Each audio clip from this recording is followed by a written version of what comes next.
How are we all doing tonight? Hi. It is Thursday night. Are you all electronically gaming monthly? Just turning the volume down on YouTube and turning it back up a little bit on there. This should be a decent balance, right? Turning the volume down on YouTube and turning it back up a little bit on there. This should be a decent balance, right? Turn it down one.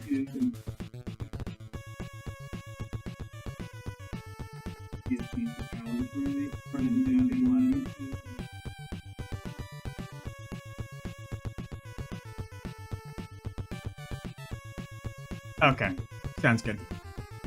I think. Hello, Mike Wolf. I'm doing all right. Got some Bayou Billy jam, or no, not Bayou Billy. Bucky O'Hare. This is well, I guess I'll show you. That live stream we had last time wasn't there, but we did get something almost as good. 6 hours of NES music from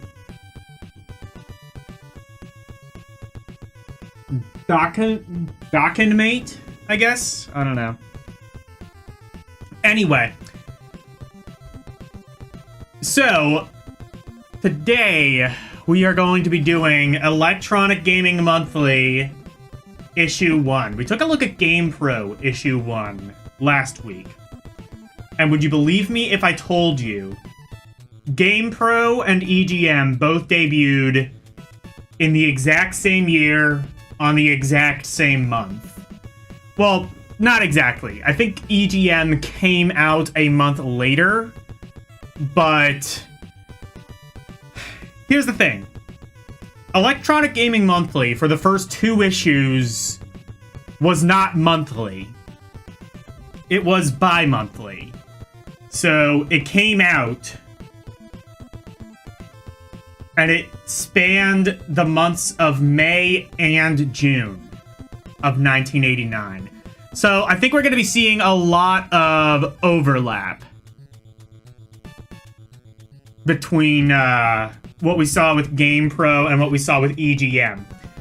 But it should still be interesting. Now, one of the things EGM has always been known for is their really standout cover art. I mean, you know, like any good magazine, the cover art, you know, it's something you could, like, rip off the front of the page, you could hang it up as a poster, and, you know, it's like a piece of art. It's a piece of art that took time and efforts to put into. Here's the first issue of Electronic Gaming Monthly. Now, to be fair, literally the next issue after this had some really good cover art. But, I'm guessing by this point they didn't have, like, a real artist yet, so, they just kind of, like, threw this together. I love how, like, the way it's formatted, there's not even, like, art for, like, you know, 60% of the page. In fact, you know what this reminds me of?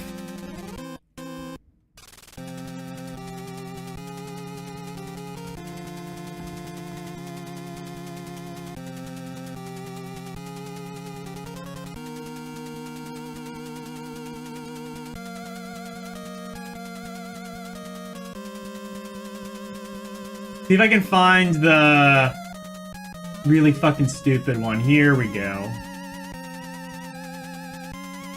Yeah! That's what it reminds me of. Where they just, like... I love showing this one off because it's just like... Well, how do we show that this is, like, you know, the budget version of the game? Take a picture of the game and then make that another game. Beautiful. And that's kind of what this reminds me of, because it's like, okay, that art might be okay if it was like the entire fucking screen. But, like I said, immediately afterwards,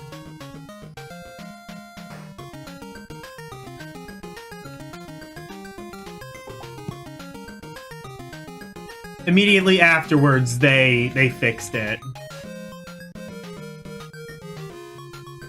And by issue 2, it had like some real artwork that took up the entire screen. They had like some pretty decent graphics. And by issue 3, it actually was monthly. You had a September issue, you had an October issue, November, December, January, etc. And that's how it stayed until the magazine closed down. But this is the first one. We've seen a number of electronic gaming monthlies already, but this is the first. So let's see how it started. The thing I noticed immediately about the first GamePro is that it didn't have any reviews initially. It just had like, you know, kind of informed you about games, if that makes sense. I wonder if EGM is going to be like that as well.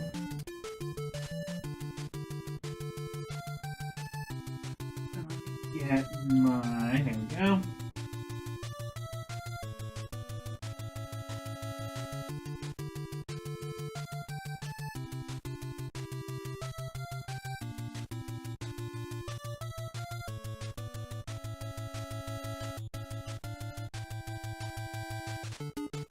Let's see how this looks. Look, it's even got like the barcode right on the front. Oh, no, wait, no. Yeah, that's a barcode.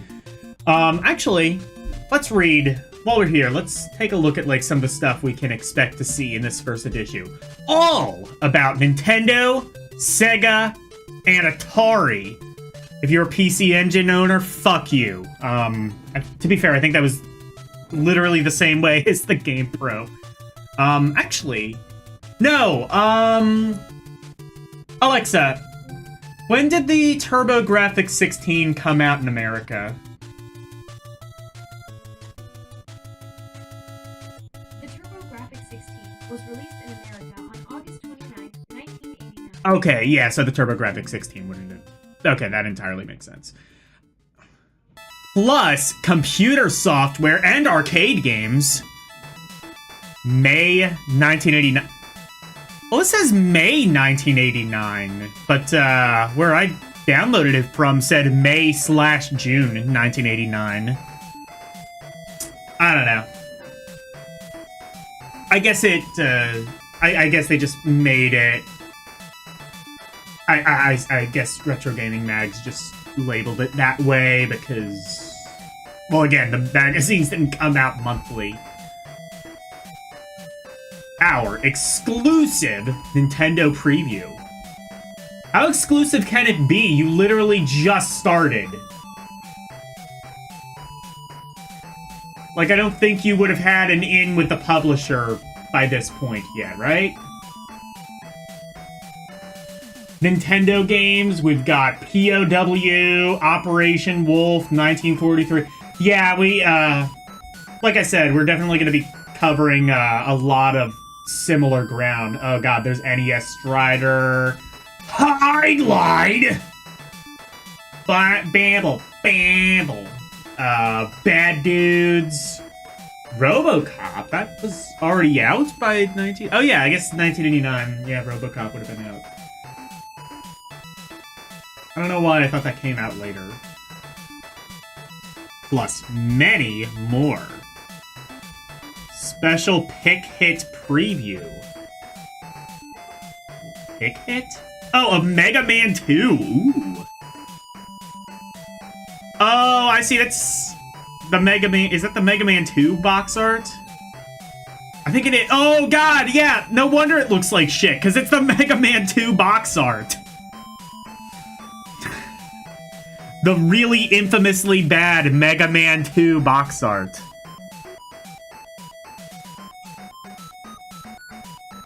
Hello, Nero, Liminal. Nero Liminal, that's a good name.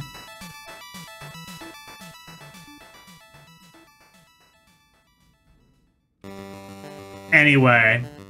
Yeah, no wonder the art is bad. It's literally the Mega Man 2 art. Although, oh god, what's worse? The Mega Man 2 art or the Mega Man 1 art? I'm probably gonna say the Mega Man 2 art, because they gave him a gun.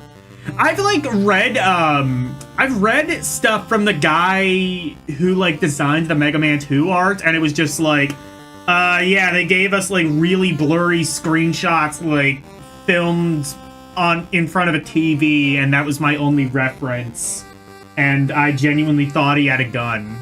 And, like, for some reason, like, they didn't ask him to just redo it. They were just like, I don't know, Mega Man has a gun now, I guess.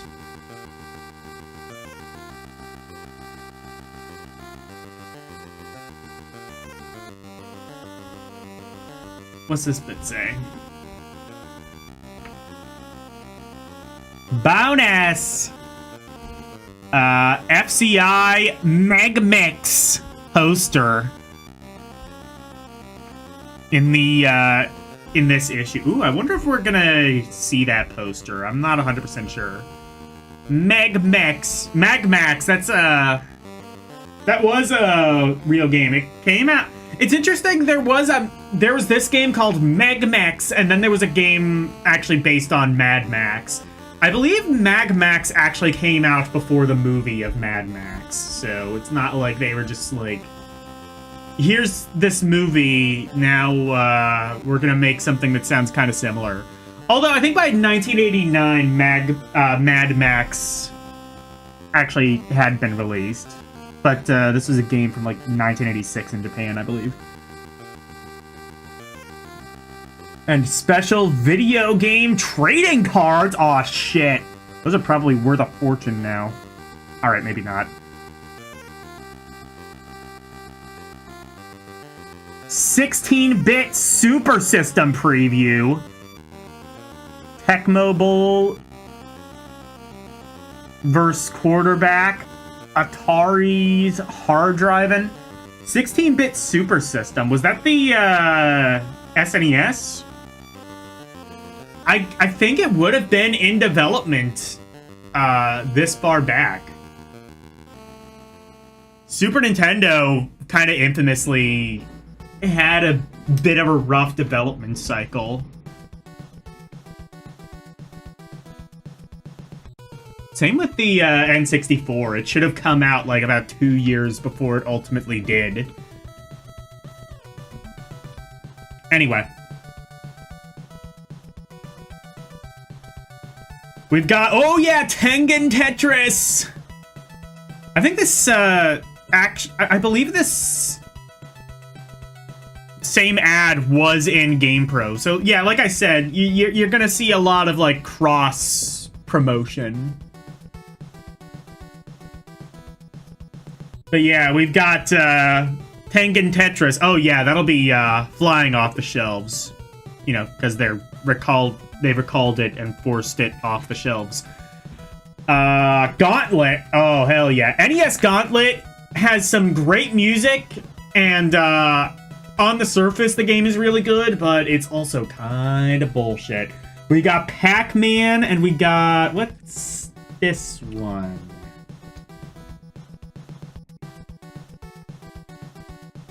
Oh, RBI Baseball. All right, fair enough.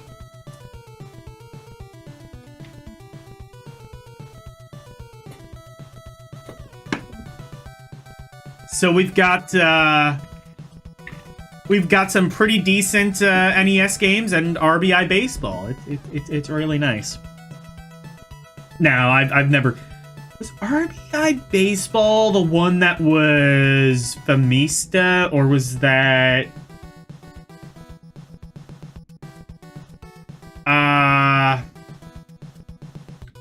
Alexa, what was the video game Family Stadium released as in the US? Was that RBI Baseball, or was that, This game was released in the US as LDM Baseball. Yes, okay. I couldn't remember if it was that one or, Bases Loaded. Bases Loaded was, like, something pro Yaku, I think.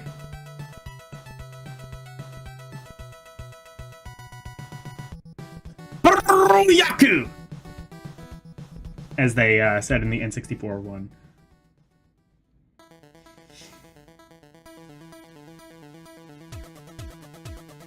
Start your pulses! Oh, hell yeah. I always wanted to start my pulse. Unfortunately, I never quite learned how. That's why I, am legally and medically dead. Take a good look at the 4 games to your left. Can you feel your pulse racing? Oh, hell yeah. Your breath getting shorter? Don't worry, it's a perfectly normal reaction to seeing so much fun and excitement at one time. Oh man, you didn't tell me I might be at risk of getting a heart attack if I buy this magazine. Now I don't want it. From Tengen for the Nintendo Entertainment Tengen. Gauntlet. Yes. Actually, I guess that is an arcade appropriate game way of is now pronouncing it. available on Tengen or the Tengen. NES. Choose your hero from the same 4 characters. It's not a real word. You can Thor, pronounce it any way Lyra, you want. Merlin, or Questor. The unique 2-player option lets you join forces with a friend to defeat hordes of swarming monsters and to collect food, treasure, and magic potions. We've also added a host of new features. Tengen's Gauntlet sends you on a noble quest, the recovery of a sacred orb lost somewhere in a huge universe known as the 5 Worlds. Each world comes with bewildering Oh, I mazes see. The and game's untold here left dangers as to in... challenge even the most skillful adventurer. Live all your sword and sorcery fantasies today. This is back before you could just get really decent screenshots. Yeah, that is NES Gauntlet. That's NES Gauntlet. Yeah, now, like, hello, Karumi. Yeah, that's before you could, like, get, like, actual screenshots. You just had to, like... Like, it's like how the angry video game nerd used to say, like, you just take a picture with your TV, you wouldn't even have, like, an actual, like, you know, display showing you what the picture looked like. So you just kind of, like, take a picture, you'd waste a space on the roll, you'd get developed, and you pray that it turns out alright. And it's not just, like, you know... either mid-scan line or just blown the fuck out or whatever. But yeah, NES Gauntlet... I've heard is a good game, but I've also heard, like, it's got, like, some Tower of Druaga bullshit, where it kind of, like... It kind of, like, requires you to have, like, you know, certain things... in order to actually, like, beat the game, and if you don't have them, you have to just reset the game and start over. It's, like, kind of cryptic in that way. But the music is great. NES Gauntlet, in my opinion, has some of the best music of all time. On the It's the only console. game on the And then NES just, you know, that is officially licensed from the Major League Baseball Players Association. So when your lineup includes such power hitters as Don Mattingly or Andre Dawson, you're getting their actual stats and skills.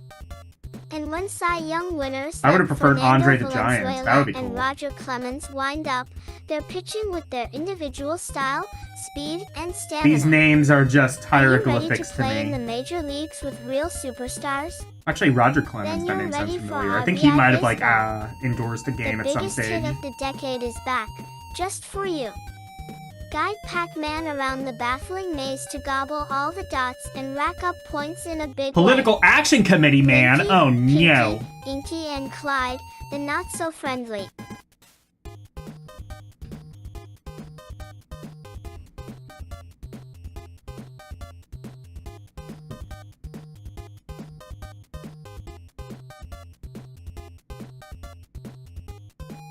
Ghosts are dying to do some gobbling, too. Except their favorite food is Pac-Man. Oh His no! only defense is to eat the Energizers, special pellets which empower him to Wait. gobble the ghosts.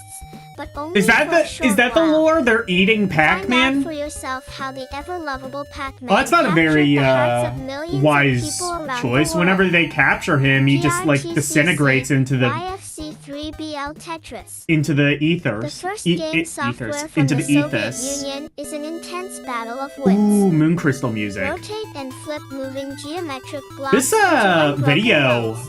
I'm When you fill up a row, this it video I disappears found from the has screen and your like score good rises. NES music. It's got like a lot of the Nothing to stuff it, I right? had. Wrong. When you can't find the way to make the pieces fit together and more blocks tumble down ever faster, you'll wish you had 10 Man. hands and 10 brains. Play this addictive mind game by yourself, against a friend or against the computer. You better stop reading now or you're liable to overheat. Does it have a verse from sheer CPU mode? Oh yeah, anticipation. it does. Save some of that energy for running I think to it your does have a local verse dealer so you CPU can play the mode. games It's just today. like, if I remember the... Have I ever played the verse CPU mode of Tengen Tetris? I must have.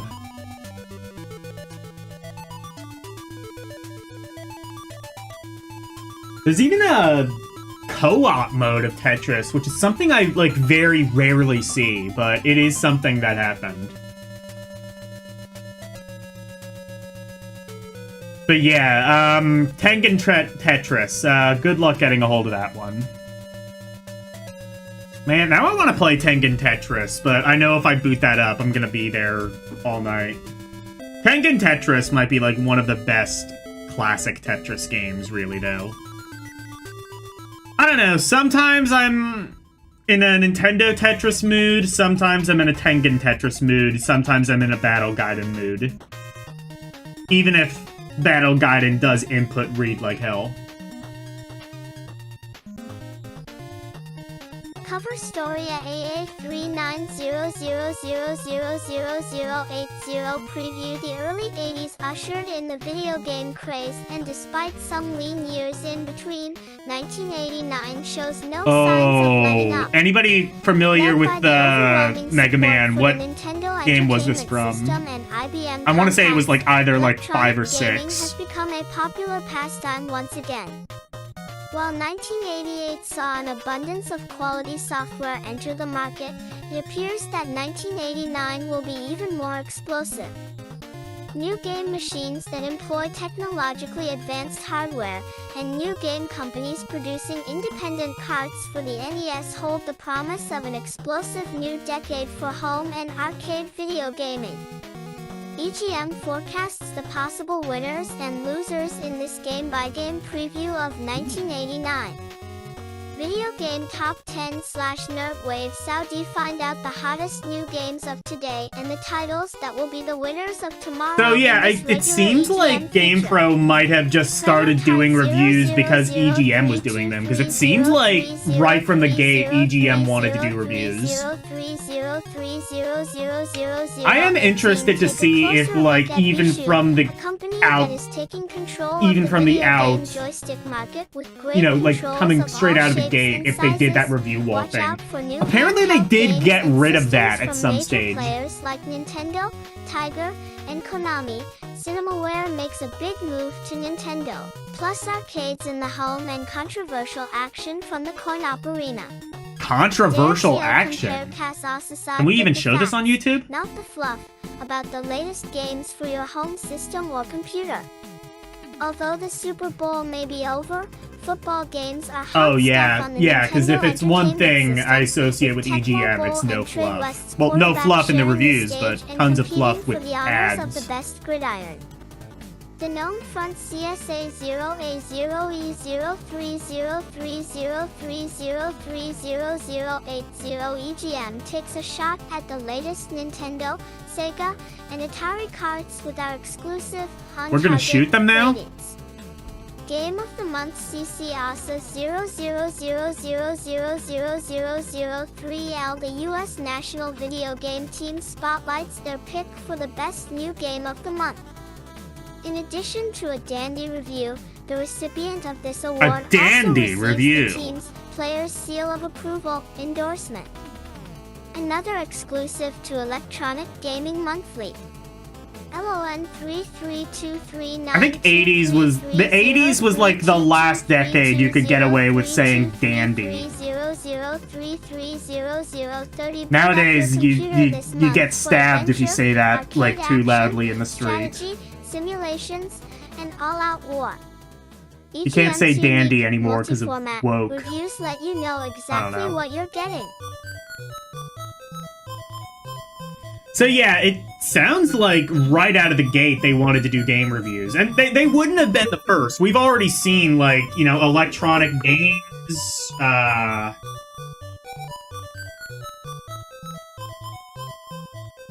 like Joystick Magazine.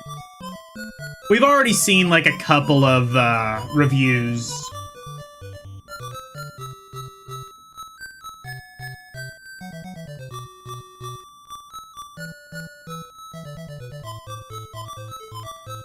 We've already seen, like, a couple of, things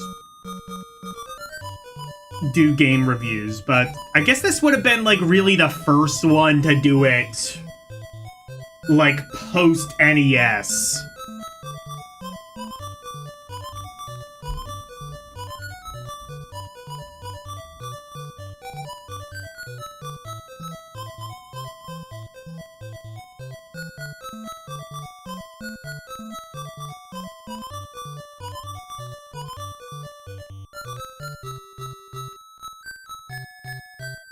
One great quarterback. Who did they get to, was this the Mike It's Ditka third one? down and a long 4 to the first down that IL will stop the clock. B. 0B, no timeouts left. RR1 AEY, the weak side toe linebacker, is lined and up inside. Is he his wearing new glasses? defensive I end. feel like that would be a liability when coming. playing football. You check off the play at the line of scrimmage and call for a quick pass to the tight end. He breaks it for ATD. Like, you could have just taken your glasses off for like 2 minutes while they snap, while they, like, snap the promotional shot. See the game like a quarterback does from the Because line of presumably scrimmage. that's just like, I don't You know, call the some plays, game dev you they read had in the blitz, office that you that make it day. happen.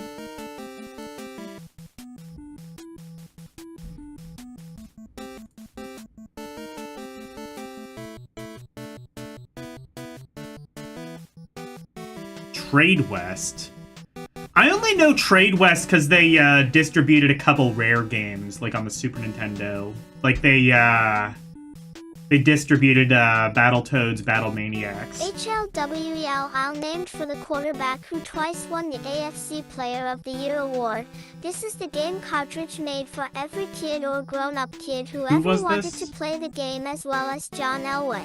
Oh, John Elway, Now that's before right. Time runs out. Remember, Is that you actually have John no Elway? timeouts left. SMGY smell BSDLL. Look at that forward DLE John image on the Elway's left, backslash too. Rago Like, quarterback by Ed Hen. Wherever you did they, find like, enlarge his... 31.5 Wi-Fi Trade West's other The- 4 kilojoules block Buster hit. I don't like that. LTRB I don't like Double those Dragon. teeths. That's too many teeths. Y7JY. That's... Or is it just like a tooth to gum ratio thing? I don't know. I don't know, that... I guess the first image is better because he's not wearing the glasses, but, like, I don't like either of those. The first one creeps me out, and the second one just makes me feel bad. He's gonna break those. Like, the minute he gets tackled, those glasses are...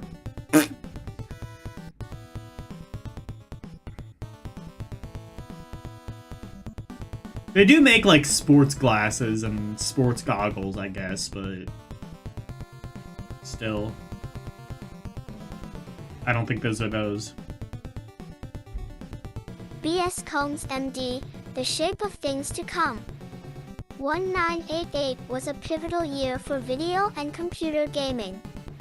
The Nintendo Entertainment System cemented its presence in the hearts and minds of the game-playing public. Entertainment software for the IBM and compatible computers exploded at a ferocious rate. Arcades became even more exciting, with simulators that could reproduce all the excitement of real-life situations while stimulating all the senses with machines that would roll and spin at the command of a joystick. Even though the year proved to be positive in most respects, nothing could have prepared us for the unrealistic delays in game products, the short supply of hit games like Double Dragon, or the sheer number of game companies that seemingly sprouted overnight. With all the growth and excitement being generated, you might be thinking that electronic gaming has reached the upper limits, in terms of both technology and imagination. Yeah, it's not gonna get any better than While many are this. looking down at the roads they've charted in the past few years, others have been fortunately looking ahead to the future, beyond the IBM compatibles and the Nintendo Entertainment System. What? If all indications are correct, 1989 will be the year that the dream of these visionaries comes true. 3 new game systems have been announced, with industry leader Nintendo pushing back a planned March unveiling of their new Super Famicom game system in Japan. All eyes are turned towards Sega's 16-bit Mega Drive that debuted last November and the recently announced European Slipstream 16-bit machine from Konix. A high level of interest remains in the PC engine as well. The advanced game system that is currently taking Japan. Is that? Oh, that was the one that was like supposed to come with a chair. I think. Strong interest from American game makers. 1989 will If I remember also see a new right, emphasis on handheld technology from games. that Konix system Rumors ended up indicate being that used in the Nintendo may Atari be leading the Jaguar. way with a mid-range cartridge So system yes, that will play a the variety of Jaguar is games not on a specially 64-bit. developed In 2-inch fact, at its LCD core, it's screen. basically a 16-bit Other system with like a high-profile names 32-bit like Konami are also coprocessor promising to enter this and like equally a couple of lucrative other area of electronic processors that kinda sorta Through it all, equal you can count on 64-bit. Electronic Gaming Monthly to bring you the hottest new developments, reviews of all the latest game titles, both good and bad, and a keen insight on what will be happening in the months to come. Because no matter what the future holds for video and computer gaming, as long as there are people reaching out for that ultimate play experience, there will be pages between these covers and grins on the faces of this editor and you. Sounds like a drug. Have fun with your games, this mag, and remember, don't take life too seriously. Don't take life too seriously. Ah, fucking men, brother. Granted, it was the 80s, so back then you could actually, you know, not take life seriously, because there was nothing to take seriously back then.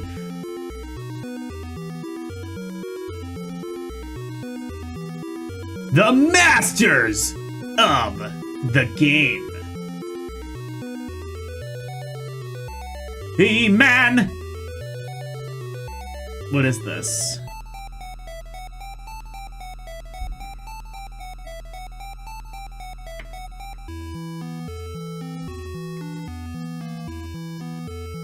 You got...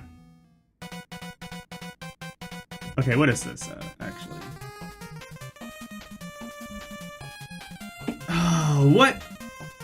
That should be a game. Because, like, I don't even know where, like, all of these...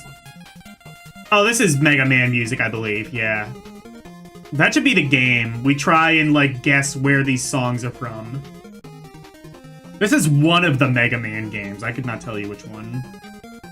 Body slamming WWEF wrestling action for Nintendo gamers. Brother. Relive championship battles with Hulk Hogan and other Oh WWF no, it's Acclaim superstars. Wrestling. With exciting wrestling moves in your arsenal, That's not gonna be the rough and good. tumble fun has just begun. Rough and tumble fun in this economy? Actually, this was 1980s economy, so yeah. Adjust your warp meter.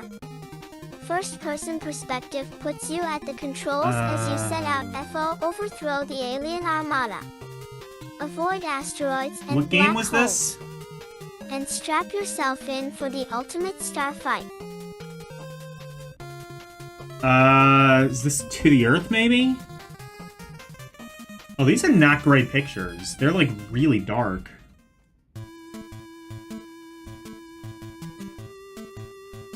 think that's To the Earth, maybe. Oh, no, wait, no. It's, What game is this?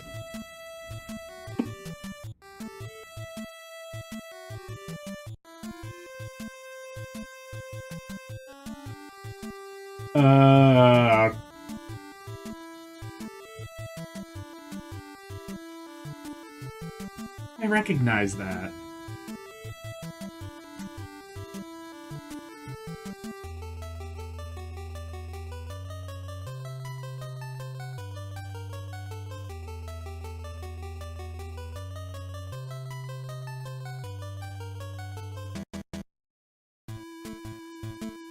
Go for the gold. It's PLCLL here, the strategy challenge, competition, and pageantry of the Winter Games. Compete against a friend. Oh, no! no. Computer SUE. Winter Games? 3 pound and 3 packed 5, E8, events. Acclaim distributed that one? Equals. 4.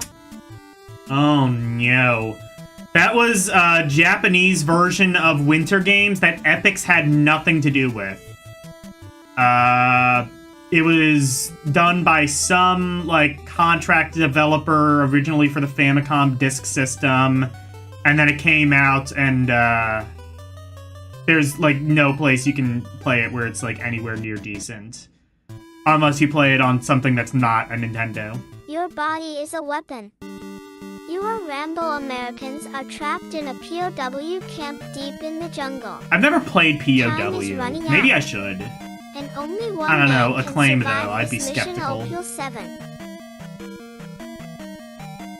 Oh, actually, what's this game at the top? I didn't catch this one, I don't think.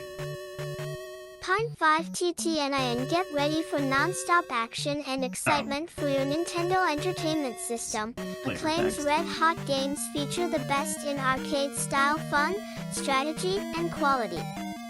That's why Acclaim is the only company that can be called. I love how it has the seal of masters quality of the in the game. top right corner, just to remind us all that Nintendo seal of quality was just put on literally everything. Nintendo had no quality control. The journey of Curious continues. I mean, they had some quality You are control, I Curious, guess, the but... Night Warrior. The key for your quest is buried within the catacombs of Elrin. But the wizard is watching you, warrior, and this tale has just begun.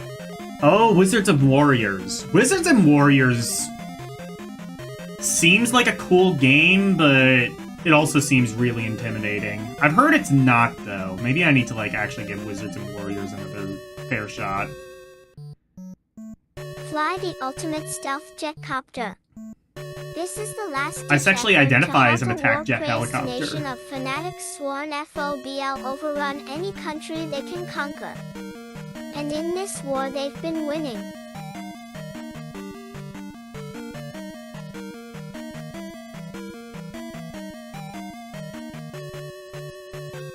Supersonic R-Wolf breaks the fun barrier.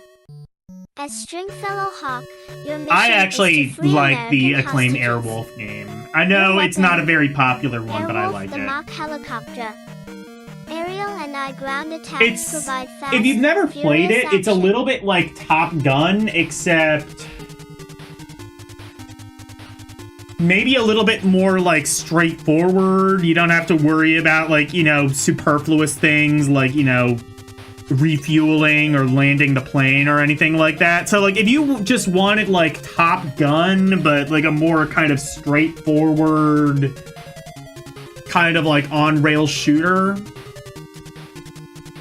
where you also have to, like, you know, save hostages and things like that, Airwolf is not a bad game. The 3D battle of a lifetime.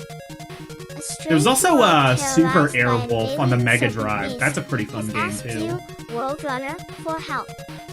Knowing you can outrun, outjump, and outblast anything, you race into battle. Super Airwolf, by the way, having nothing to do with the NES Airwolf game. It's a completely different game. In fact, I think it's literally just like some arcade shmup, but reskinned very slightly to be about Airwolf, and it was Japan exclusive. Supersonic Airwolf breaks the fun Oh. barrier. I As already string did.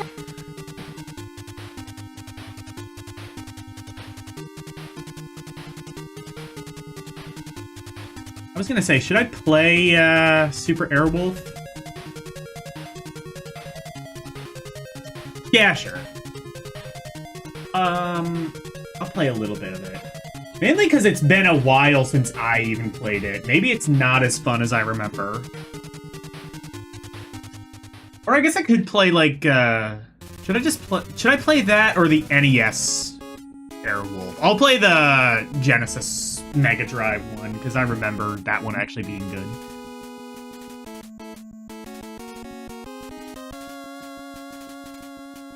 Ooh, speaking of good shmups, 1943.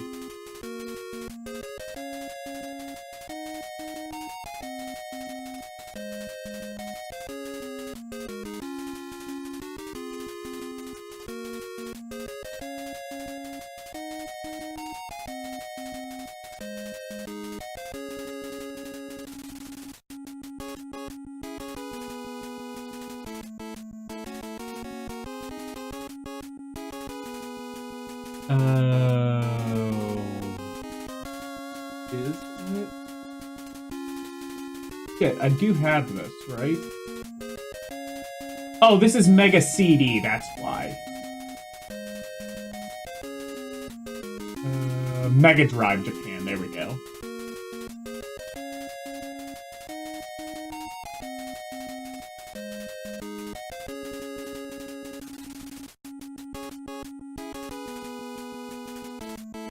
I was like, wow, I don't have a lot of Genesis games that are Japan. That's entirely because Strider hear you? I wonder if that's just Strider Returns, but Japanese. Okay, I do have Super Airwolf. Good.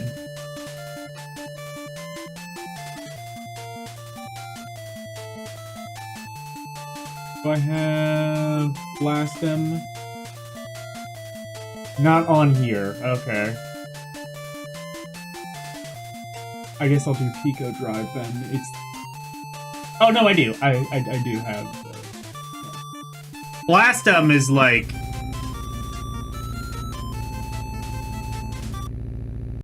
Hello, LCX. Blastum is like the least bad Genesis emulator on RetroArch. I wish there was a way to like make like a fusion core or something for RetroArch, because that would emulate a lot better. I've always kind of had issues with like Genesis emulation on Genesis and like Master System Game Gear. I've always had like some kind of issues with that on RetroArch. It's like, for the most part, it works fine, and then you know, it doesn't. Let me find... Where's my OBS? There we go.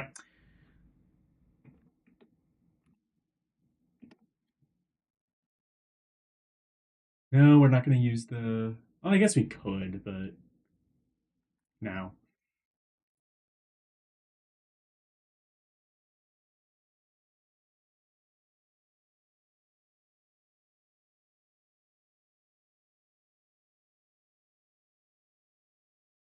What is it?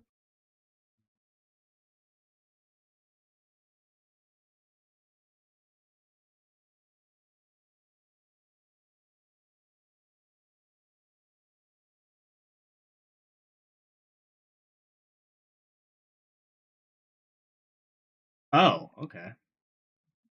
Okay. So that actually already worked. Alright, cool. What? No, that's not what I wanted. Okay.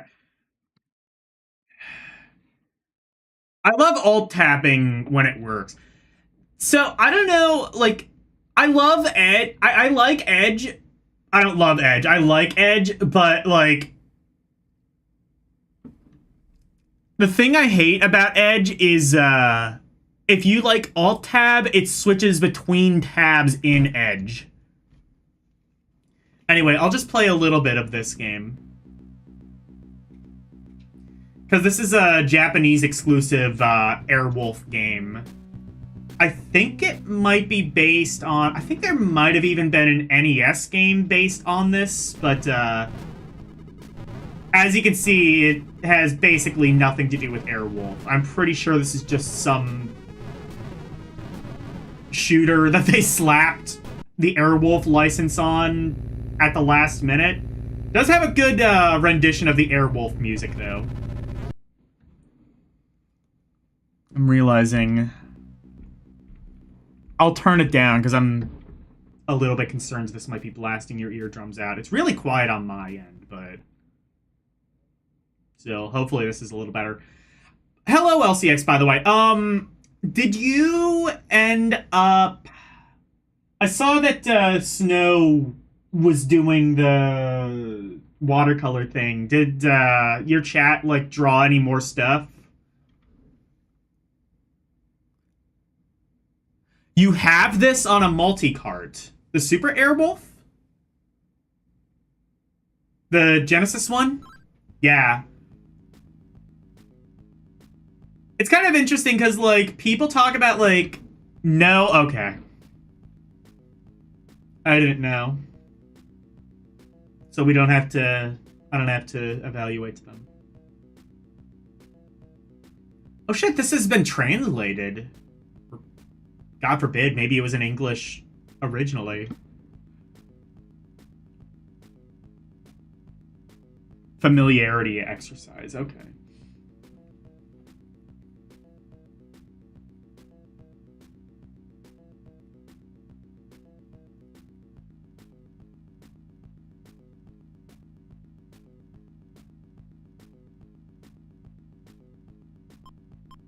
Yeah, I will always defend the NES version of Airwolf. I really like it. But this is a hidden gem, I think, that a lot of people should be paying attention to.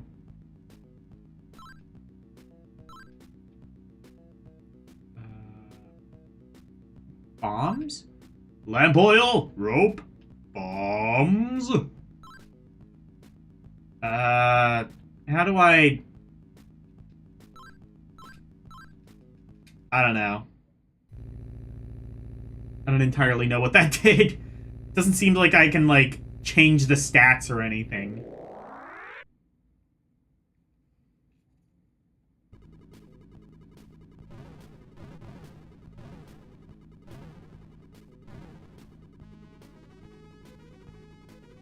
They've somehow turned Airwolf into Truxton. Nobody tell Mark from CGR about this game. I feel like he would just, like, explode if he knew it existed. Turning Airwolf into Truxton. That's just, like, the most 80s thing you could ever do, ever, in any capacity. There was a Famicom exclusive Airwolf game as well. I want to say it was, like, kind of based on this. I might be wrong, though.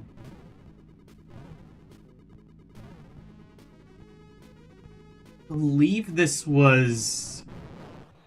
No, you know what? Oh, no, you know what it was? I want to say this game eventually did get released, but with all of the Airwolf licensing removed. That's what I was thinking. So I think this was initially an Airwolf game, just...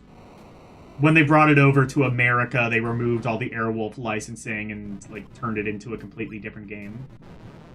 Which, yeah. Try it? Okay.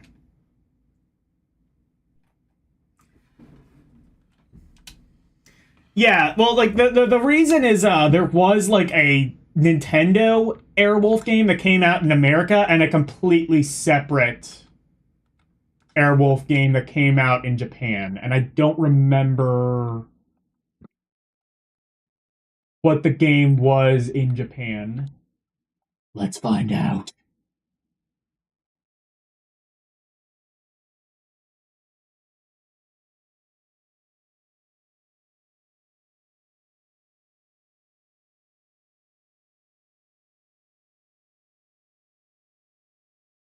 I'm sorry, Akira? There was an Akira NES game? I'm sorry, I'm curious. What the hell is this?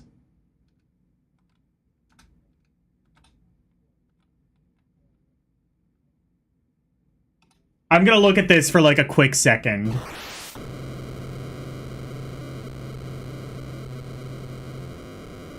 Oh, this looks like any other anime licensed game on Famicom.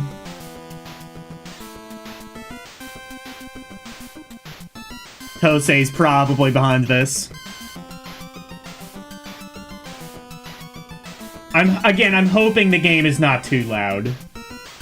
Taito! Let's fucking go.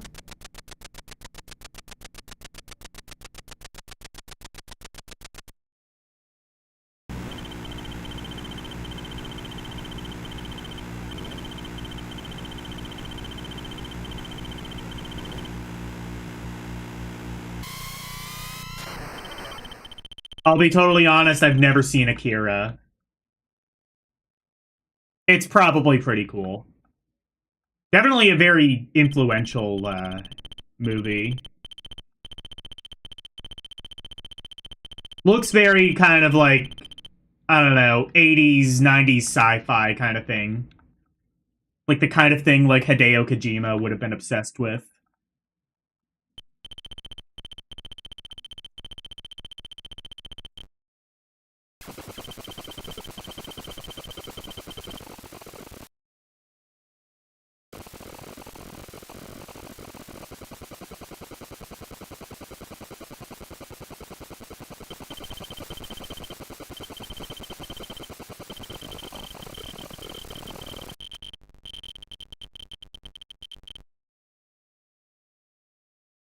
Wait. Oh my god, it's a fucking... Oh, it's a text adventure? They made an Akira visual novel on the Famicom. God damn it. I mean, those games were pretty common back then, but I think I would have... Yeah. I think I would have preferred literally anything else for an Akira license. Anyway.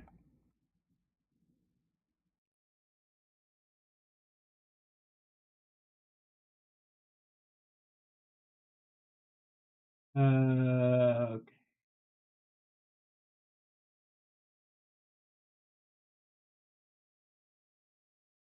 Where is Airwolf?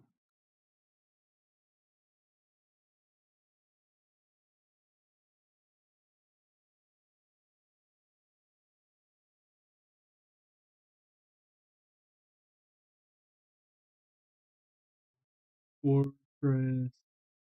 Airwolf, here we go. Oh yeah, it's English trans.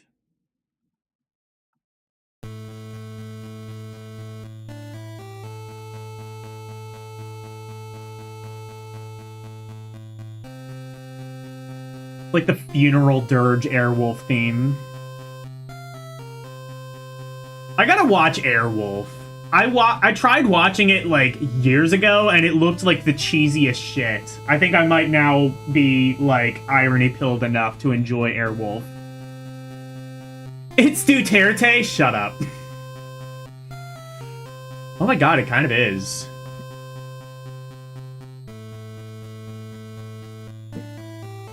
It's got the nose and everything. I wonder... I was trying to think if I could, like, make the nose... If there was, like, any way I could, like, fuck with the OBS to make the nose, like, comically big. Actually, I think I could. It would just... Nah, that would take too much work.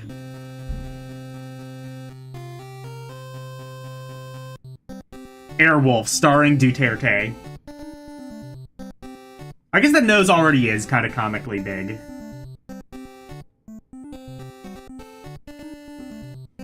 I think this might be related to the Genesis game.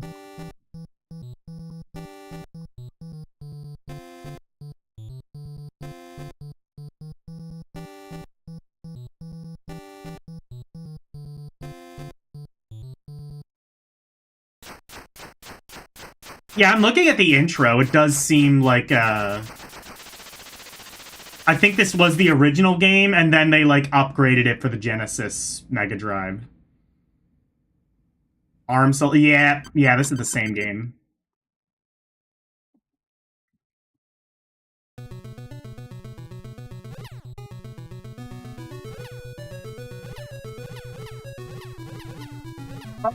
No, it's not. This one scrolls sideways.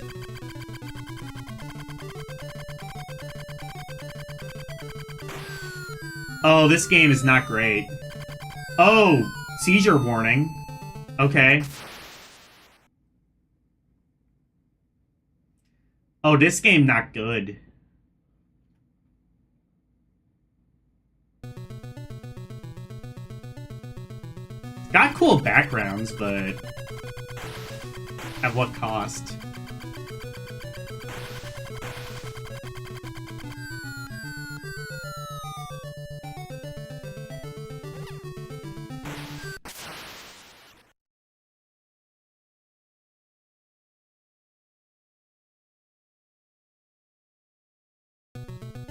Let me see, does...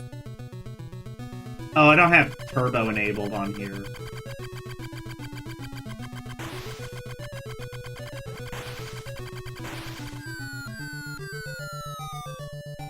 Oh, this game is... I definitely prefer the NES Airwolf.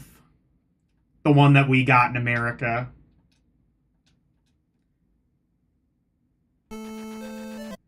I do believe it is related to the Mega Drive Airwolf we got, though. It does seem like that might have been a sequel. Mega Drive one, I think, is a little better.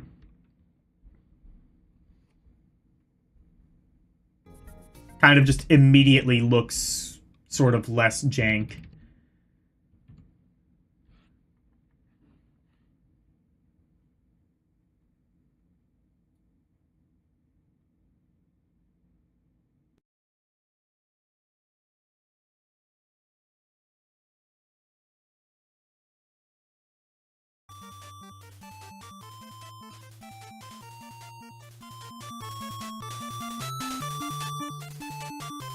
Okay.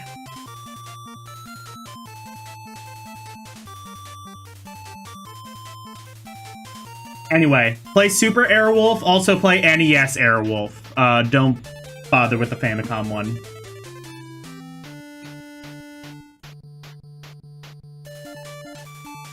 I guess the Famicom one isn't awful, it just looks and feels very sort of cheap. Apart from the backgrounds, which admittedly do look quite nice.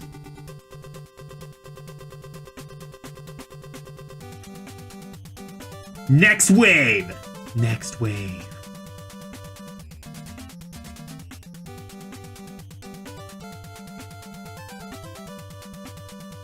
JWWSTDVVSD Mega Man 2, Capcom/NES. Mega Man is back with a vengeance. That monster-bashing superhero is ready for another action. Mega Man 2. They're not going to be able to capture the joy and excitement of the original. Guide Mega across a Super variety Airwolf of pack. landscapes, Go to your room. including underwater scenes against some awesome opponents. Mega Man 2 has all of the great graphics and solid play action from the original in an all-new adventure bristling with excitement. The special attraction for Mega Man 2 is definitely a game to watch for.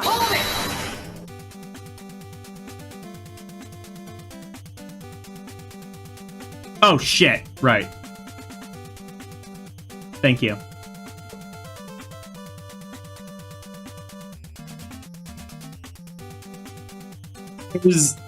Problem with like streams like this is there's like about 1 million moving parts I have to juggle. Stream Deck basically makes this possible, but there's still issues.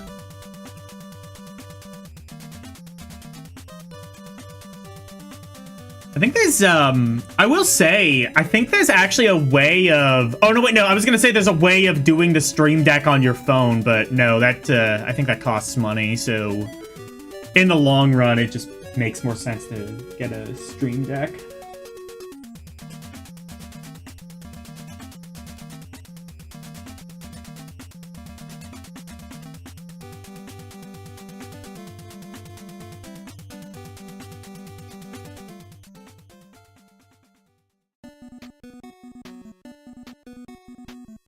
Ooh, speaking of Gauntlet music, I was just talking about how great that music was. Super Sprint Tongan, the multiplayer arcade sensation, comes home courtesy of Tengen. Challenge your friends to I still never worked out whether it was pronounced Tengen or Tengen. I usually say Tengen, but I mean, it's a made-up word. I guess you can pronounce it any way you want. Power-ups let you customize your car for even more thrills. Don't forget to get that wrench. Not a massive Super Sprint fan, but that's mostly because I suck at it. NES, guide rebel commandos against an evil dictator in this action-packed translation of the popular coin-op. I see, so these are just like similar in many respects to Akari previews Warriors, of games coming out. SNK's home version of Guerrilla War brings lots of jungle warfare straight from the arcades and into your home. 2-player simultaneous It's early SNK, battles so probably and lots jank. of new enhancements make this one a winner. May Coming in possibly April from SNK egads be Vindicators, Micronics. Tengen/NES. Invade your sister worlds and blow their armies away in this home version of the Atari Arcade Classic. Rolling Thunder? Update to the legendary classic, Tank, Vindicators puts you in control of a mechanized war machine capable of blowing away the best defenses in the galaxy. Special power-ups and shops let you adapt your tank to the opposing Oh, forces. Vindicators! Take on the universe in Vindicators. Coming in April from Tengen. Wait, coming in April. This is the May and June. So it's for May and June, but it came out in April? Oh. I don't know.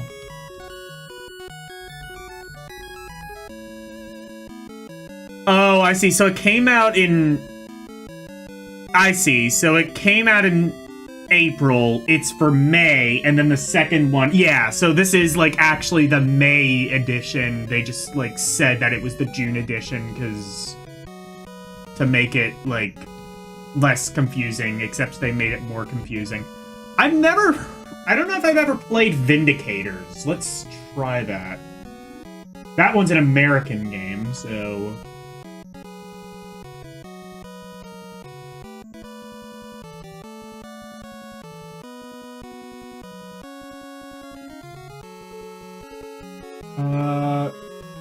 use this directory?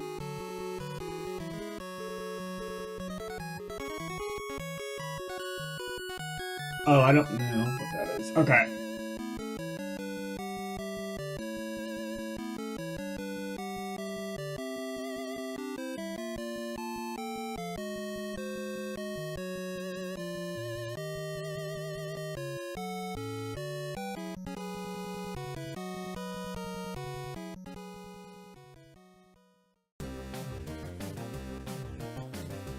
Journey to silliest music.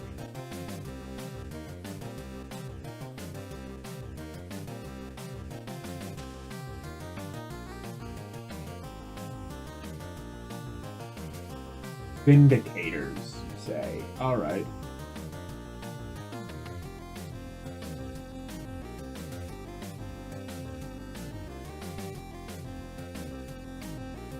Well, if it's not here... It is here. Okay. I was gonna say, if it's not here, then it might be in the unlicensed section, because it's Tengen.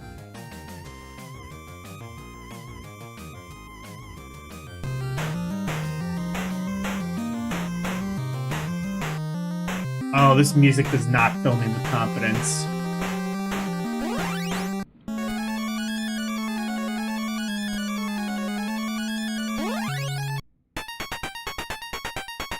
Oh, this...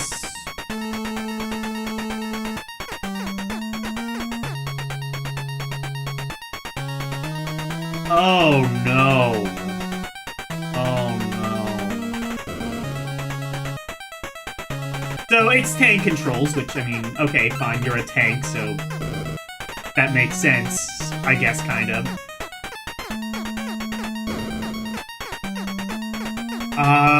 This sounds to be like a Micronix game. It doesn't have, like, the same kind of, like, trademark Micronix flicker, but... Or it could be a Tosei game.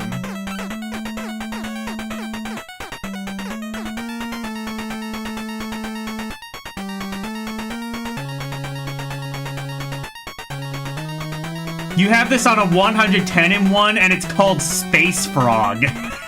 That's great.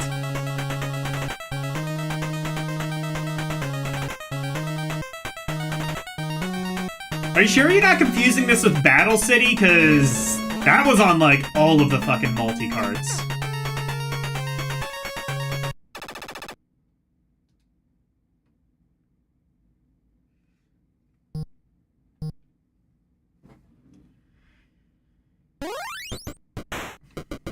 Yeah, these sound like, yeah, these sound like, Tosei sound effects. I guess it's structurally sound, it's just... I don't know. The gameplay's fine, I guess.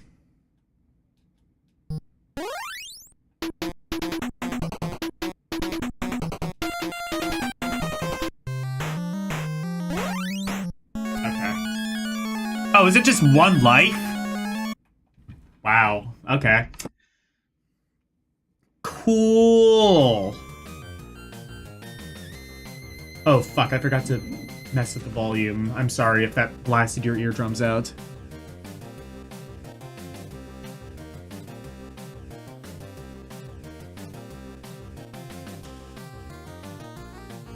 Look at these, like... This is what I always say, is, like, you never knew what screenshots you were gonna get, so you might just get something, like, super dark that looks like this.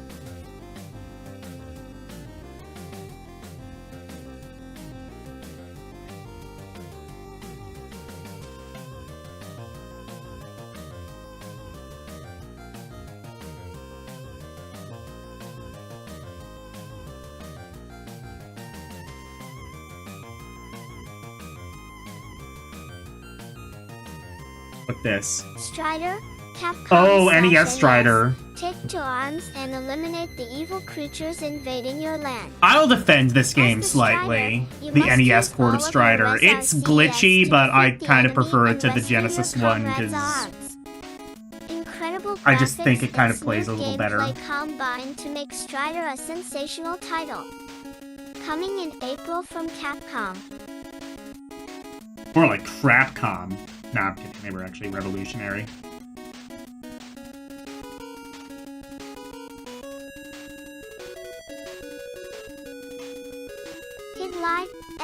We should make like an ongoing game. You have to guess what the song is. Problem is, I'm not always gonna know if you're right. But this one is pretty obvious. Or like what game the song is from. This one's pretty obvious. Multiple levels and various settings will challenge even the most seasoned game players. Coming in April from FCI.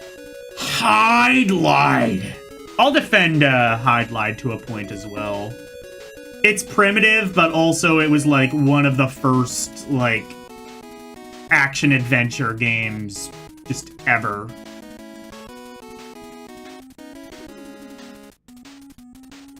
WrestleMania, Acclaim/NES, challenge the best names in wrestling. I will not defend WrestleMania. You can punch, kick, and body slam the biggest and baddest wrestlers around, like Hulk Hogan, Andre the Giant, and the Honky Tonk Man. The Honky Tonk Man? Is this a real wrestler? For the count of 3 with the only card endorsed by the World Wrestling Federation. Coming in April from Acclaim. Aw, man, and Vince McMahon would not just endorse any old crap. He has high standards.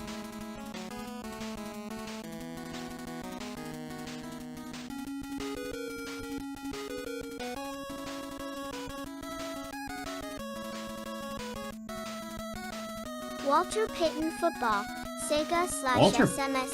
Take Oh, the it's skin a across Master the System goal game. line with the man Y has the most yardage in the NFL.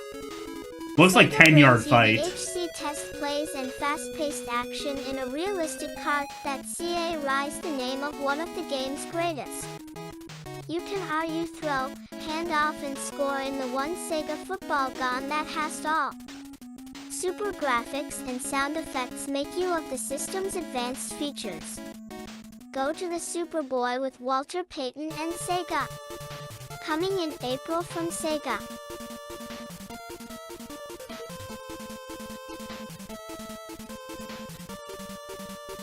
Lord of the Sword, Sega /SMS.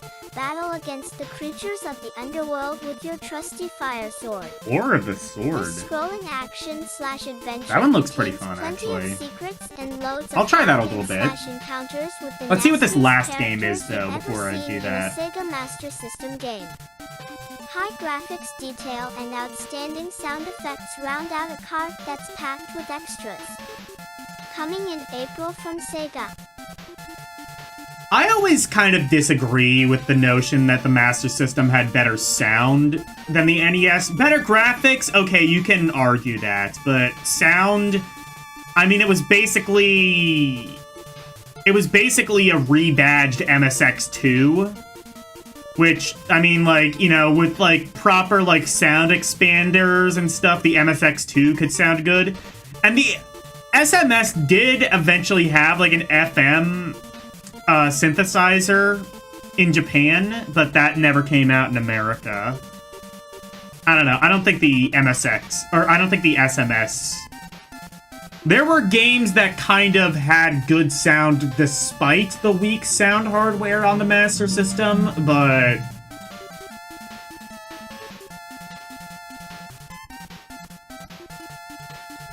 I would say generally... Because, like, okay... Alexa, how many sound channels did the Master System have? I think I might have looked this up before and it's 5, but...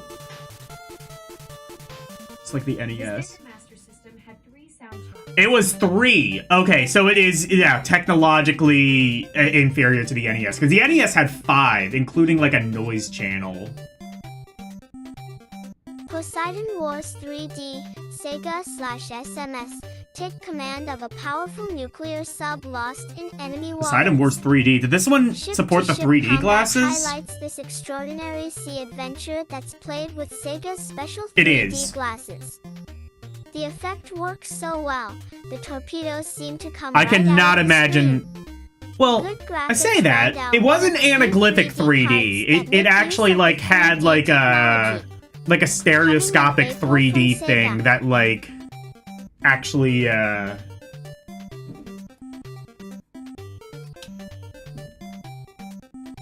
you actually looked through. I'm not 100% sure how it worked, but there was like a... It was like stereoscopic 3D. It wasn't like anaglyph 3D like the NES and a couple of games on there used. There was a anaglyph... There was like a stereoscopic like 3D headset for the Famicom. That never came out here though. So they were just, like, a handful of games, like, basically 2, that had a 3D mode. Both of them were by Square, I believe. I think they were, like, 3D World Runner and, Rad Racer. Both had, like, 3D modes. And from what I understand, they didn't work particularly well.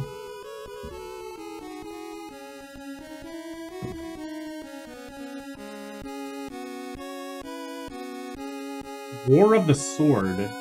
Alright.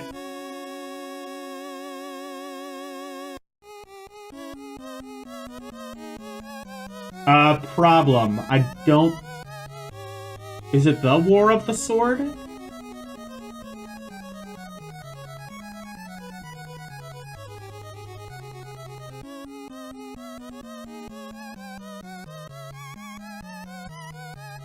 No.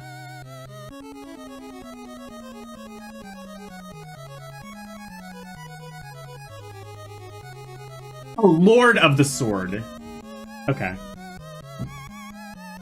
I feel like I might... Now I'm thinking about it, someone might have requested this to me, like, a million years ago.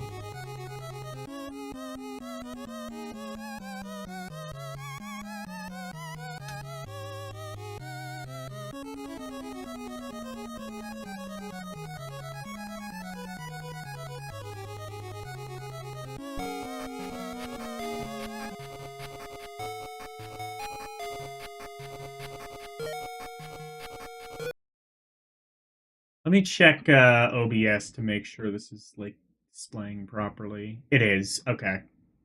Hello, Wolfpack.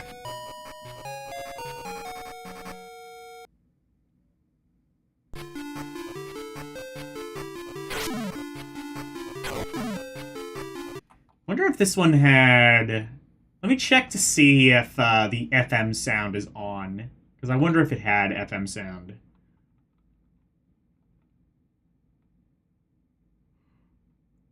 Oh, this one,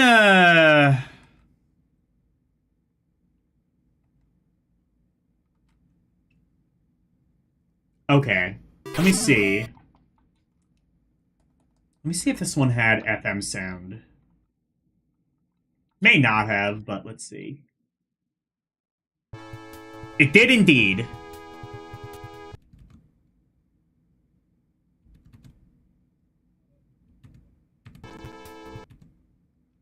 And just make 100% sure OBS is seeing it. Where is OBS? Yeah, okay, there we go.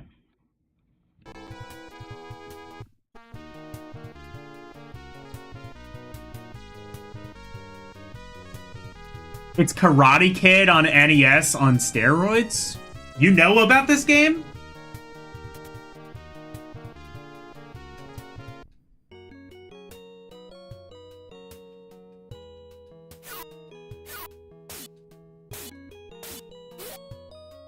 Oh my god, it is. How the fuck do you know about this game?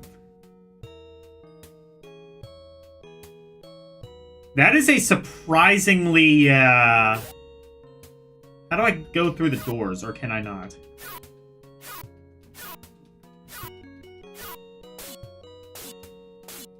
Oh, there's the sword. There is the titular sword that the Lord uses. Oh, you can go through that door. Is this Ys? Is this like Ys 3? Or like Battle of Olympus or something?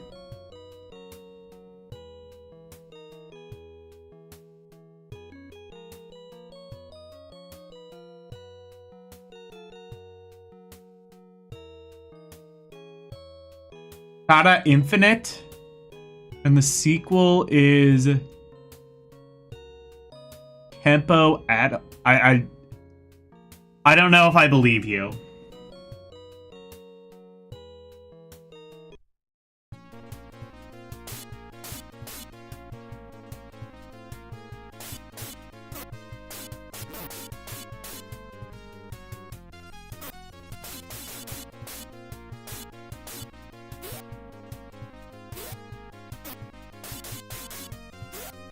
Oh, water is not insta-death. Okay. That's neat.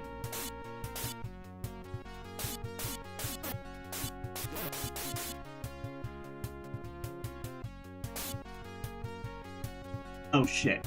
I probably need to turn this down.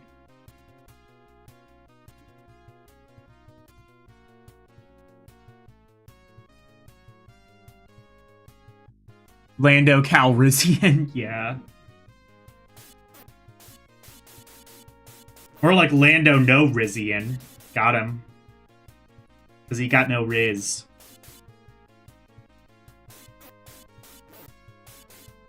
He'll never recover from that. Oh, good thing the water isn't insta death. Actually, it doesn't seem like the water's death at all.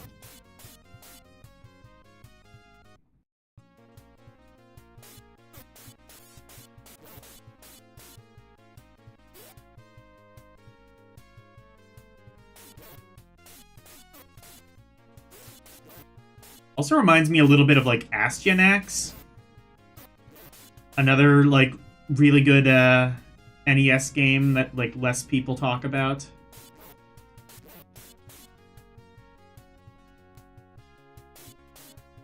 Ristan.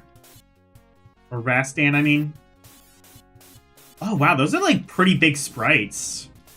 That bit's pretty impressive. Like I said, the Master System did have superior graphic capabilities to the NES. Not necessarily sound capabilities, even with the FM synthesizer. I mean, it sounded like a little bit fuller. I'm not sure. I still kind of prefer the NES's sound. Hey, Renee. Let's play a little... Okay. Oh. I switched back to the thing and it crashed. Oh my god, I'm on display capture. That's why. I forgot I had to display capture this because of MAME.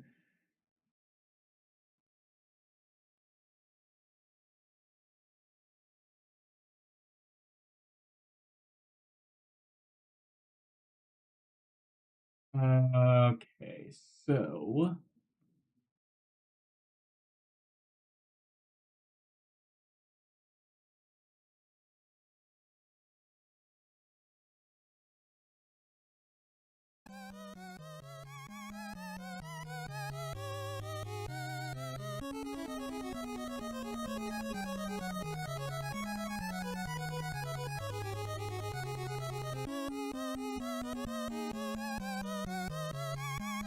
That game actually does seem pretty cool, though. I might have to, like, play through that one of these days.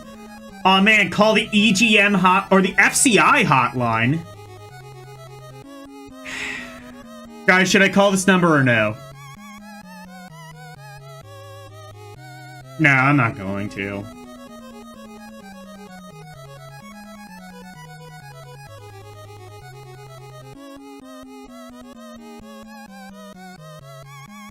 BO, get the latest tips, scores, and info about FCI video games /sent. Find out about new FCI games. Are you streaming on YouTube now? FCI. Cool.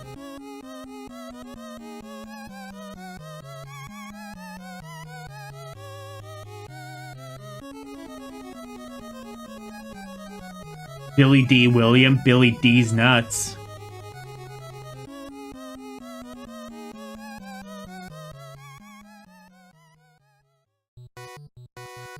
Federal Churro of Investigation. Yeah, exactly. Oh, I want churros now. Can you get good churros in, where you are in Texas? Is it, like, close enough to the border where you can get decent churros?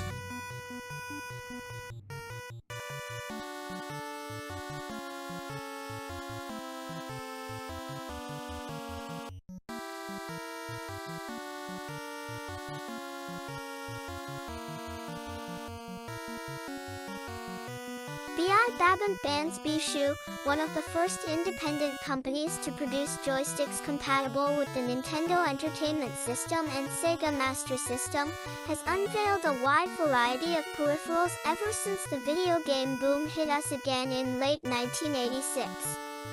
Some of the advanced arcade quality sticks that Bishu has brought home include the Zinger multicolored model, the Ultimate Super Stick with dual rapid fire and slow motion, and the Remote Ultimate. In this area, churros aren't really a thing, Saj. Without any cords to tangle with. Now Bishu is set to unveil a new line of upper-class controllers designed to change the way we all play games on our favorite That's grounds systems for moving. and computers.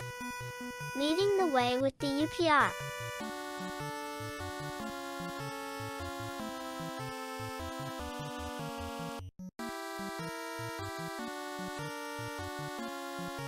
Just, like, leave with the clothes on your back and become a drifter. NERENETTTTS to stylish in this area controller. of Mexico, they do what are called banyeros or banyelos, which are churros in the shape of a tortilla. Oh, okay. So it's like so it's like churro quesadillas, kind of. While compatible STO versions of the Zoomer will work with any of your favorite They are better Nintendo textures. and Sega Okay. video games, I'm not you must get opposed. the Model Con made for your system. The stick is ideally suited for most out driving and flying. Or kind of like a churro pie almost. The extra level of simulation that the Zoomer provides is definitely Okay, worth Zoomer. experiencing. Computer connection. Bishu will also be releasing IBM-compatible versions of several designs under names I had an These NES highly joystick sensitive sticks pass the same standards of at some point. It kind of performance looked that like become a that. Bishu It was like trademark. it looked, well, it wasn't that one, but it kind of looked a bit like it. It was like kind of like a flight stick. These sticks are especially useful for action games like Double Dragon and Contra. If you can't beat them. In other developments, I don't know about that. I would probably prefer something like the NES Advantage if you want like an arcade-style joystick for games like Contra. If you want, I would say those joysticks are best for like kind of like flight-style games like, you know, Airwolf or Top Gun. While this move won't change the current high quality of Bishu joysticks, it will give them a higher profile on store shelves. For more Banuelos, information, okay. Bishu Joysticks Incorporated, 101 Wilton Avenue, Middlesex, New Jersey 08846. It's essentially a churro that's somewhat flat. Okay, yeah, so yeah, like a churro quesadilla, kind of. That's pretty cool. Oh, or Bonuelos, okay.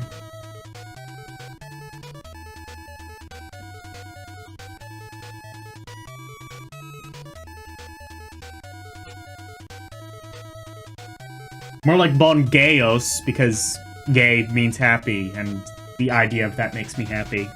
Got him.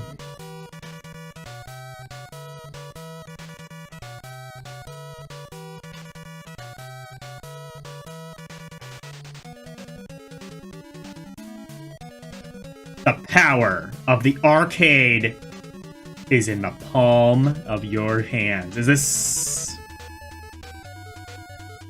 What the actual... Whoa, what is this? Is it like a portable TV or something? Or... Okay. Multiple things here. That's a picture of Super Mario Brothers. Not an arcade game.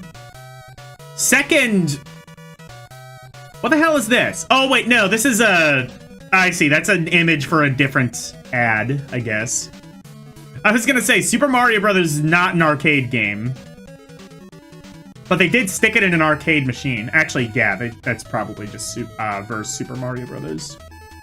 WY with arcade and home video games experiencing tremendous growth, it's only natural that other forms of electronic gaming feel the effects as well. Computer gaming has exploded with the penetration of the MS-DOS machines in the home and business markets. Now Nintendo and other big guns from these fields are preparing for their next offensive, handheld games. Handheld games? That'll never happen. That's just a madman's dream. Nobody would ever. And the Game Boy would have already been out in Japan by this point. JL or JN, while companies like Tiger have held a tight grip on this small segment of electronic gaming with nobody's ever gonna dethrone Tiger. LCD titles, veteran names like Konami It's a mock cabinet. They did make like Super Mario Brothers arcade cabinets. It's called Versus Super Mario Brothers. It's like Super Mario Brothers, but there's like just enough different to fuck with your muscle memory if you're like super familiar with the game.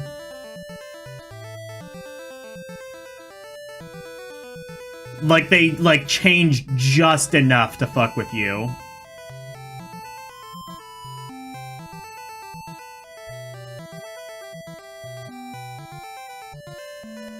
That standalones are the wave of the future that they are rumored to be releasing a portable The wave of the LCD future. system that will play game cartridges on a special 2-foot by 2-inch screen. Novel concept, hey? The main unit is 2 foot? expected to sell for around $70, while 2 the foot plug-in by pods 2 will inch. retail for around $20. This pricing puts the Nintendo unit in a slightly Oh, you have better played it? position Yeah. than the last We have one fully at contained Hershey Park. I've played that. Not to be confused with the Play Choice 10, which was literally just a collection of, like, NES ROMs stuck into an arcade cab. Versus Super Mario Brothers is, like, slightly fucked with. I think it even has, like, some levels from Mario 2J in it as well, just to, like, really fuck with you. game system, the Vectrex, introduced in the early 80s. The Vectrex! Will handhelds eclipse the home systems as the gaming format of choice? Will the new Nintendo cartridge system catch on like the NES? Will other third-party companies Nintendo should have start just released the developing parts Vectrex. for these next-generation systems? Put Mario on the Vectrex. All That's... we can say for now is, we'll keep you informed. Like, Nintendo's big now. Imagine how big they would have been if they did something like that. Vectrex mentioned in EGM confirmed. OMG. It's an area that looks like on pipes, and it's a game where you stomp Goombas. Or the second play. Oh, no. You're thinking of Mario Brothers. Do I have...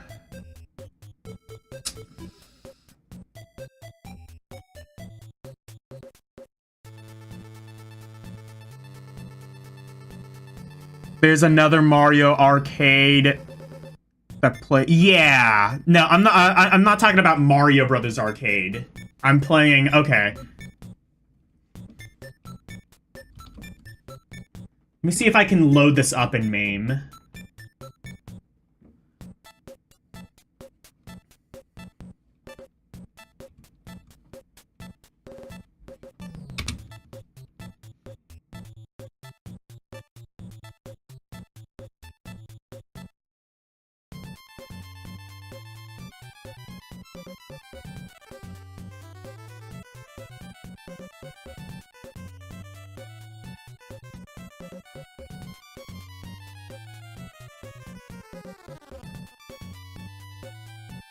Fuck, I need to install BIOS.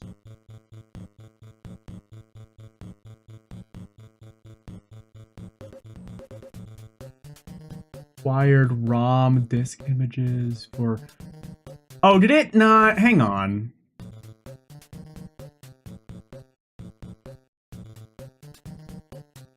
Figure folders, bombs... Oh, it didn't save my, thing. I improve.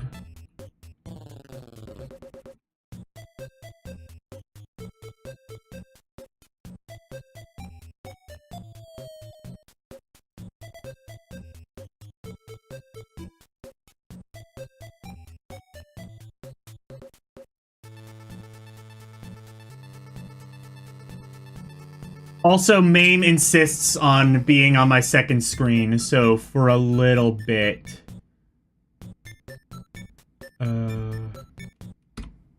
you won't be able to see... I won't be able to see your comments. I'm gonna have to just assume you're being nice to me.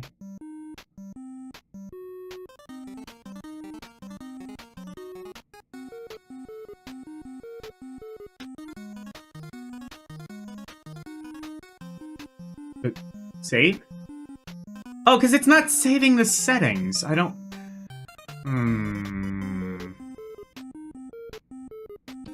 Why is it not saving the settings? Or is it? I don't know.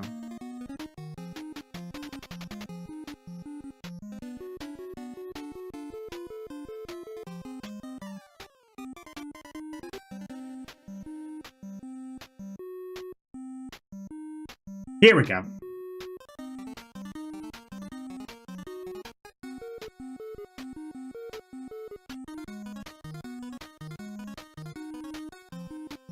And then I gotta do I deleted the.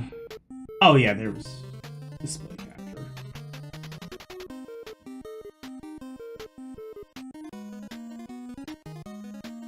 Here we go. All right, this is it.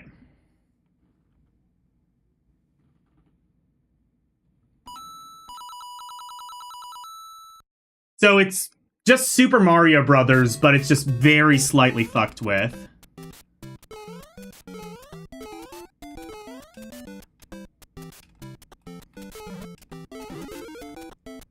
So, like, it's fine, like, right now.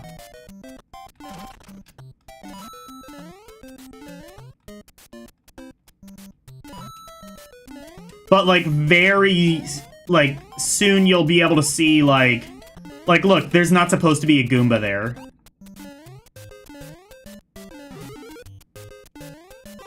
Oh, there is a... I thought they removed the 1-up. They did not. And also, look, no Fire Flower. Unless, is there a... Oh, there might have been a Fire Flower up there. Well, now I can't get it.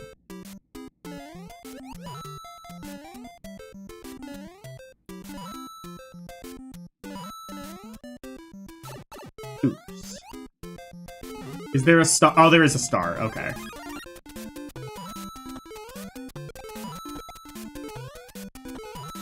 See, like, and then, like, the more you play it, the more they fuck with it. Like, there is supposed to be a mushroom up there, and there isn't. It's like they fuck with it just enough to, like, mess with you. Like, you see one of these machines, you're like, oh, I've played Super Mario Brothers, like, 1,000,000 times. Let me just, like, floss on, like, some little kids who haven't played this game. You play it, and it's like, oh, this is, like, very slightly wrong. And then it gets, like, very much more, like, slightly wrong.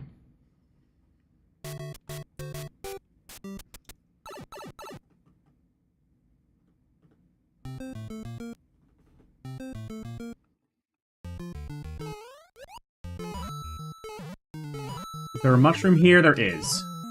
You can't... See what I mean? Like, you can't, like, be 100% sure that, like...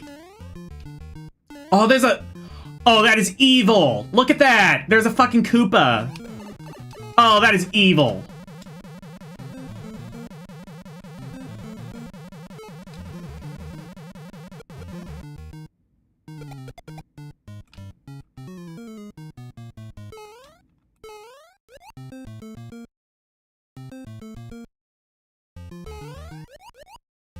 And I think, like, if you go to, like, World 4 and stuff, you start seeing, like... Oh, actually... I say that, you might not even... I think they may have actually removed the warp zone from this version of the game. Or made it so you can't actually get to it. Let's see. I feel like I remember that being a thing.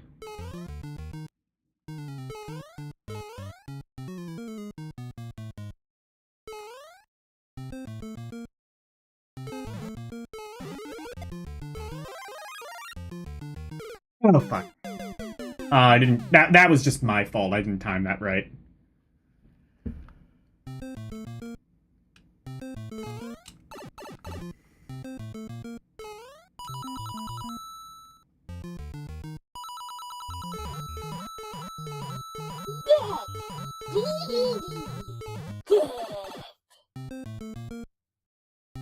It looks like, I mean, it's mostly just Super Mario Brothers. It's just they very, very so, like, ever so slightly fucked with it.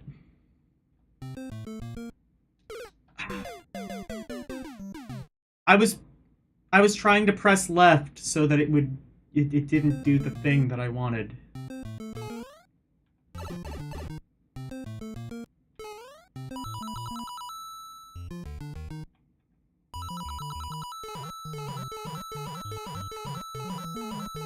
Oh, look at that, too. You don't get an extra life. I should have realized. So there's just, like... There's 3 digits, so you don't get an extra life when you hit 100 coins. Okay, let's see...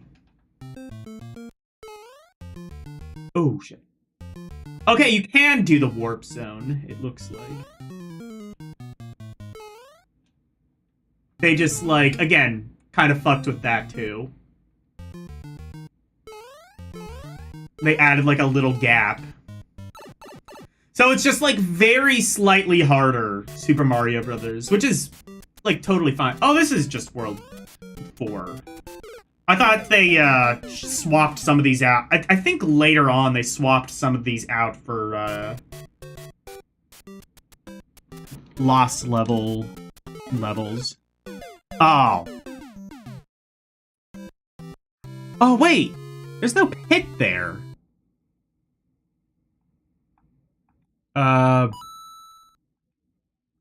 Okay, you can continue. You can just kind of credit feed this. I think the timing on, like, the Lakitu is a little bit stronger, because, like, it starts dropping, like... Yeah, it, like, drops the spinies, like, immediately. So you have to, like... You don't even have, like, time to, like, get the mushroom. You just, like, bye-bye. Whoa.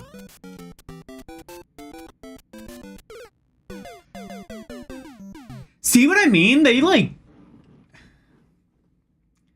This is... You know, like, Super Mario Brothers especially is, like, a game that you, like, get so used to playing with muscle memory that it's kind of fascinating when they ever so slightly fuck with it. It's like if, like, you know what it's like? It's like if, like, someone came into your house and moved all of your furniture just, like, very slightly to the left. Like, it's all in your house. And it's all, like, roughly in the same place that it's supposed to be. But it fucks with your muscle memory. You're gonna, like, sit on a couch that isn't there.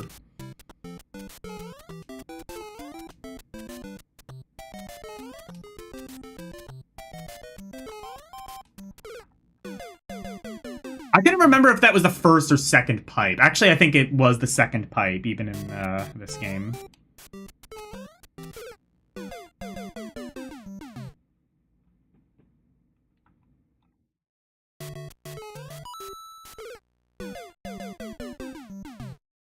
Lakitus are fucking evil in this game.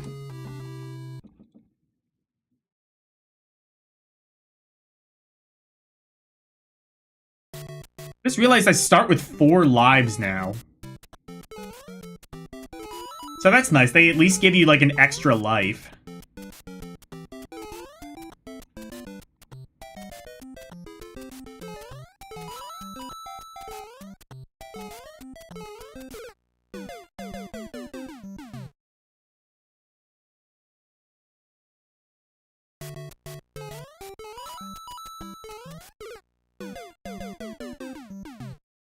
Okay, so moral of the story is... Okay, moral of the story, I have to be a lot more careful, because, like, the Lakitu timing is fucked. Either that or he's just more aggressive with the Lakitus. Or... No, I'm sorry, the cloud is the Lakitu. The things he drops are spinies. That's right.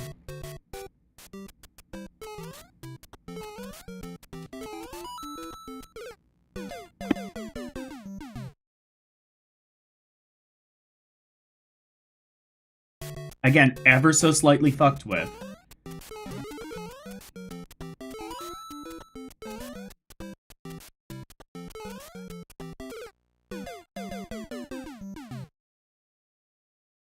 You know what I mean? Like, this is just a game you, like, commit to muscle memory after, like, decades. So it's like you actually have to, like, pay attention to shit in a game you haven't paid attention to in 20 years.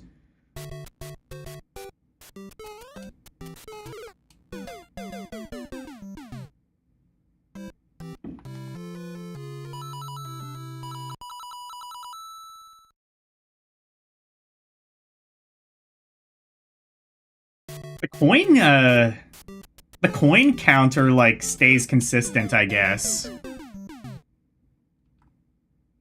I was gonna say, no, the point counter doesn't, though. Like, even if you continue, you have 127. I wonder if it's 200, then, to an extra life, or, like, 250.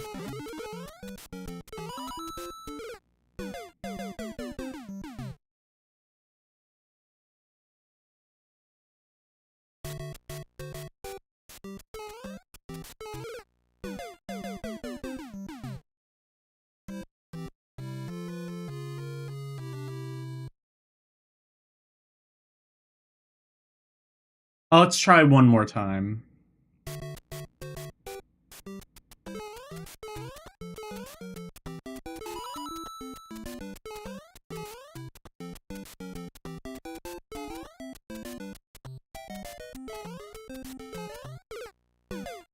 Also, I swear that pit is there sometimes, like the second pit, whatever. That pit is there, like, sometimes, and then sometimes it isn't. I don't think you can save state in MAME. Or, I mean, you can, but not easily.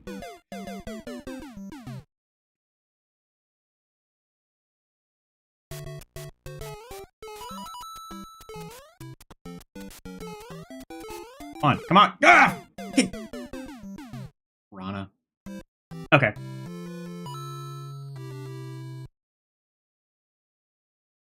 Alright. Well, that's Maybro. Yes, this is Verse Arcade.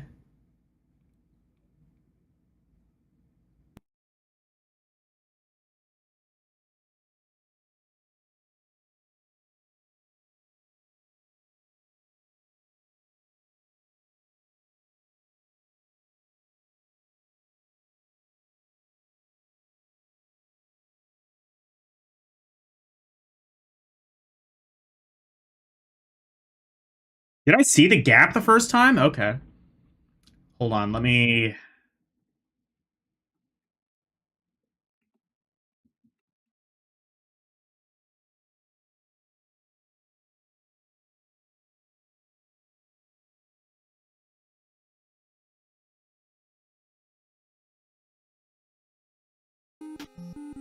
Yeah.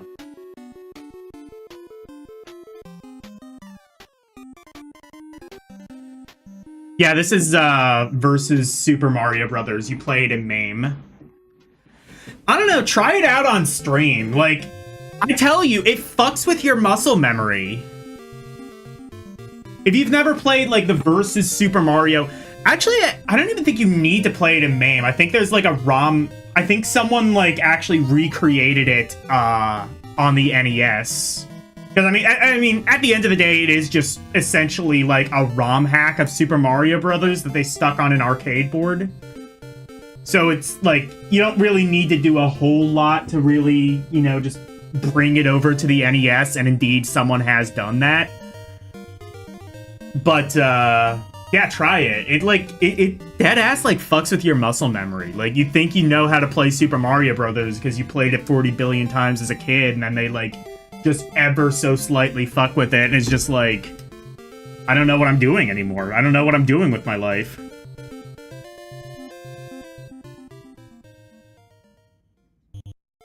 You, like, start questioning everything you thought you knew about life. What I'm saying is, versus Super Mario Brothers is the first game to give people an existential crisis. Enjoy. Of the most common dreams shared by die-hard gamers everywhere would be owning a coin-operated arcade game of their very own. With the quality of today's home games fast approaching that of the arcades, however, most of the coin-op game players' needs are already being met. Thanks to the folks at California-based Eclectic Products, now you can have the best of both You don't worlds. rely on muscle memory? You don't think you rely on muscle memory, and then... Because again, like a game like Super Mario Brothers, like, it's just a thing that's like second nature. Like, you know what I mean? It's like... The Pro Play Arcade is easily constructed and can house any one of the aforementioned systems. It's just like, it's a game that's like so ubiquitous, especially if you're in like the retro gaming community, it kind of just like becomes second nature. It's like breathing, you know? Which I think might be like the only game that just kind of has that appeal.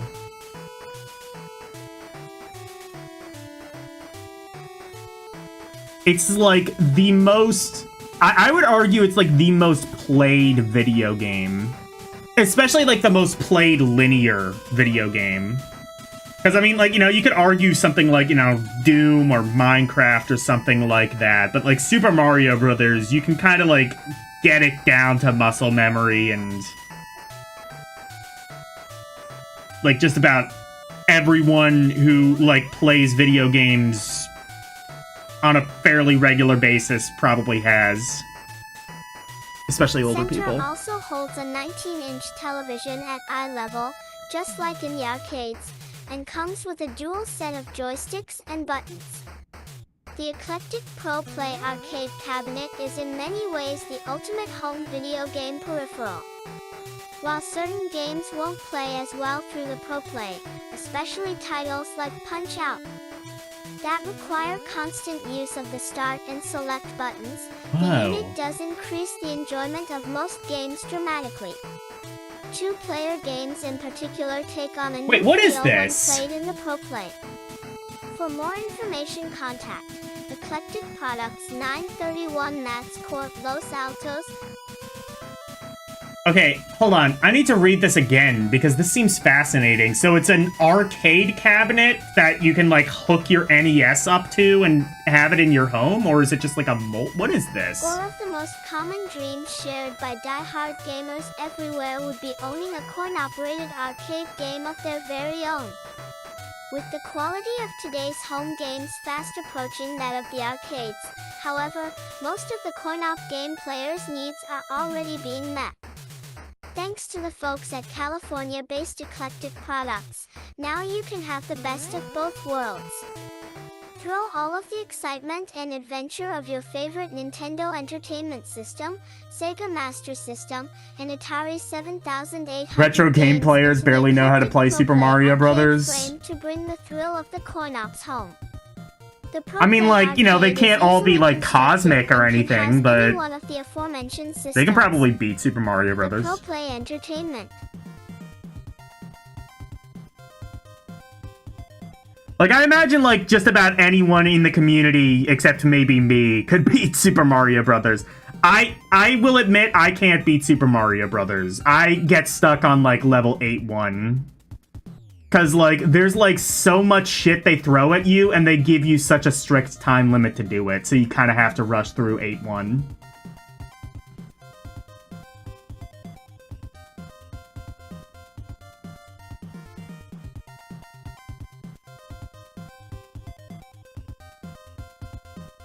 Like, you especially, I imagine, could beat Mario Brothers. Harumi probably could.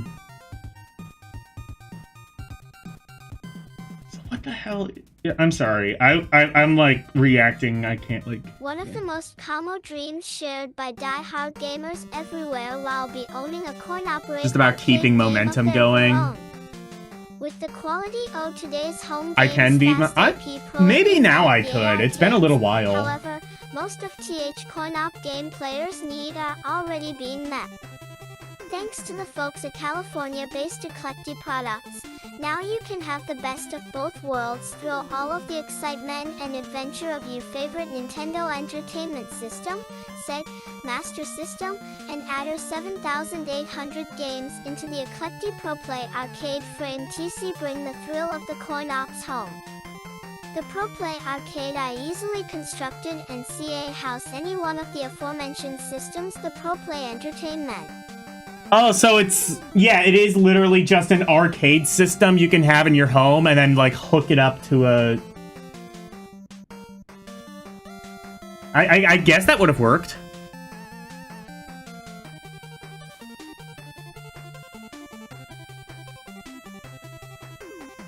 You know what?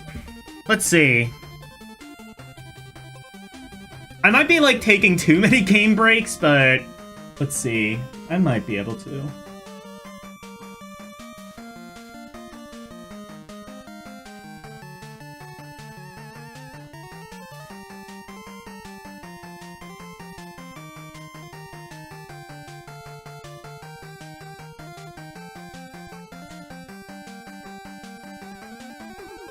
Oh yeah, that's right. RetroArch crashed.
Scroll through, like, all of the...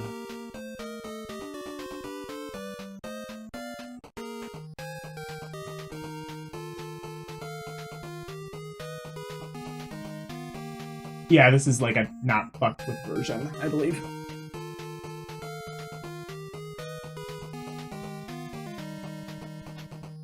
Yeah.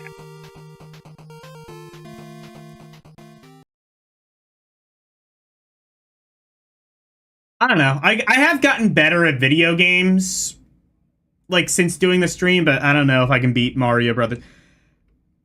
Like I said, I think, like, the biggest thing is just, like, 8-1 is...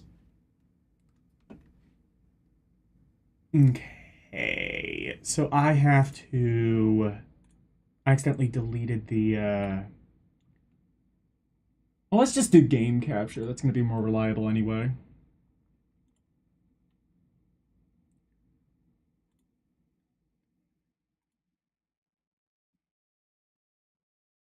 Actually... No, with RetroArch, game capture might... window capture might actually be better, because it can, like, kind of stay on RetroArch a bit better.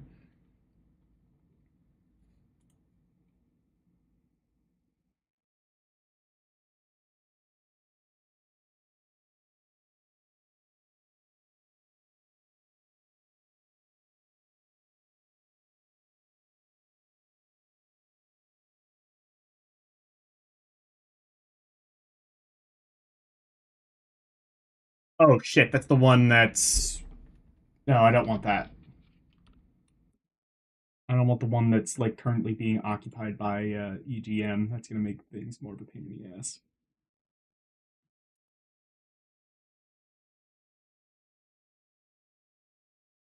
Because it's a different profile.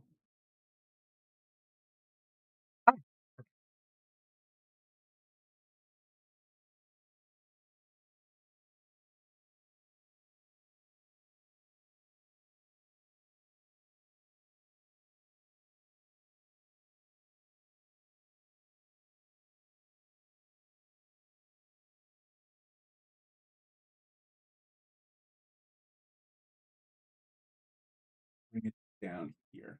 Okay.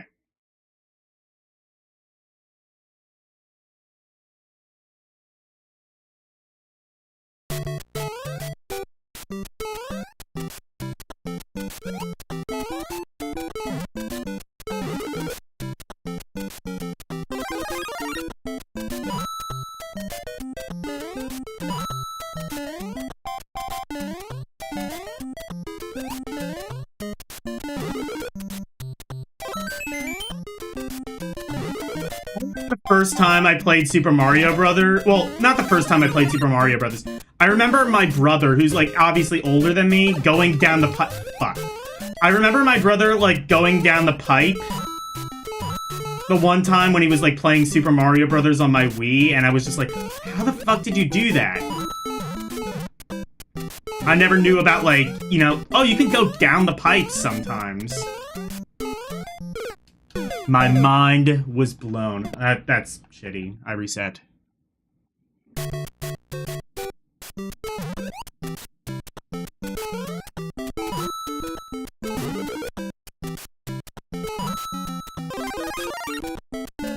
Let's play like the slightly... Let's play the not fucked with version of Super Mario Brothers.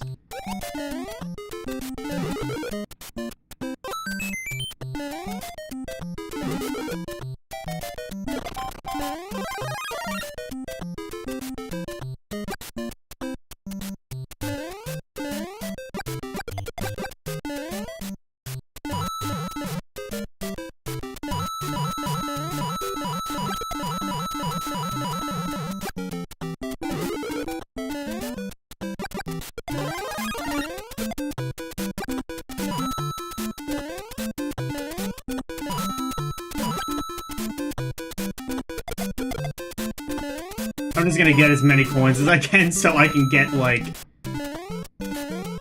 one-ups. I don't know. I might need them later.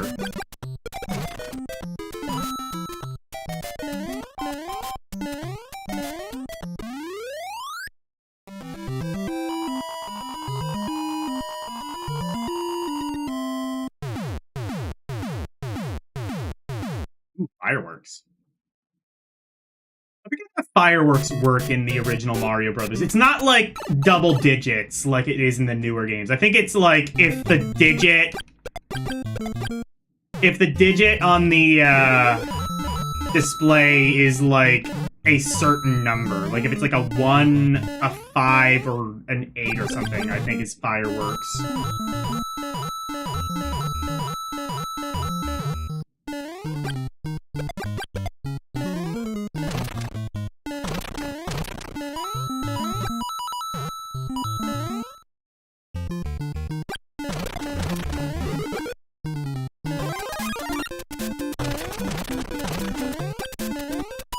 I've like successfully done the infinite life trick before in Super Mario Brothers. I did it on stream, in fact. It's mostly, I found, just about like actually timing it properly. Like getting the right like sub-pixel count and then timing it properly. Oh shit.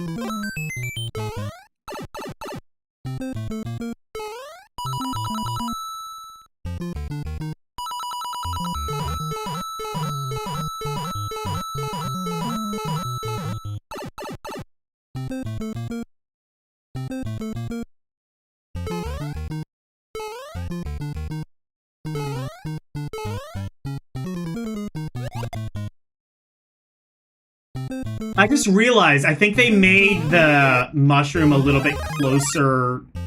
I think they made, like, the gap here, like, a little bit wider. Or, a little bit, like, more narrow in the Versus Super Mario Brothers. I just now noticed that. Either that or, like, maybe they made the platforms smaller? I don't know. Fuck. Oh well. All you need to do is speedrun this. Actually, there is an extra life I could have gotten there, but I decided not to.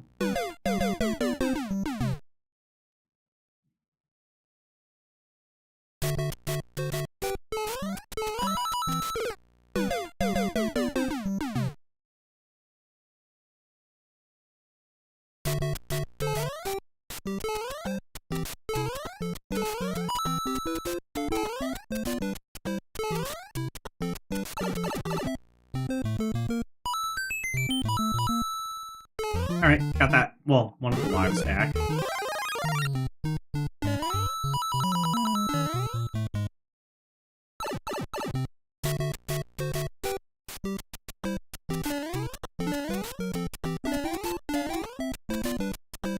Probably good that I was small anyway, so I could get those coins at the bottom. You can, like, kind of, like... You can kind of, like, slide to get those coins at the bottom of that warp, but it's a little bit of a pain in the ass. So if you're small, it's just, like, significantly easier. Okay. Ah, fuck. That's the other thing that fucks with you in Super Mario Brothers is, like, the momentum. I talk about this all the time. Momentum, I think, is just an excuse for kind of slippery controls. It makes, like, precision platforming like that, like, more difficult than it needs to be. Oh, shit.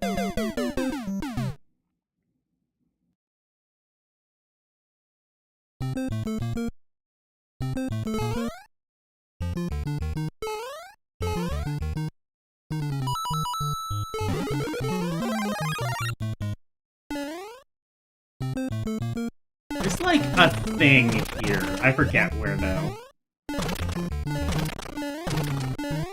Was it just, like... Oh, yeah, it would have just been, like, a 10 coin block. I don't remember where, though.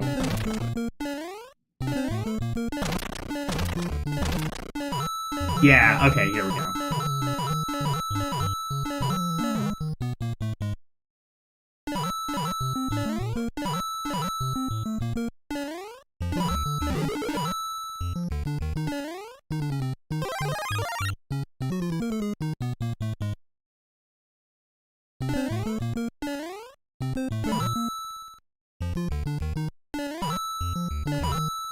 Oh, shit.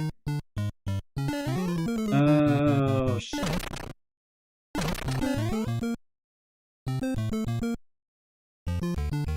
I might have fucked myself.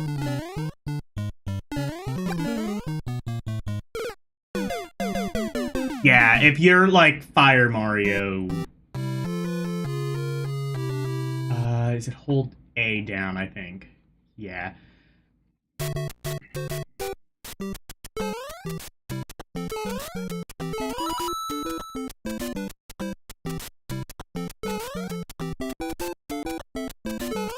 They did fuck with it.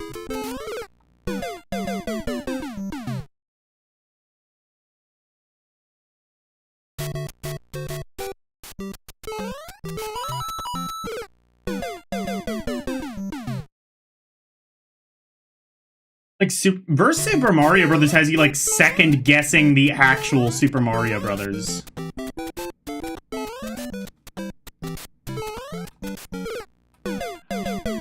I don't know. I might try that again later, but yeah.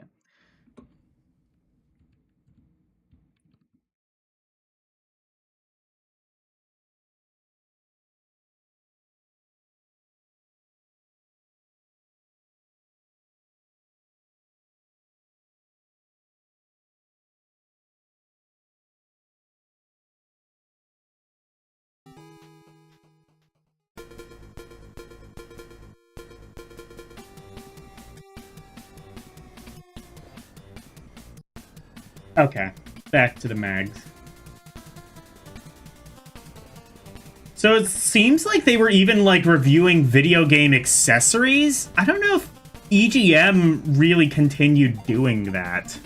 Coming up with later original on. Video game themes is a hard task these days, with chop suey martial arts battles, shooters, and drivers populating most of today's arcades. Finding companies that are willing to buck the trends in an effort to produce something unproven is difficult to say the least.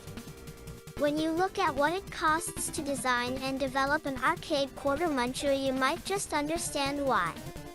These puppies are expensive, costing upwards of $500,000. Leave it to good old American ingenuity, however, to come up with what has to be one of the most controversial coin-op releases. Oh, is this... Oh, it's Narc! NARC Narc was is recently great. introduced by one of the few.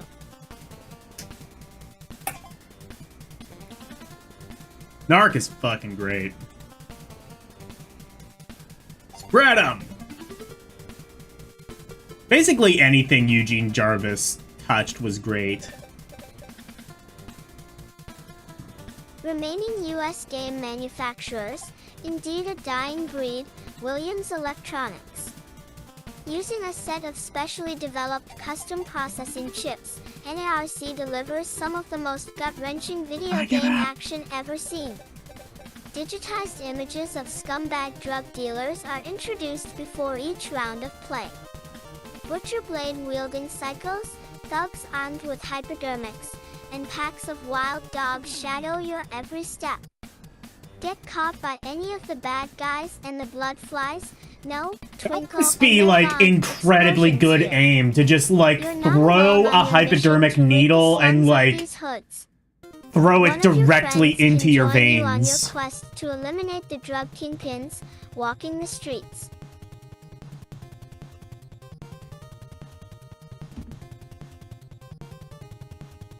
Like, honestly, like, if you have that kind of accuracy, you shouldn't be like a pusher. You shouldn't be like a drug dealer. You should be like in the Olympics or something.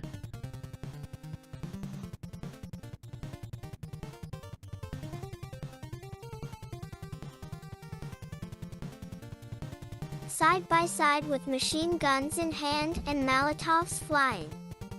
This explosive combination fills the screen with flaming body parts, bags of dope, and the crook's cash. Confiscate it and return to the station for higher Even the rewards NES and port I bonus thought points. was alright. It's not Also great, honor but ARS I think it's Treasure better than a lot T. of people give it credit for. There's a lot of, like, pooing on the NES port of Narc. I think they did what they could, and they did it reasonably well. N.AR.C.is, a class act that is already gaining attention in the national media for its subject matter and strong anti-drug message. Even the marquee sports the familiar Yeah, I don't think that's an anti-drug message. That's an anti-war on drugs message.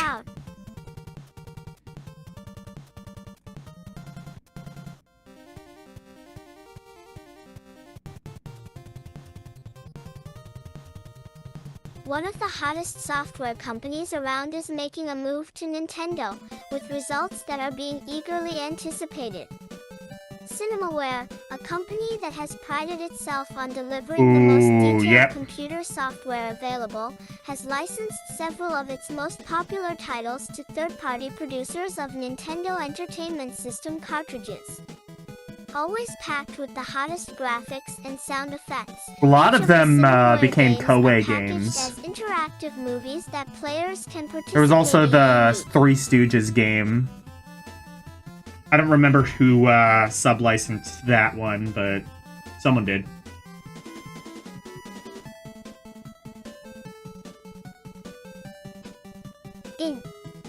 New Cinemaware computer releases like Rocket Ranger have been heralded as state-of-the-art games, both for their outstanding play mechanics as well as exceptional audio and visual quality. Now 2 of Cinemaware's best sellers will soon be packaged up as carts compatible with the NES. Ultra Games, a subsidiary of mega manufacturer Konami, will be bringing all the action and strategy. Don't let the cat out of the bag. We don't want Nintendo to know that. Crown home for Nintendo Play. Activision will do likewise with One of the Fun.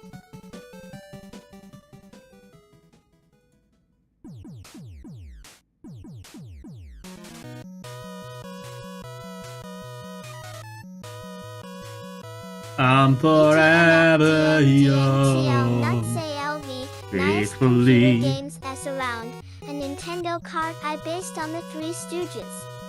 Slap, poke, and yuck your way through multiple levels of stooging that would leave FRURHOUSE NESDS Lammy, Mo, Emets, and Curl Yen, money _Vio 3 Ether or MOP not we see now other computer games translated into Nintendo cartridges in the future is. I love nyuk-nyucking my way through video games. Actually, that's kind of all I do on stream.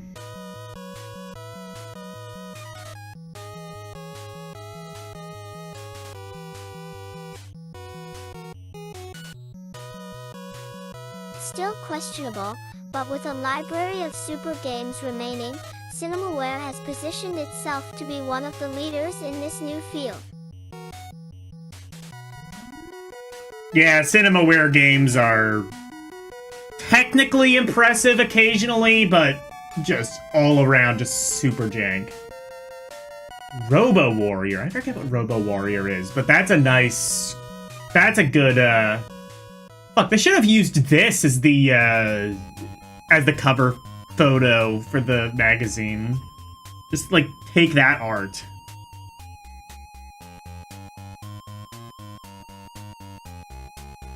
Robo Warrior.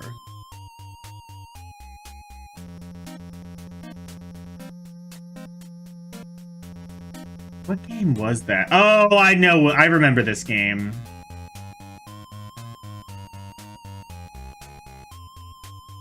I think, maybe. If I remember right, this game is okay. You'll need all of your skill and a bit of luck to liberate the people of the planet Altail from the evil invader Zur. Zur has driven the human population underground and turned the tranquil Altail bitter cold. Only Zed, Damn you, half Zur! man, half cyborg, has the power to wipe out Zur's army of marauders. But your task isn't easy. You'll fight through 27 battle zones, face 14 enemies, and encounter 7 of the meanest and ugliest lords in the universe. Wow, that's insulting. You'll have to recover 12 deadly and powerful weapons and collect 6 extra powers if you expect to save Altail from eternal doom. Can you meet the challenge? Are you ready for the action?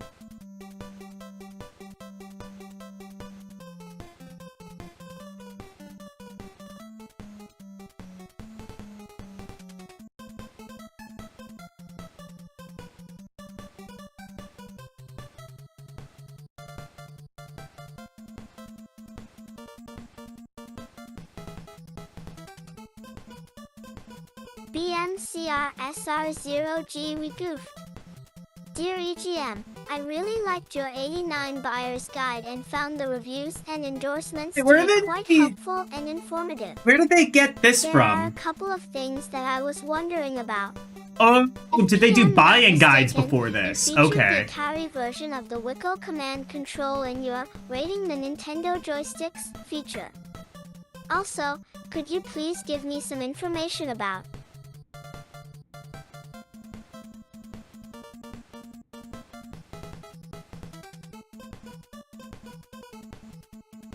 the Bishu Zoomer joystick? I saw it on your back cover, but didn't find Bishu any Zoomer thing joystick? about it in your Mag 8. Is that what that is? That just looks like an NES Advantage. Madison, Wisconsin I edition. No, that is an Boy, NES we really Advantage. bit the What? bullet on this P1, didn't we? You're right, Charlie. True, that was an Atari joystick you saw in our.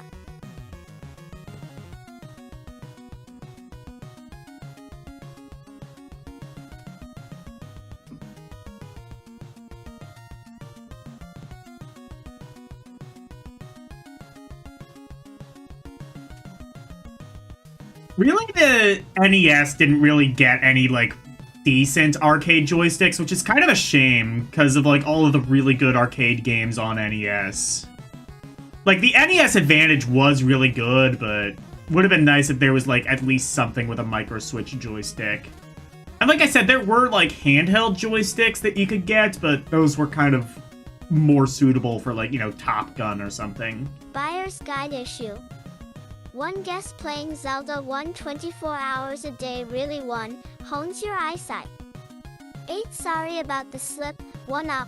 For now we'll blame it on the printer and say he mixed up the pictures. Regarding the Bishu Zoomer, you can come to page 13 for TE complete story behind this stick as well as other big news from the big wigs IT Bishu. 3 better late than sent never?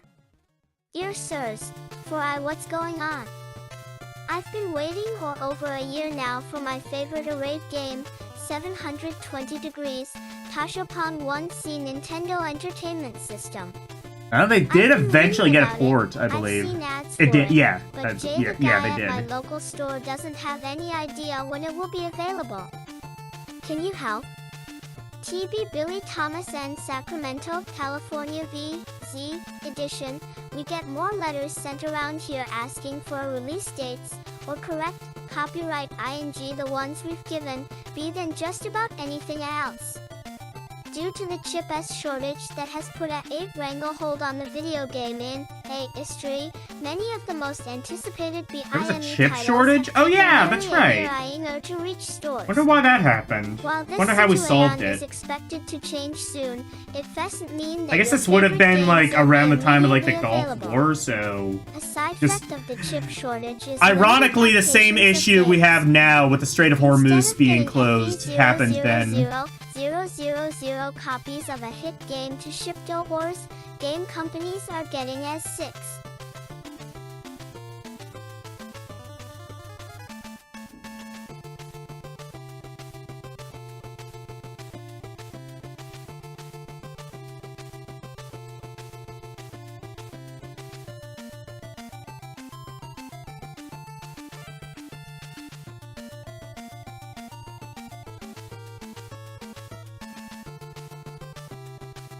Few as 50,000. So if a game sells out today, you may not find it again for months, if ever. What can we say? Dear EGM, Electronic Gaming Monthly is the hottest magazine around. I react It's the to first other issue, video how do you game know that? magazines, and yours is the best I've seen. The Unless this reviews are wasn't? informative and written by people who know the games inside and out. When you call a game a hit, I know that I can count on it to be a winner. Jesus Christ. You have the perfect mix of Nintendo. Usually you need to Sega, pay for and advertising Atari like game this. reviews. And since I own all 3 systems, I appreciate the equal coverage. Keep up the great work Ew, and rich send kid. us more game tips with I the own reviews. all 3 systems. Please find my subscription check inside. John Sanderson Jr. Stockport, Iowa, edition. Gosh. Shucks. Damn. Thanks for the nice words, John. I hope we Did they prove say to be damn? everything you want in a video game magazine. We'll keep sending you the very best and most honest appraisals EGM of edgy. the They newest say game swears, titles like for the damn. home, computer, and arcade. Also, beginning with this issue, look for our special How to Master strategy booklets. You'll find all the hidden tips and tricks from your latest favorites inside this issue. In the future, you'll also get tip booklets for brand new games. All the firepower you need to beat the best and get record scores will be in each issue of Electronic Gaming Monthly. Have a question or comment? Complaint or praise? Let us know by writing to Interface. Letters to the editor. You pesky Enzo Business plumbers. The Park, Koopalings and I have 1920 taken over the Avenue, Mushroom 300, Kingdom. Lombard, Illinois 60148. Have a good one.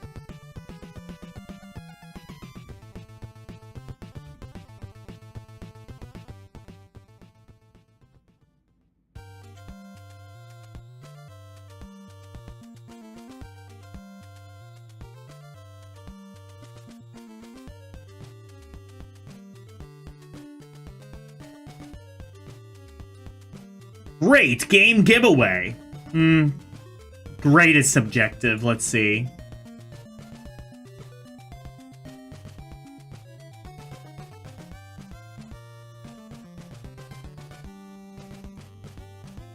Here's your chance to win an entire library of over 50 great new games for your Nintendo Entertainment System. That's so many games. You'll get a selection of the hottest carts, I mean, I could including just the pay latest $200 hits and get like all-time 52 classics. games, but you know. We're even going to throw in some fantastic new titles that aren't even available in stores.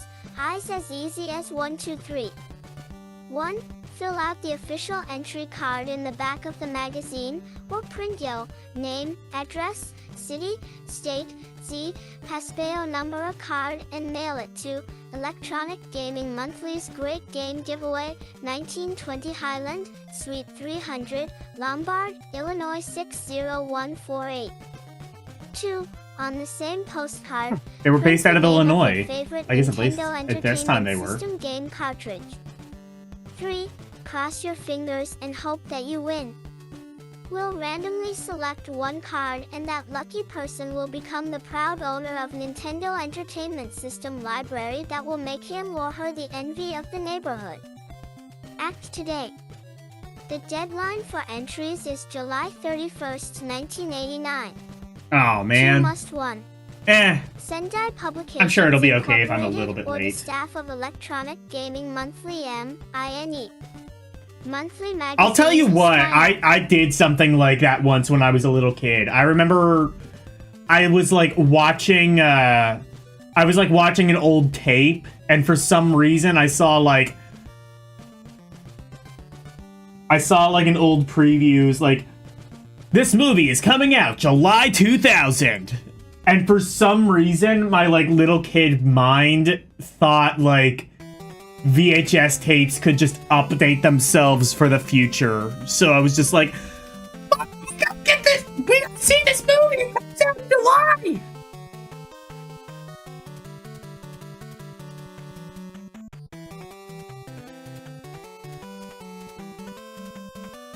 Meanwhile, like, when I watched it, it was like, I don't know, 2006 or something.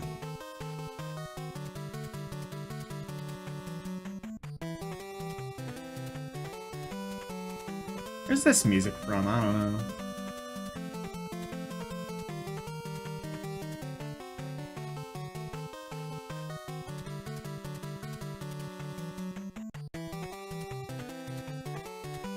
Our 48 Atari Games Corporation has always prided itself in bringing the most power-packed video games to the arcade. Games that stimulate as well as entertain, with plenty of high-tech enhancements that keep Atari games on the leading edge of technology. Atari has also discovered that video driving games consistently remain a staple of your typical video I've game never played player's this because diet. it is just kind of Beginning a with struggle pole to position actually and get continuing running all in the way MAME up because to you need last like some year's specialized multiplayer controls to mega really hit make it Final work. Lap. Atari always manages to eclipse the competition. This time, however, Atari has outdone itself. Hard Driving is Billadast World's first truly authentic driving simulator for coin-op play. I've only ever played Over it 3 on years in the making, like Hard the Driving combines the proven elements on like that have made consoles, and earlier there isn't drivers really a such roaring decent like successes with a console new port of level Hard Driving. technology that only Atari could deliver. Using state-of-the-art tactile graphics.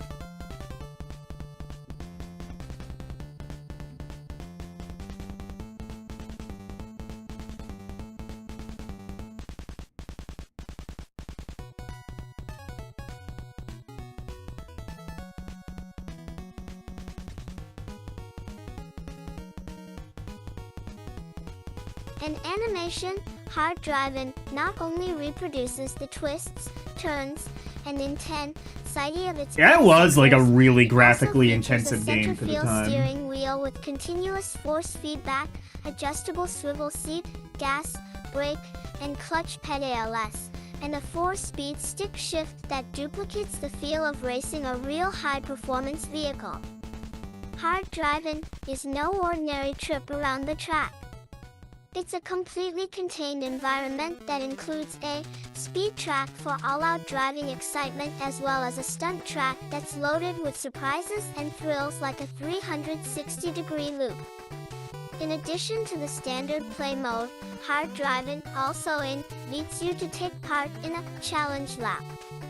This ingenious option lets you go up against the best racer who has ever played the game. That's right. Hard Driving actually remembers the path of the car driven by the best driver on record. Wow. When the qualifying time is beaten, you challenge the car of the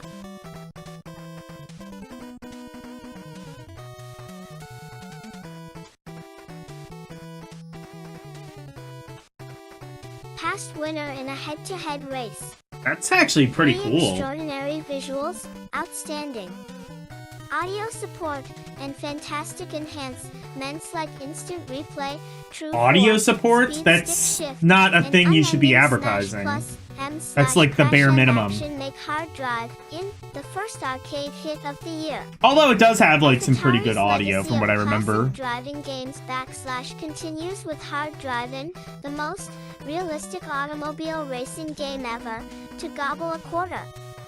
GACRHTTSICOA6SE comment. Maybe I should try hard driving, cause is it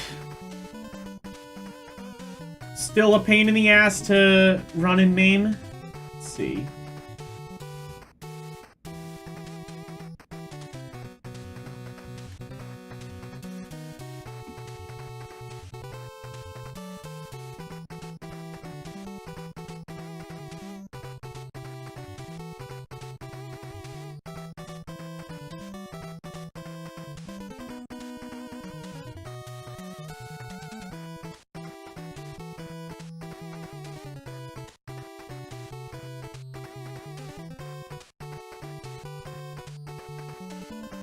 There we go.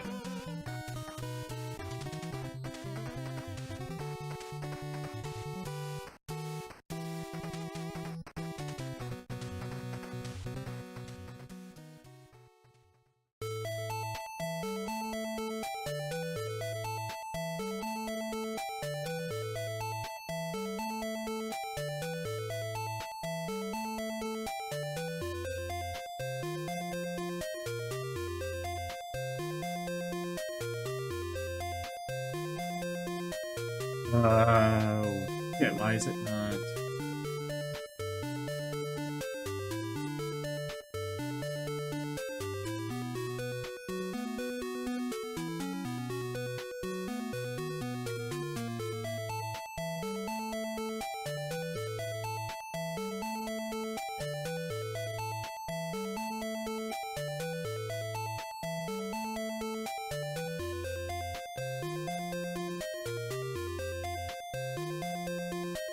Oh, here we go. I just had to do that.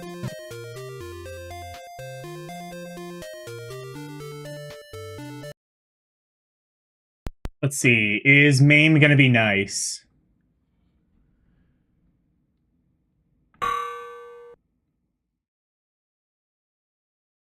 Because the problem is, like, there's a lot of, like, analog controls and stuff that the game requires.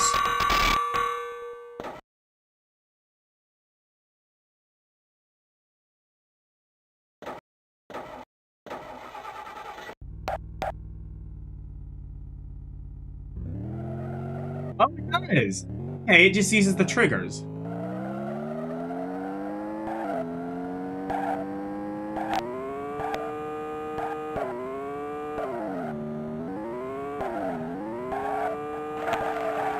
Oh, God.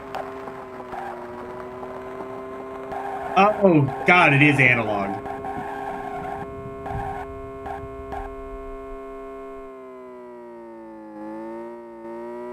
Oh, so it is technically playable. Where the fuck am I, though?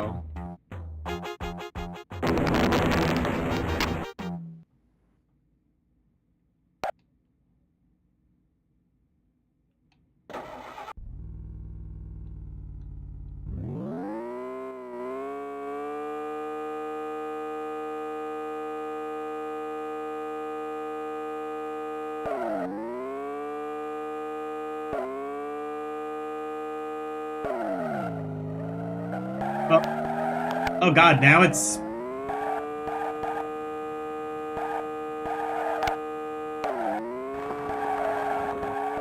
Oh, I see, so it's...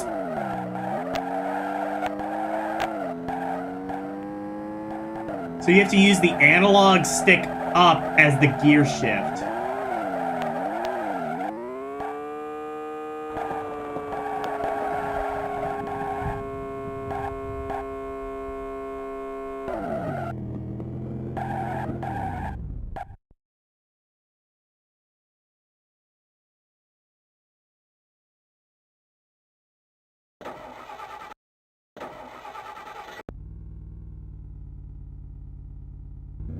Okay, so R2 is accelerate, and up on the control stick is, like, also accelerate.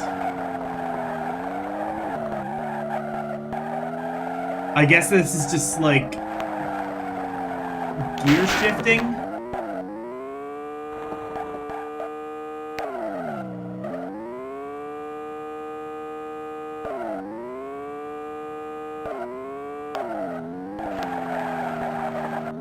Oh, I see. So it's high gear.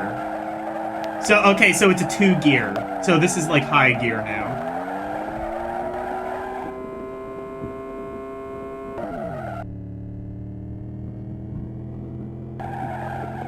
Or, I don't know.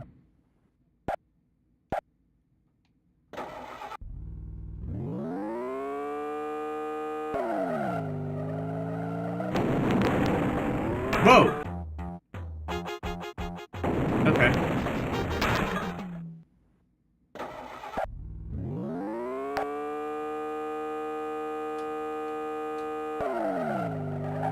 Is there a gear shift?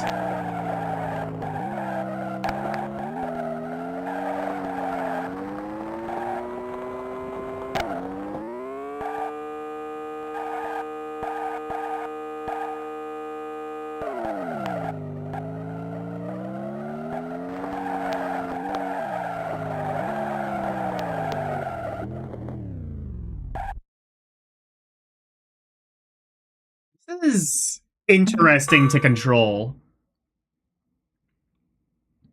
Mainly in how it, like, how it seems to, like, combine things for you to use.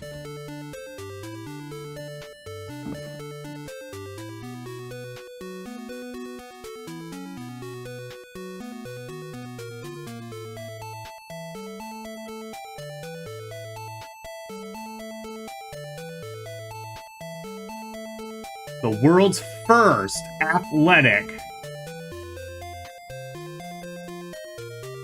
well, authentic driving simulation game. Oh, this is... what is this? Oh, this is still more just like flavor stuff for hard driving.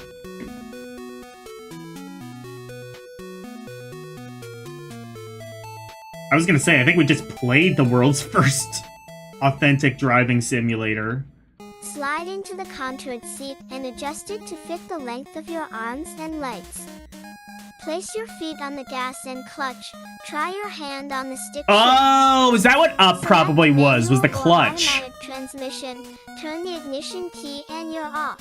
Yep, that was Shadowgate. What? Which one is this? Let's see if we can, like, guess what these NES games are. Problem is, I don't think it actually tells you what the name of the game is in this video, so... I definitely know what game this is. I don't remember, though. It was like some Konami game, I want to say. Driving might juke like an arcade game. Oh, Guardian Legends. No, you're right. It is Guardian Legends. Don't just take our word for it.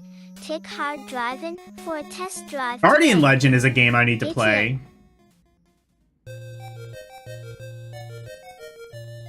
This one I have no idea. I've never heard this one before. Something they just made up, maybe. To try and fool us.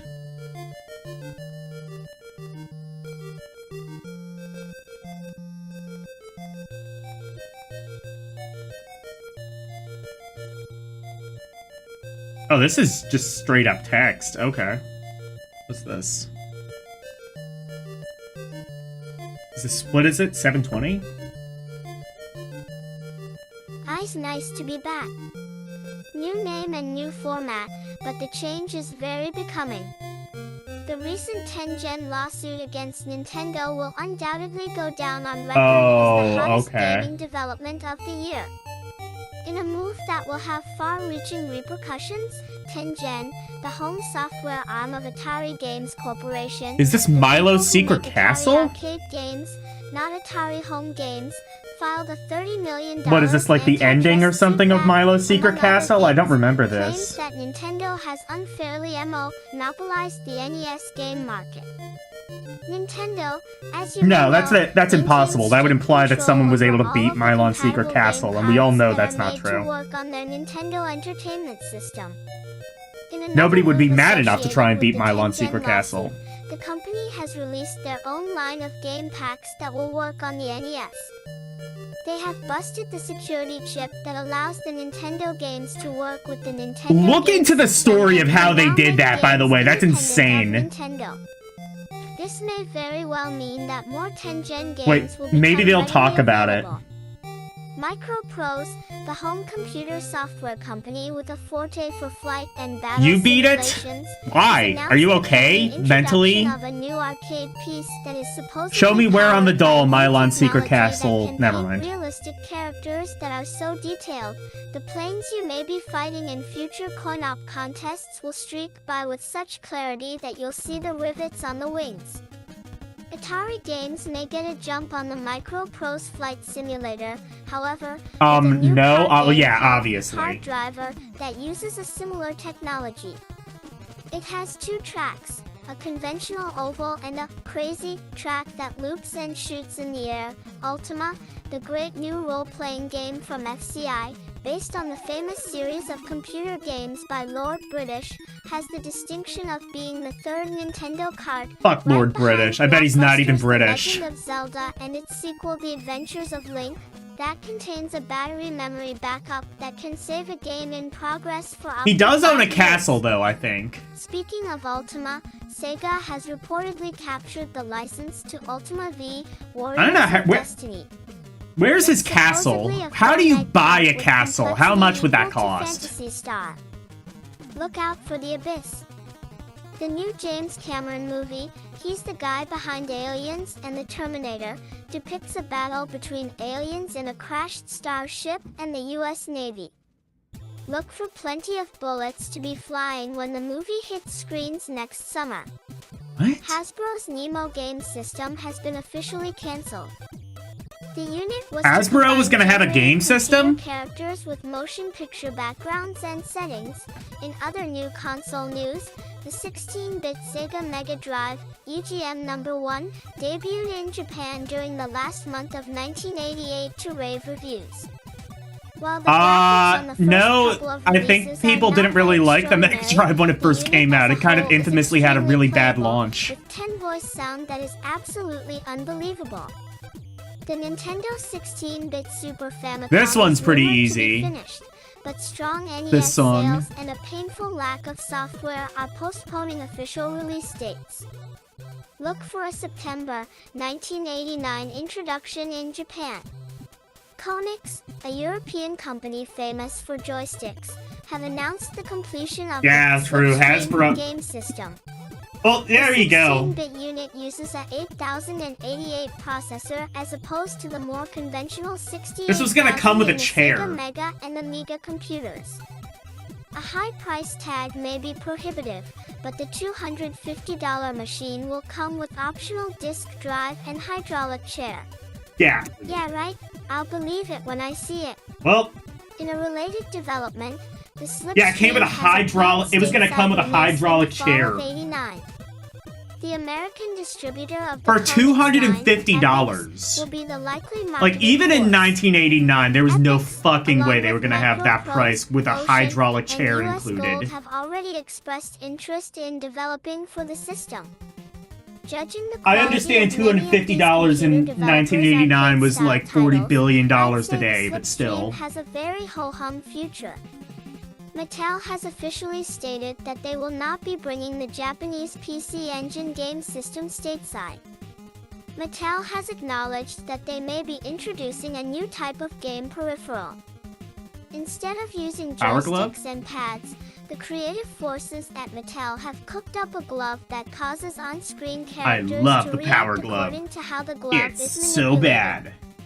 Should make Michael Jackson happy.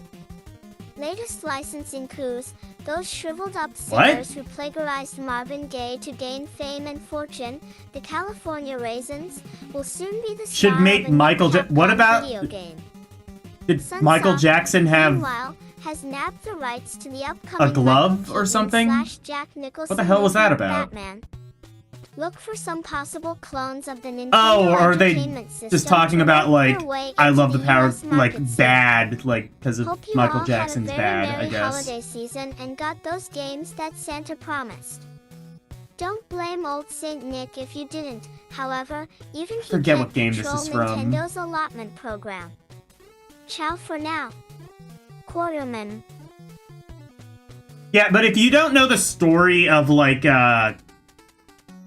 Tengen, basically they were trying to reverse engineer the lockout chip themselves, but they couldn't, so what they did, and this is so insane that this even worked.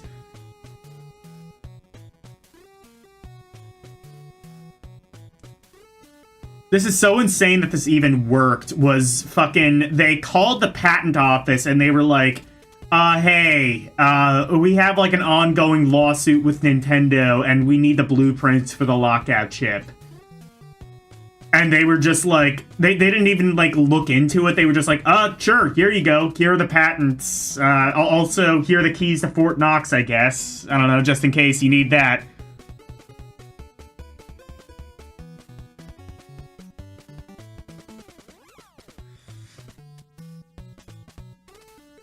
Yeah, they did. Was there a port of Alien Syndrome for the NES?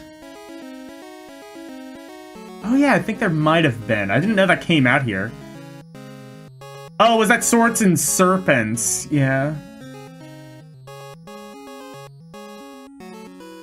Play Guardian Legends? Okay.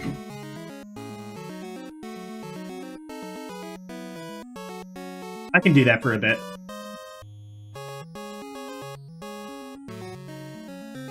I have no idea what the hell this is.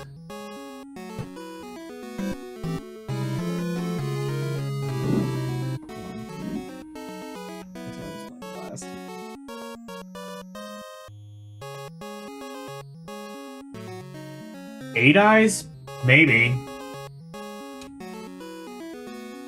It sounds Eight Eyes adjacent, so it could be.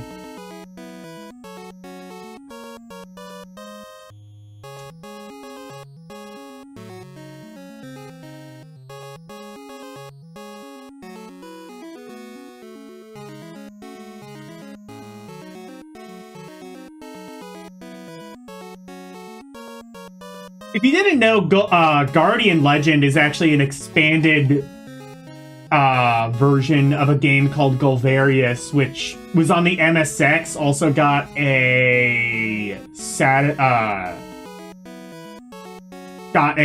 Master System port.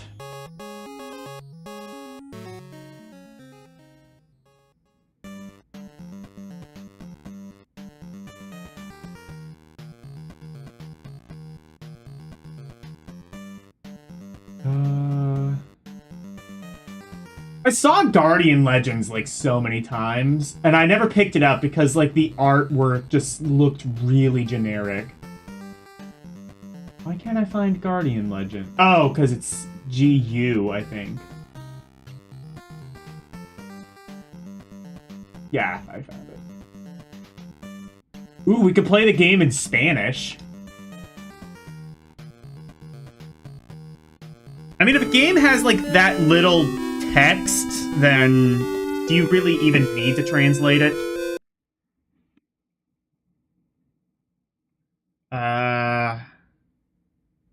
Okay, yeah, it's good. Oh, no, wait, no, it's not. I need to swap between,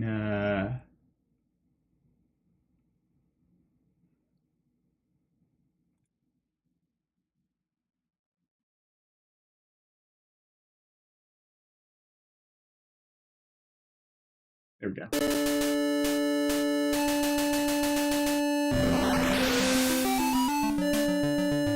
Has a good story, too. I never paid attention to the Guardian Legend story.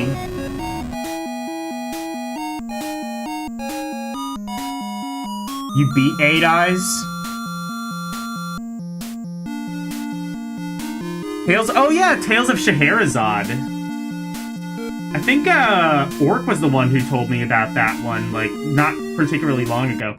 Long ago, an alien race sent a huge world. Wait.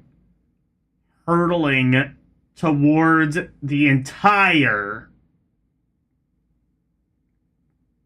Wait. A huge world hurtling... Planets are colliding? Loaded with a cargo of mysterious life forms. Yeah, something tells me the translation of this is not perfect. What the hell is a car? Oh, yeah, no, that's not the right word. You just battle your way deep within the alien world to destroy its victims. Inhibitions. Okay, we need to play like grammar teacher here.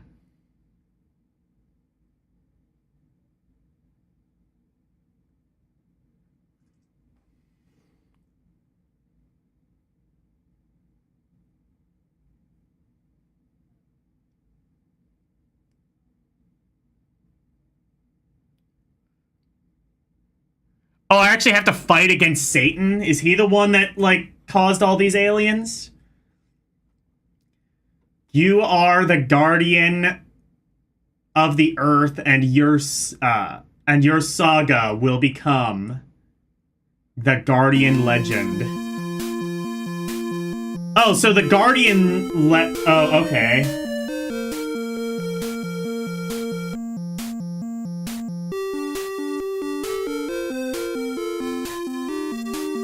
That's great.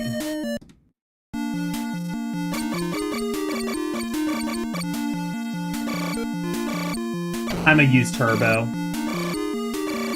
I'm gonna beat this the Billy Mitchell way.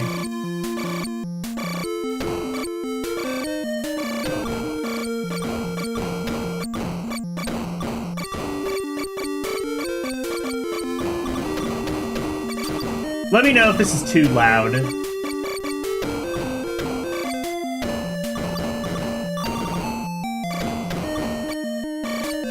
I'm not gonna play through this, obviously, but I will play a little bit of it. I like this game. Oh, I shouldn't hit that. That's bad. Don't hit the pentagram.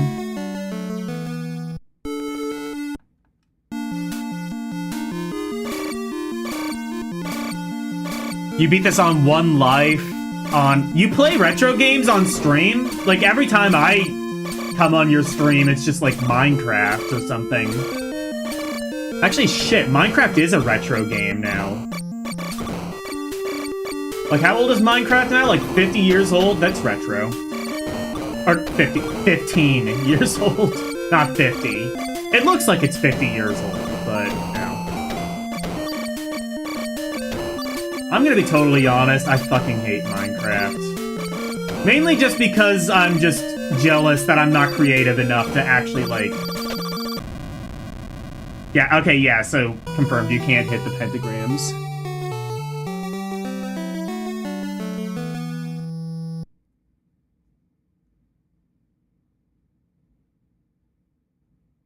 Sound is perfect? Okay, perfect. Yeah, Minecraft is 15 years... Oh, you do retro stuff on Sunday? Aw, I'm gonna have to tune in then. That sounds cool.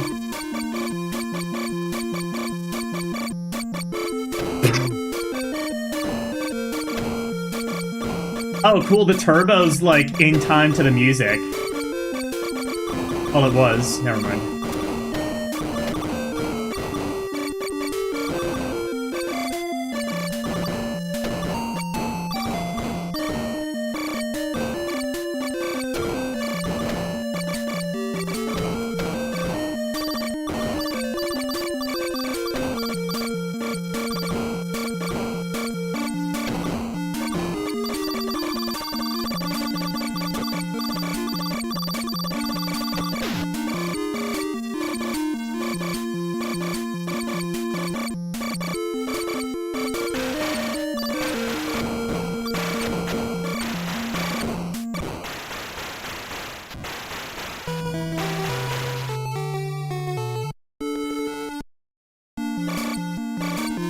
Are there not continues to this? Oh, I forget how the chips work.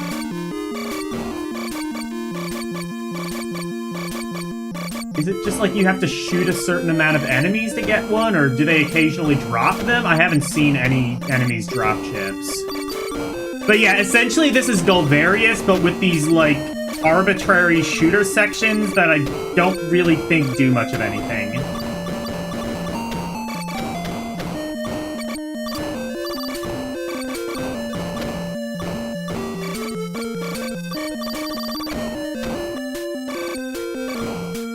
I guess just because, like, shooters were cool. I don't know.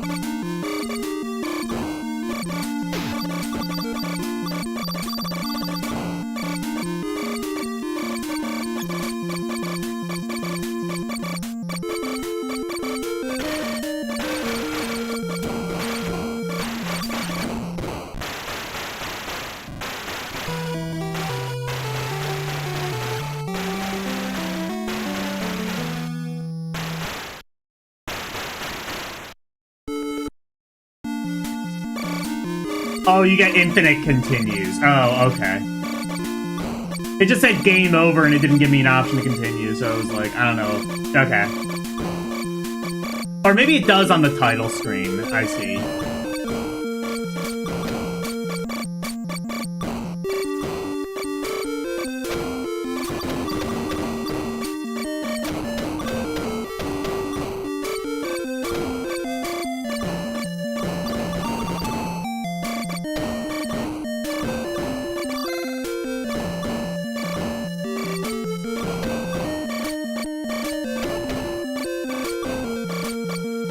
I guess you get the chips when you do, like, the ground sections, maybe. I couldn't remember.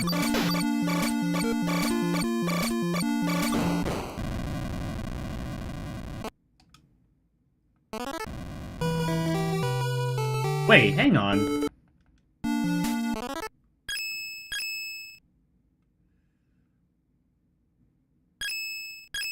Oh, okay, I see.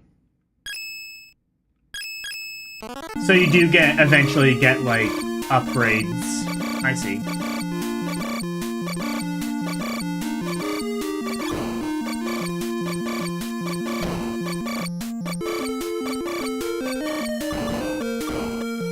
If you want my opinion on, like, the best shooters on NES, it's Gunnak and, Rekka. Technically not released, in the US, but if you want, like, an absolute bullshit hard shooter, play, Summer Carnival 92 Rekka. To tell you how hard it is, it was made specifically for a contest, and nobody was able to win that contest because the game was impossible. I mean, it is technically possible, just barely.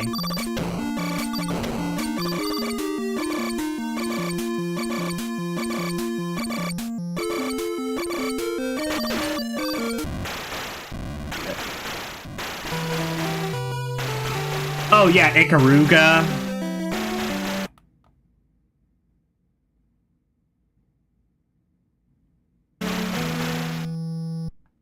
Let me try this one more time.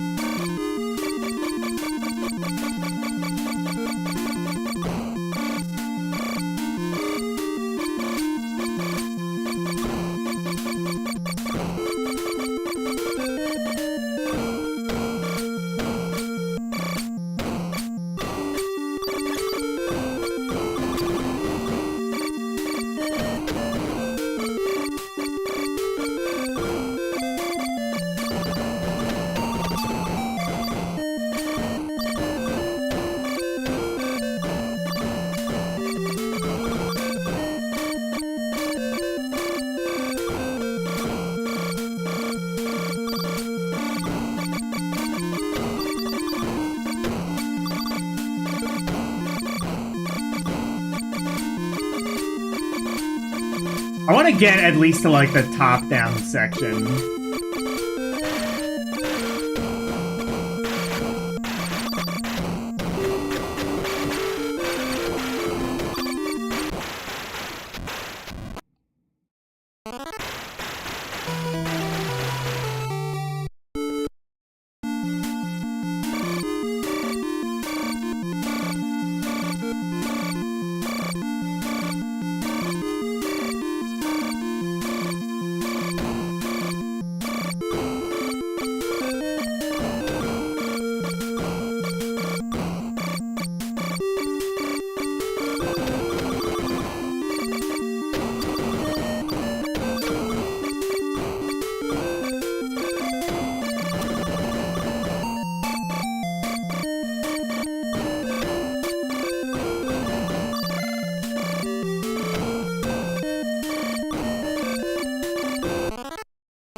Fuck. Oh, I could have... If I would have... Okay. I'm not very good at shmups, as you can tell. Hence why I don't, like, very often play them on stream anymore.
Okay, I'm gonna, like, save state after.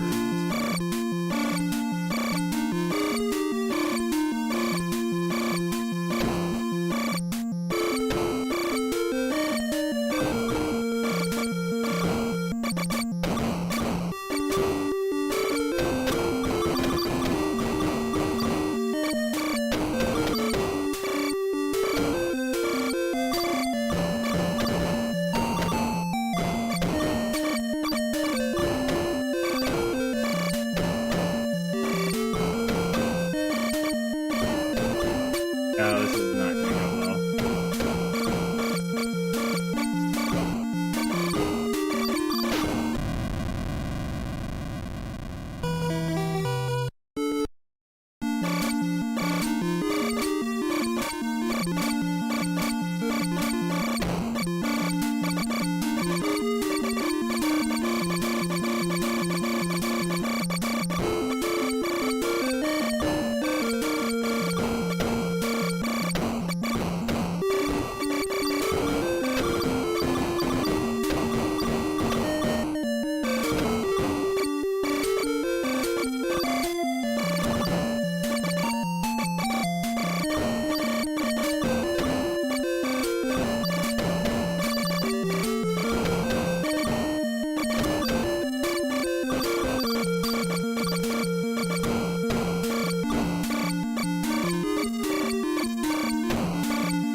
Damn it. Okay.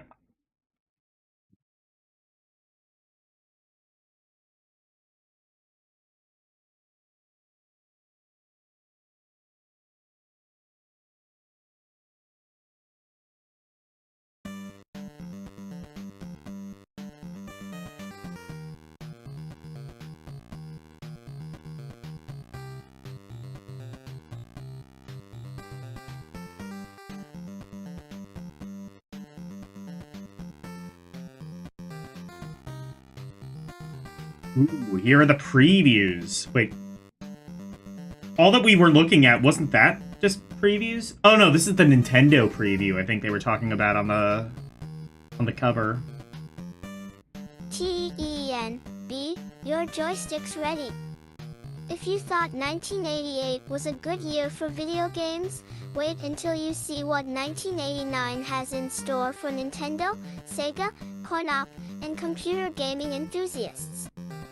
You'll find more games ready for play on major game systems and computers than ever before, and a couple of next-generation machines that You have the also power play to play tons of games that are Tetris? so Good. complex, you'll think you're standing in the middle of Glad an your arcade. priorities are in the right Here's place. a game-by-game breakdown of the hottest titles set for release in the next 12 months.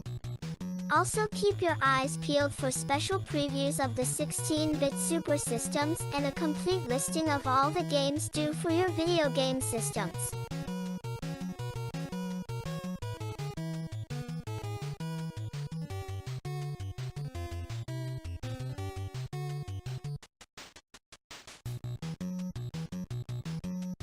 16-bit super systems. That's just too super. I don't know if the gaming landscape is ready for that much superpower. One of the leading producers of Nintendo carts and entertainment software, Data East USA has quickly become one of the most prolific producers of electronic entertainment. 1988 brought forth a wide array of games from Data East, including several pieces inspired by arcade hits as well as original entries like Cobra Command. With a firm hand on the pulse of today's video game player, Data East is poised to enter '89 with one of the strongest computer and video game lineups. Bad Dudes, arcade action for most popular computer formats as well as Are you a the bad Nintendo enough dude to Entertainment rescue President System. Reagan? One or two players control Blade and Striker as they work against the Dragon Ninja Gang who have captured the president. Bad Games, Dubai, surprisingly April, enough, is 1989. actually, Heavy bad. Barrel, another Data East arcade translation. Heavy Barrel will be available in the spring for Heavy the Commodore Barrel, I 64, forgot that 128 and IBM got compacts. a, NES Guide release. your soldiers of fortune behind enemy lines to reconstruct the ultimate weapon, Heavy Barrel. Rampage, guide George the Ape or Lizzie the Lizard in this one or two. Rampage was a Data arcade East game? classic. 128 levels of Actually, I think it was a smashing Midway game. I guess mayhem Data await in East this was just in January charge of release doing for the... Nintendo Entertainment System. RoboCop, become Officer Murphy, the half-man slash half-machine cyborg who wants to wipe away the filth and crime in New Delta City. Scrolling RoboCop. arcade action for major computer formats He is in a January robo, he is a 1989 cop, and the Nintendo he is a Entertainment System in RoboCop. April 1989. Super Hang-On, the super sequel to the What? arcade motorcycle road race. 8 continents of winding roads challenge players in this Macintosh and IBM title due out in February 1989. A Petit VEDR Acclaim Entertainment has enjoyed astronomical growth and success. Super Hang-On was supposed to come out on the NES? That never happened. During the '88 Summer CES. In that time, they have expanded their NES library, entered the VCR gaming market, opened up subsidiaries in Japan and Europe to The aid in Acclaim- game development, and are now looking The to enter VCR computer gaming software market? To say that Acclaim has made it big is a bit of an understatement. Airwolf, I gotta based look on into a that. syndicated television show and translated from a semi-successful coin-op, Airwolf is your basic horizontal shooter. A hostage subplot helps liven up It is the not. action. Iron Sword, The version Wizards of and Airwolf that we Warriors got Island, was not... Purist, They're the they're hero describing the of Wizards and Famicom Warriors, Airwolf. They just is like back in the developed their second own adventure Iron Airwolf Sword. for the Take you US for through some magical reason. worlds defeating all sorts of ghouls, ghosts, and dragons. Yeah, if you like didn't know, and I like kind of showed this at the beginning, the Airwolf NES game that we got was completely different from the Famicom Airwolf game.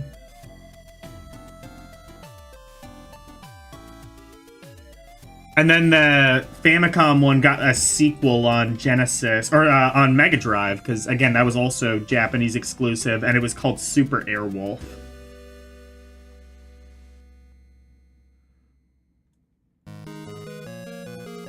Ooh, Marble Madness.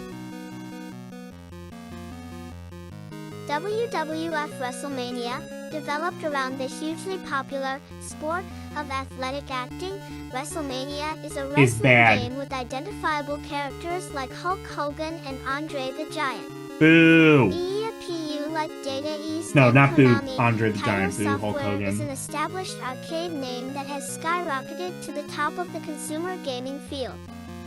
With powerful adaptations of several solid coin-op properties, Taito has plenty of ammunition to carry the company into 1989 and beyond.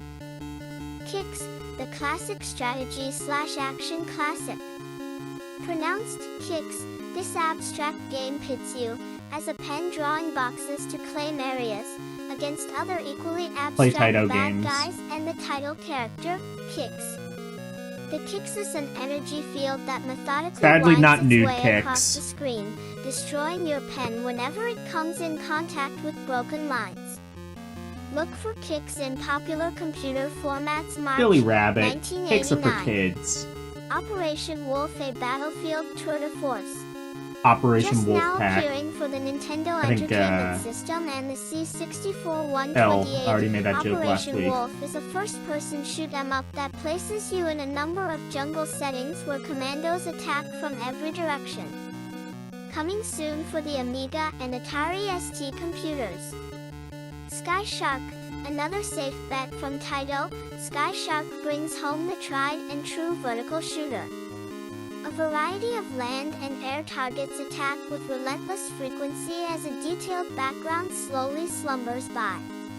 A little light on substance, but definitely a lot of fun when Sky Shark becomes available for the Nintendo Entertainment System in April and popular computer Marble Madness formats gave you a in headache. March and Oh, I'm April. sorry. EEESTNE. Here's a company that, with a few minor exceptions, has found a very successful niche in the NES market by sticking with recognizable sports titles. Having already done justice to baseball and tennis, Is that all they were Joliko really is doing now at the banking time? on Was Bases basketball Loaded? and hockey as well as an in-depth action piece. Hoops, a basketball simulation with a twist. Hoops recreates the finer points of street basketball, where teams of two compete on the blacktop. Great enhancements I guess like in a the, close-up visual US of each maybe. slam dunk make Hoops Jalico one of the always best had like a ton of basketball variety, games I ever. think, in Goal. Goal.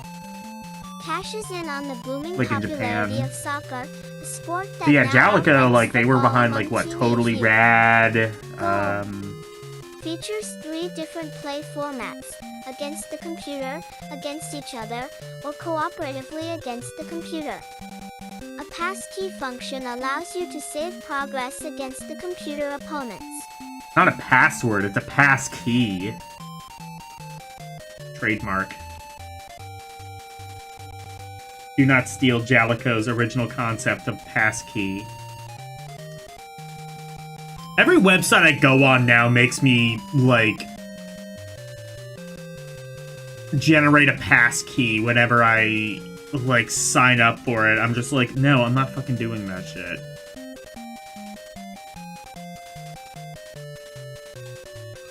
I'm not fucking using the Face ID bullshit, because it doesn't work and it's a pain in the ass. And it makes me put a passcode on my phone, which I Robo don't want to Warrior, do. the first high Oh no, I have a action passcode on my entry from phone, not on Joliko. my iPad. Robo Warrior combines the action elements from hits like Ghosts and Goblins with adventure overtones from The Legend of Zelda. Adventure The overtones. meshing of straight action with adventure turns out well. with I want an plenty of adventure gameplay overtone. throughout. ERR, one of the most successful Nintendo third-party suppliers around, Konami has increased their profile in home gaming by entering the computer software markets. Oh yeah, in a they were big behind way the and port of re-entering the Qbert. NES field with a new subsidiary, Ultra Games.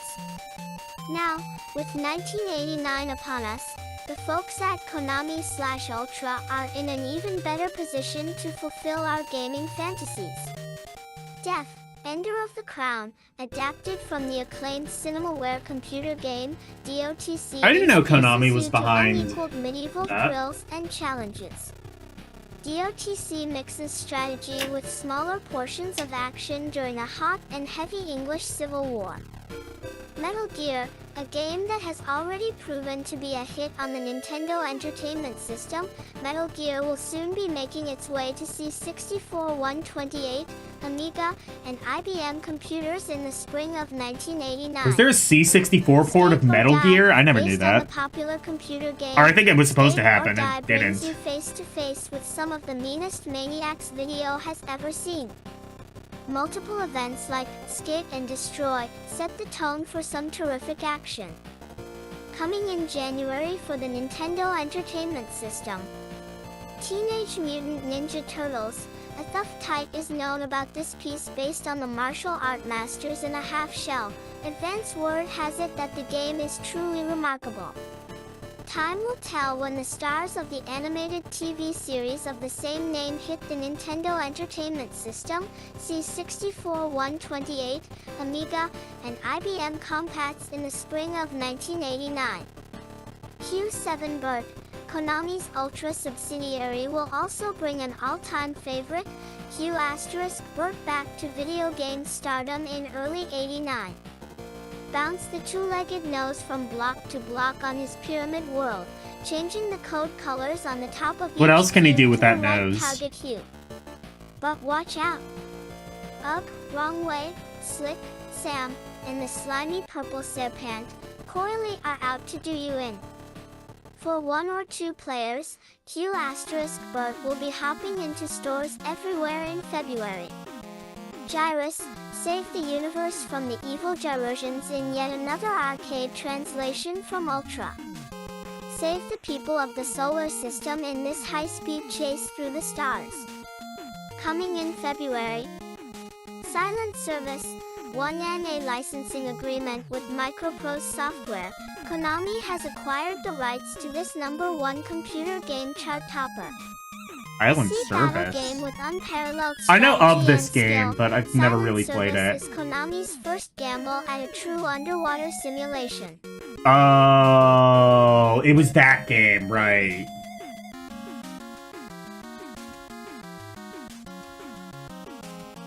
If I remember right, that one wasn't, like, Konami internal either. I think they, like, contracted it out. I think they just contracted out a lot of PC games because they knew they were fucking jank.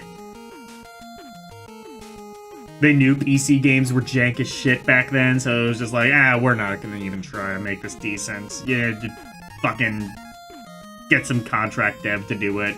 Outsource that shit. EF, Track and Field. This sequel to last year's sports sensation, Track and Field 2, increases the number of events and throws. Oh yeah, in they did 1 do or a... 2 I thought play Track and Field 2, simultaneous competition. like, didn't... I thought there New, wasn't, like... larger No, there were graphic actually 2 characters Track and Field and games. 15 new events in, make Track the and US. Field 2 a safe bet no matter what sport you like. Available in May. Bayou Billy, another prince saves the Ew, princess Bayou game, Billy. only with a very odd twist. This time the prince is none other than Bayou Billy, a fightin', mad Cajun and alligator wrestling king, and the princess is his only love, Annabelle, who's been kidnapped by the gangster king and his mob. Multiple play mechanics elevate this action title above similar fare. A rare CATTRNS. A&E, while Capcom hasn't enjoyed the profile of other major Nintendo producers like Konami, they have nonetheless been able to crank out one-hit game after the other. For 1989, Capcom should continue this trend, with The an scrappy even little broader upstart of variety Capcom. themes to choose from. The California Raisins, a That never graphically came out. exciting game based on the California Raisin claymation characters. The game Although will be there geared is, for like, younger it was, like, children pretty and far all-around along in family play. development, so there was, like, a prototype Coming in that came out. August to the Nintendo Entertainment System. More Disney games. Bayou Following Billy, on it the was heels fun. of the No, action-oriented no, Mickey no, with all due Mouse respect, no. Capcom has announced that they will continue It tried to do, release like, a cards million based different on the things and Disney failed at all of characters. them. It takes, like, Definite so literally, far like, the include first screen, it DuckTales, takes, like, based on Disney's 50-some #1 hits to kill animated one show, guy. And by the Adventures in time that Disneyland. happens, your life is already... Other No. possibilities are the Japanese import, Donald Duck. These games will also be targeted at the younger market, girls, and family play. Mega Man lay follow-up to the sleeper hit of '88. Considered by many to be one of the best games ever for the Nintendo Mega Man 2. Entertainment System, Mega I Man already 2 said will that. continue the story that its predecessor By the way, started. if you didn't catch it, or if you didn't, like, see the Improved graphics and thumbnail more of this challenges video, make Mega the Man 2 a game to watch for when The it's cover released art in to April. this first issue of Strider, EGM was loosely literally based on the just the new really Konami. shitty NES Strider box puts art for its Mega feet in the Man heart of the 2. Soviet Union. With him, like, you KGB know, agents, having a soldiers, gun and Other everything. obstacles stand in your way as you set out to infiltrate the Red Army and steal the enemy's secret plans. PASRIE and OASON are Po Outs Shin SP Mr. Ados.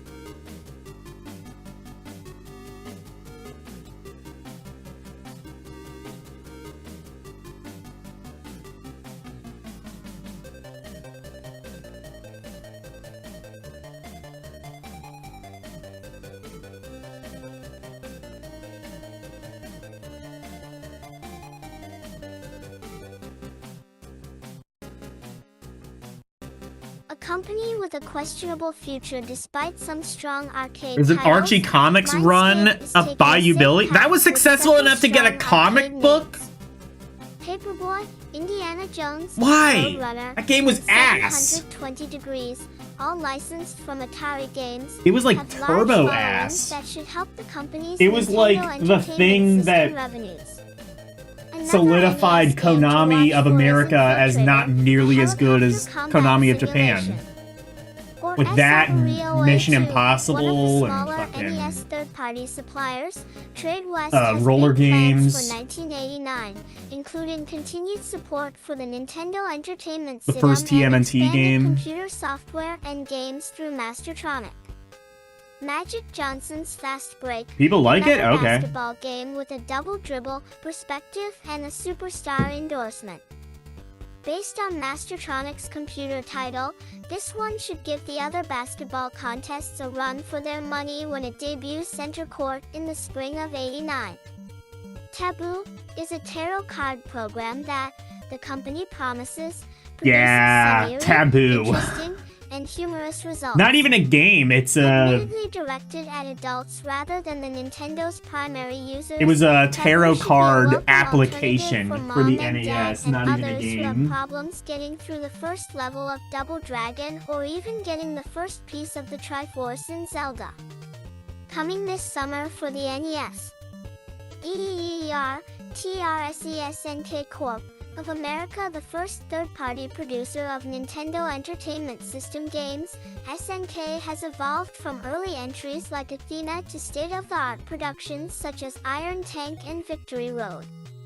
While production quotas kept 1988 from being the banner year that it should have been, SNK is taking every step necessary, including Taboo the is a game? computer translations of Nintendo How do to you... ensure that I thought it was literally 1989 just delivers a fortune-telling solid punch software. to home and computer game players. Pow! Prisoner of War, last year's smash hit in the arcades, comes home for play on the Nintendo Entertainment System. Labeled by some as Double Dragon, in Vietnam, POW brings two players face-to-face with some of the most Double dangerous Dragon in jungle Vietnam. warfare around. Maybe I need to play Escape from the prison POW. camp and gather weapons to destroy the enemy infantry once and for all.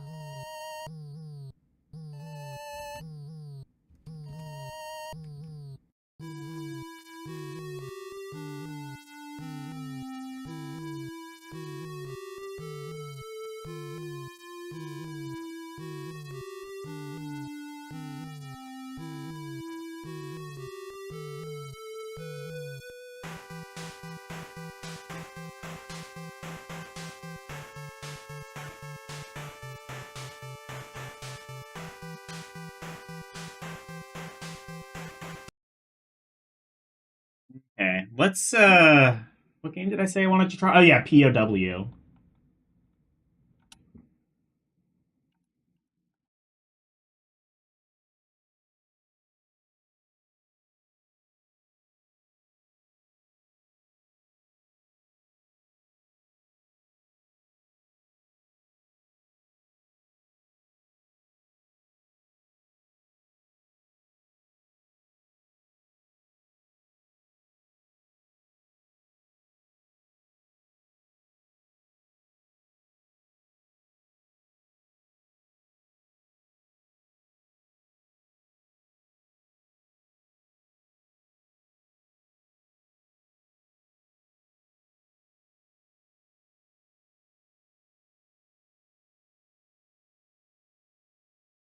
Ooh, and we can have it translated in Portuguese and Chinese, man.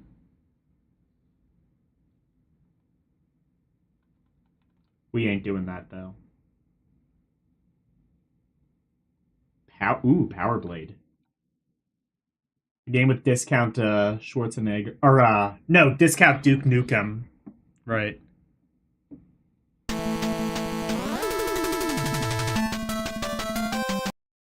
I did switch this over, right?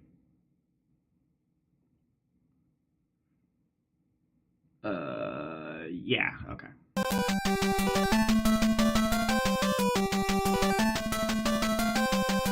Oh, this might have actually been SNK internal. This does not look like a Micronix game. Oh, it is a beat 'em up. Okay.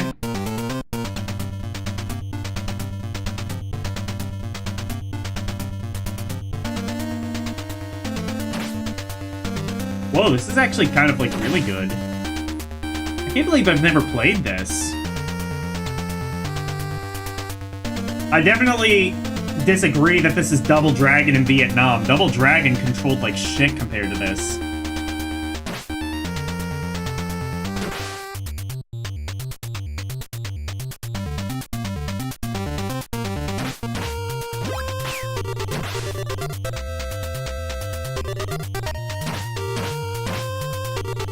You knew of all the people to get beat-em-ups right on NES, it was going to be SNK.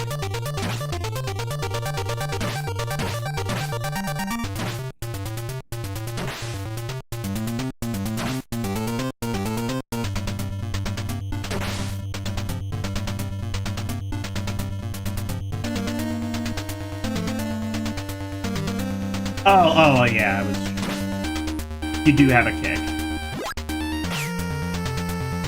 Oh, there was a one use, but I wasted it.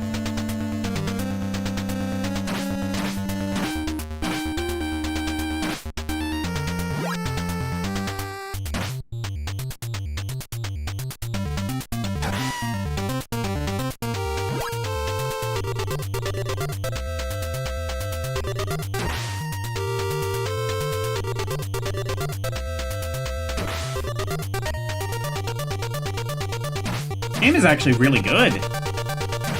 Yeah, I didn't... SNK definitely had a very kind of mixed track record on the NES, mainly because a lot of their games were done by Micronix. This one seems to be SNK internal, and as a result, just really good. Was this an arcade game? Ooh, I got a gun.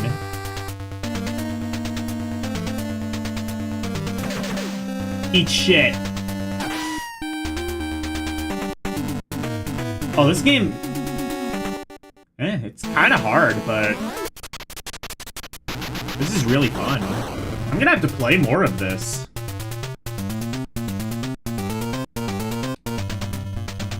Look at that, you can, like...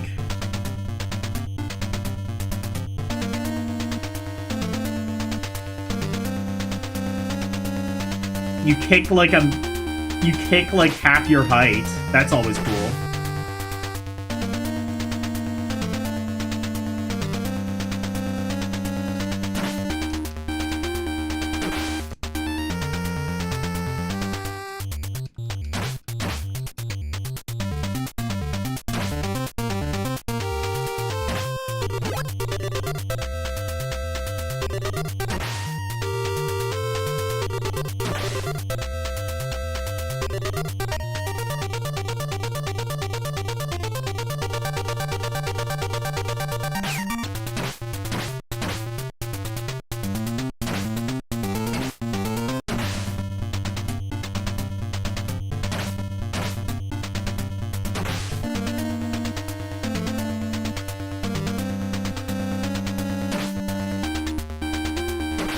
This actually looks... this might be, like, one of the best beat-em-ups on the NES.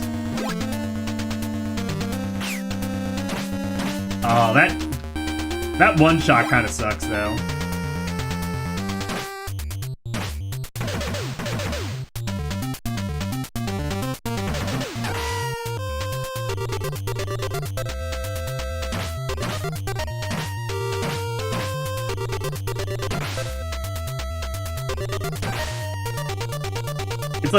It's like between this and like TMNT3 maybe.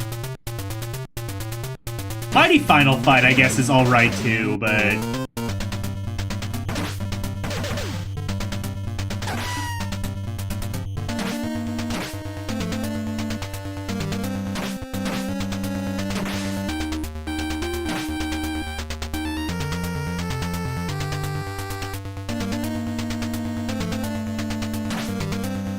oh, can you use that as a jump? I guess you can't. Okay. You can't jump kick. You can just jump if you press A and B together.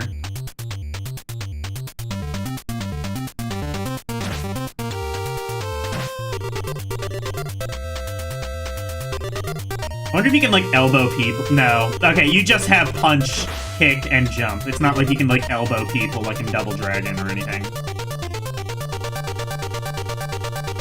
So I guess, like, technically it's a little bit more limited than Double Dragon, but also it controls and plays a whole lot better. Bucky O'Hare, that's a good one. Oh yeah, there was a coin-op of Bucky O'Hare. Wasn't that a beat-em-up? I forget. Pretty sure Konami was behind that one too, though. Just like they were with the NES game.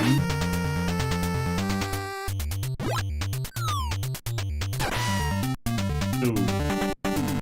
Alright. This game is good, but it's a little bit tough. I'm gonna have to play more of it on my own time.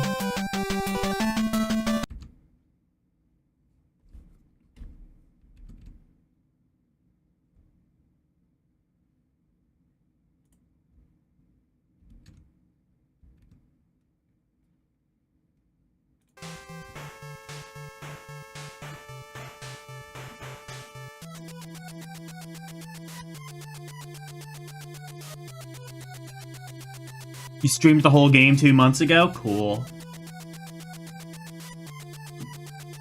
Pirates of Dark Wall. Oh yeah, the SNES one is really good. Who was streaming that one recently? I forget, but I was like commenting like how much better it looked than... Oh, I think it was Karumi. Karumi was streaming that one recently. And like, I was commenting like how much better it looked than the Genesis one, which is fine, but I wasn't a massive fan of. But the SNES one was a lot better. It was a solid beat 'em up.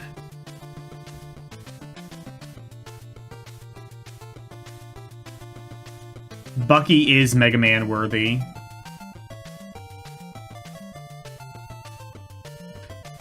Yeah, well.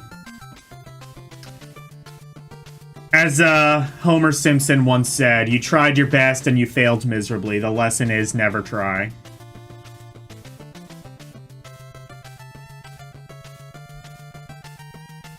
Nintendo games planned for release in 1989.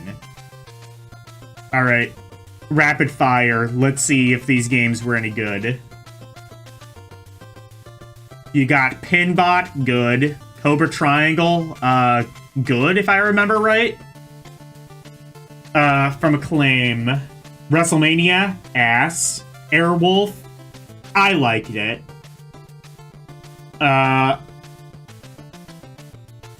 Iron Sword, Wizards and Warriors 2. Not a personal big fan of Wizards and Warriors, but if you are, it's good.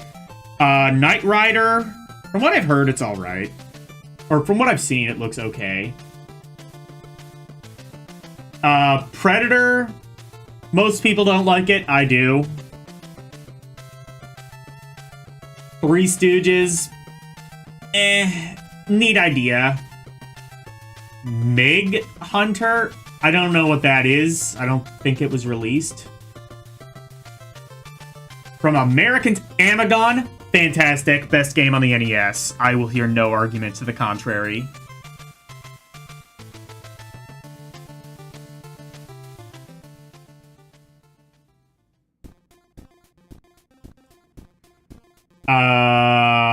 Yeah, Amagon, best video game ever made. Ninja Taro? That came out in... Wait. I don't know what Ninja Taro is. That may not have come out.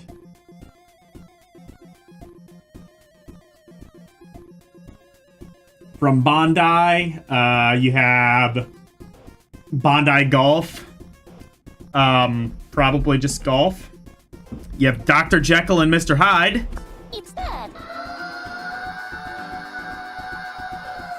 Enough said. Mask Rider? I don't know what that is. If that even came out. Shooting Gallery. That was a light gun game. And then Street Cop. I think that did come out, but I don't remember what it is. Mega Man 2, terrible game. Never play under any circumstances. It's the worst game ever made. Inferior Mega Man clone.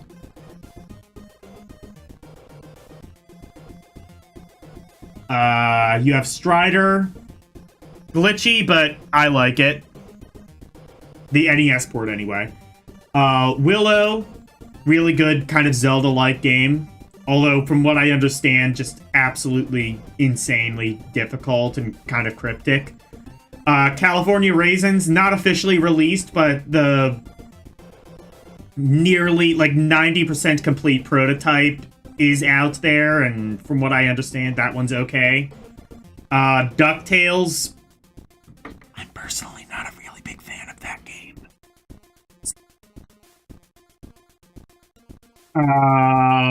Adventures in Disney. I guess that's supposed to be... Adventures in the Magical Kingdom, and Sweet Home was supposed to have a US release? I never knew that. Well, that didn't end up coming out here, but that was like a text adventure that ultimately became, like... Well, Resident Evil was supposed to be like a sequel to Sweet Home, and then that never came to pass. From SCG? I don't even know them. But I guess they did Super Dodgeball, Super Pinball Sushi? What?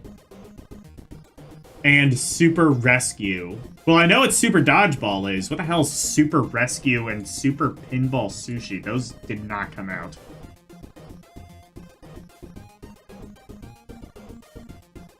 Culture Brain. Kung Fu Heroes. Flying Dragon. Magic of Scheherazade. And... So they were releasing Flying Dragon and Flying Dragon 2 in the same year. Yeah. Don't bother oversaturating the market.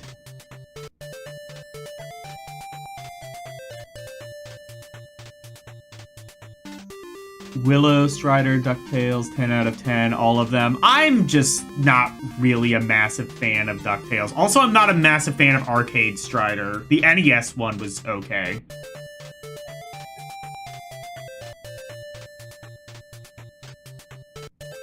Nobunaga.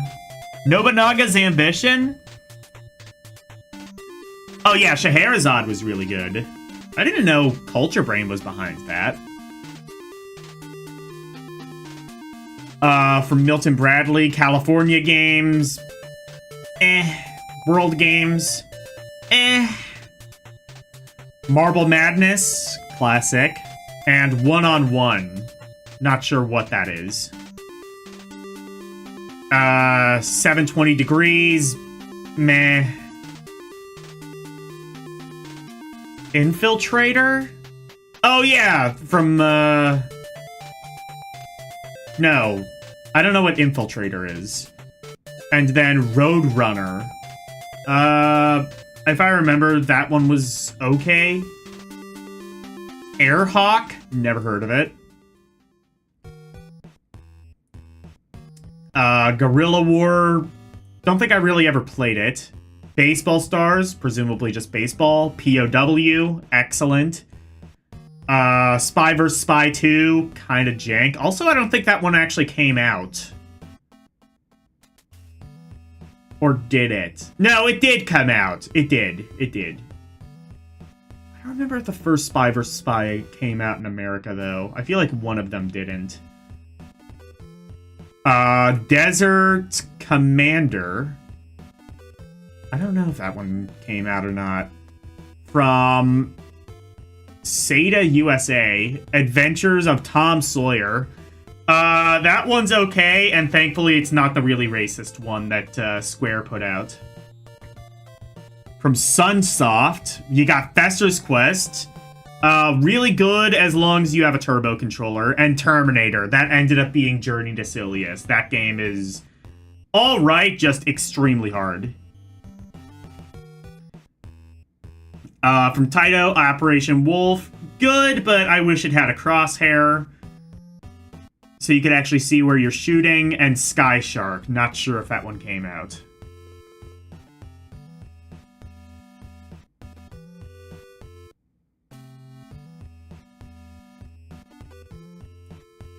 From Taxan, you had Star Soldier, meh. Mappy Lands, not very good. This is the North Star, I will defend this game to the grave. And Mystery Quest, garbage. So, a whole bunch of turds and Fist of the North Star. Tecmo Baseball.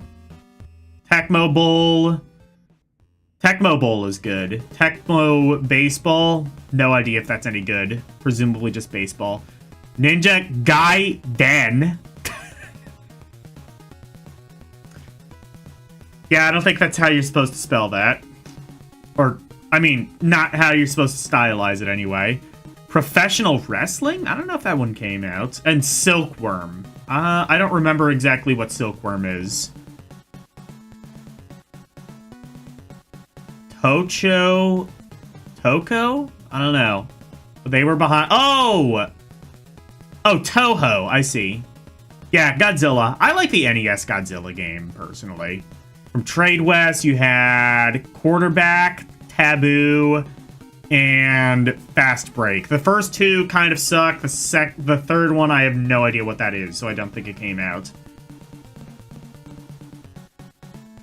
From Ultra Software, you had TMNT, kind of jank. Defenders of the Crown, also kind of jank. Qbert, kind of jank. And Gyrus, absolute classic. Victo Kai.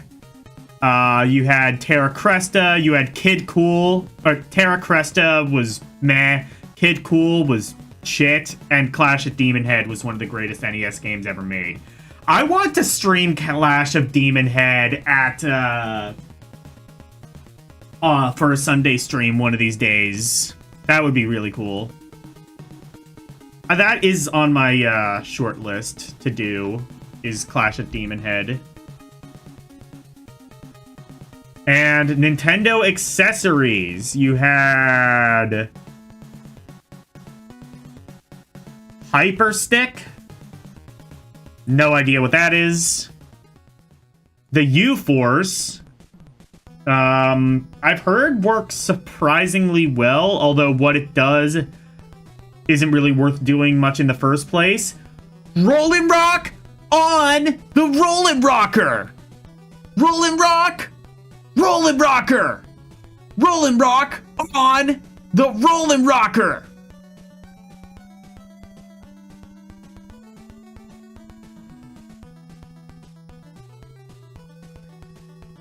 The Power Glove. It's bad. It's so bad.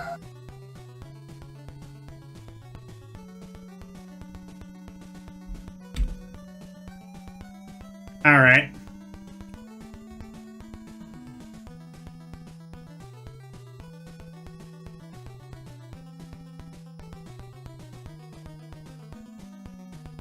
Also, I guess Michael Jackson might be a fan of it. I don't know. While Nintendo and Sega have effectively captured the hearts and minds of the video game playing public, there are more than a few companies preparing to enter the consumer gaming wars with a high-tech weapon that is guaranteed to blow conventional consoles off of store shelves. Oh man, they're gonna nuke Nintendo? Super systems are now poised to invade living rooms or with superior that. graphics resolution, audio clarity, and gameplay that is so precise and detailed it can easily be Hydrothermal compared to the nuclear best that war. the arcades have to offer. While an enormous question mark has hung over the domestic fate of such next-generation machines Or as global the thermal Japanese nuclear PC war, that's engine what it from was. NEC and Sega Mega Drive, new attention is being diverted to a mysterious project. It's been so under long since I've development seen at War Epix, games. I gotta as watch well that as a movie bold again. move by the European manufacturer Konix. Add Nintendo to this list of top guns, and you can quickly see that the 16-bit Superior revolution is approaching. graphics. At the recent Consumer Electronics Show in Las Vegas, we got a closer look at some of the new machines as well as the software that will ultimate.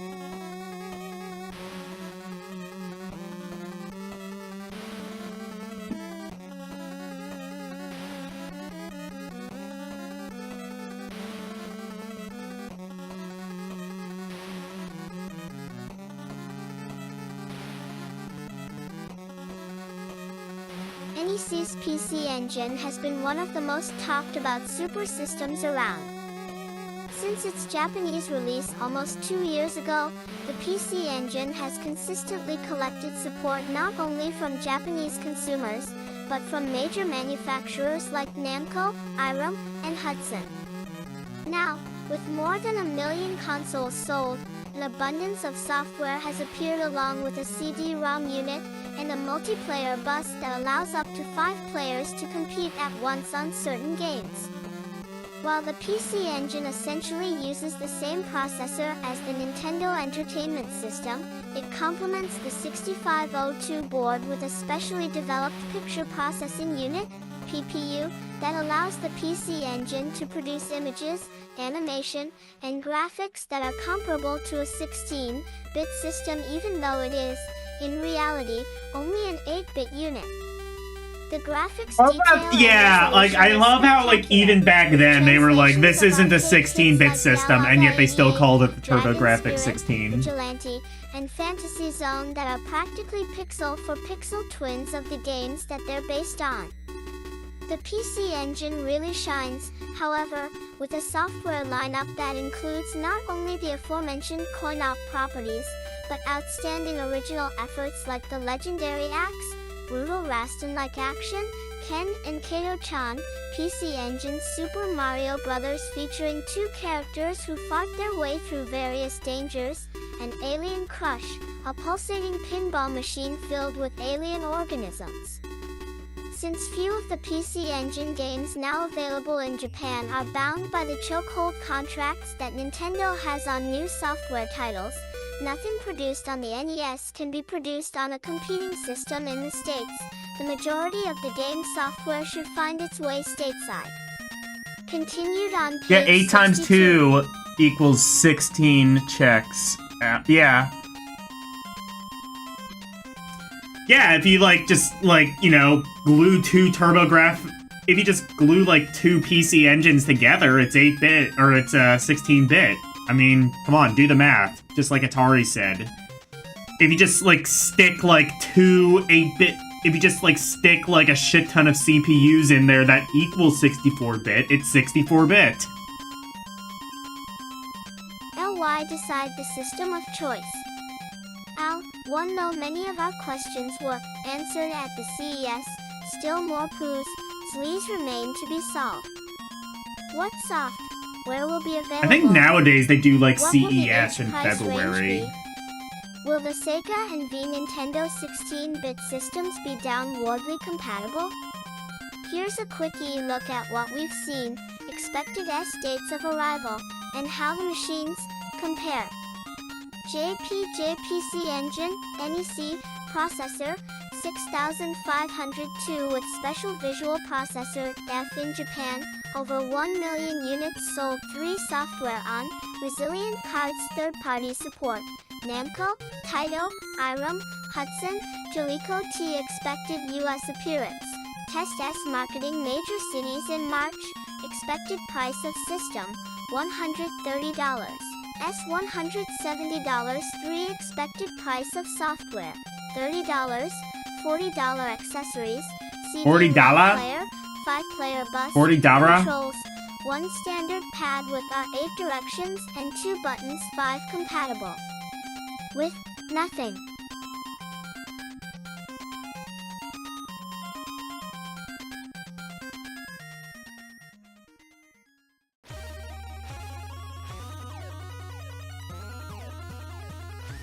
Silver Surfer, silver fucking shit.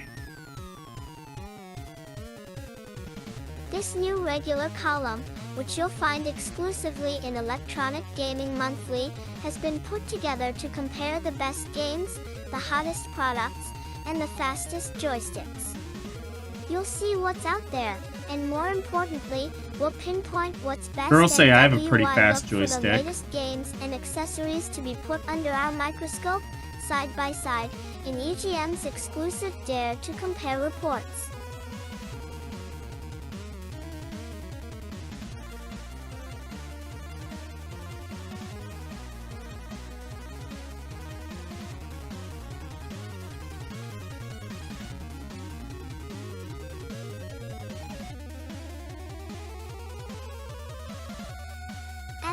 Fighting for control of the video gridiron, Tecmo Bowl and John Elway's quarterback provides something that's been absent from the Nintendo Sports Library, some realistic football simula tie-ins.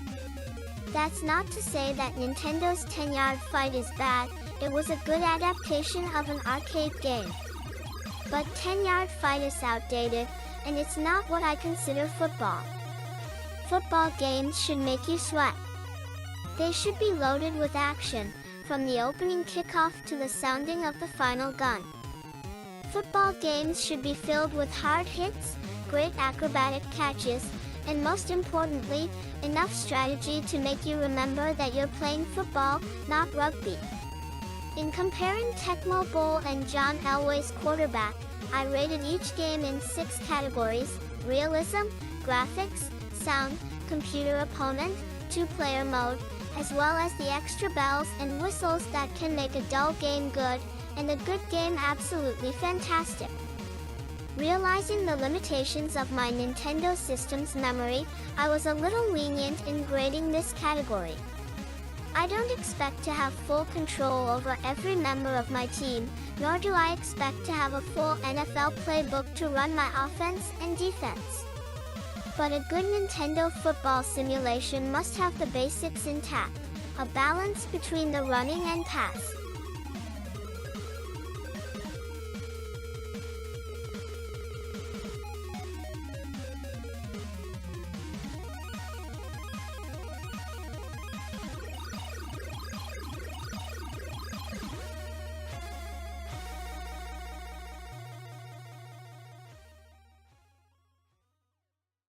SING games, the ability to slow down a high-powered offense with good defense, or shut down an average offense with a great defense. Another important element is to have players that look like players because, after all, this isn't the Atari 2600 we're talking about. Tecmo has done quite a lot within the constraints of the system. On defense, each player selects the play they think their opponent will run, then chooses which position they will play for that down. The ability to control any of the 9 players on defense adds to the realism and ultimately the enjoyment of this game. On offense, Tecmo Bowl allows the player to use a lot of creativity in executing a play. The player doesn't always have to run definitely their prefer play the way it has been diagrammed Tecmo on the Bowl, chalkboard. just because like it's a much more Sometimes like it's pick best up and that the play play is arcadey not game. run I've not exactly played as John it originally Elway's quarterback. BWI. Maybe it's good. I don't know. I'll be totally honest, I don't particularly care, so we're just gonna skip this. But you can pause and read if you want to. Oh wait. Oh, they do like some other games too though. What is this?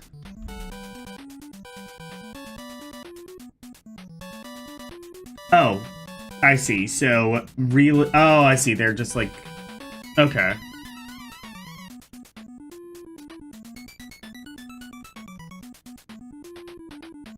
Graphics. Tecmo Bowl gets an A-. You know what? Fair enough. That's a... Tecmo Bowl had some pretty decent graphics for the time. Sound. Tecmo Bowl gets an A-. And... NFL quarterback gets a D+. Oh, no.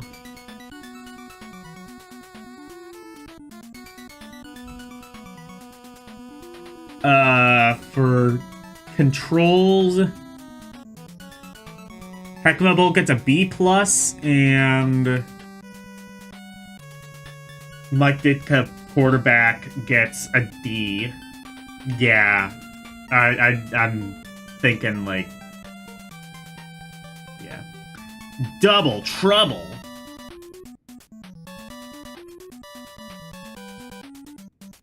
Which one is this? Oh, Festus Quest and Terminator. Or Journey to Silius, ultimately. You're not seeing double. You're playing double. In Xenophobe, the first game Xenophobe. for Nintendo with split-screen Xenophobe, action. as we call it in America. All alone in a deserted starbase. Suddenly, the Xenos I forgot are Sunsoft there, was shooting behind that deadly port. slime, latching onto you with their fatal telekinetic Wait, gaze. they were? Oh, no! Sure, Oh, you can just, warp to Jesus another Christ, level Platoon. through dozens of rooms. But don't You would have be to pay me to surprised if play that someone or ever something again. is waiting for you when you get there. Play by yourself or with another player and see who's left at the Looks end. over shoulder to You see are if any a super swarm of chats. hidden Nope, Xenos. nobody wants me to play No that. matter how you play it, you're in for trouble this time. Double trouble. Lots of trouble. Lots of bubble. Shut the fuck. Alexa, shut up. I at no point did I summon you. My bad. Looks like I jumped in when I wasn't invited. Be quiet. Thank you.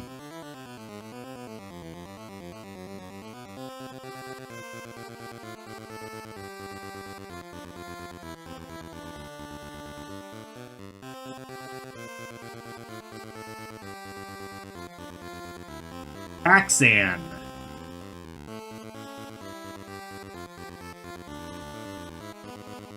Wait, Paxan video.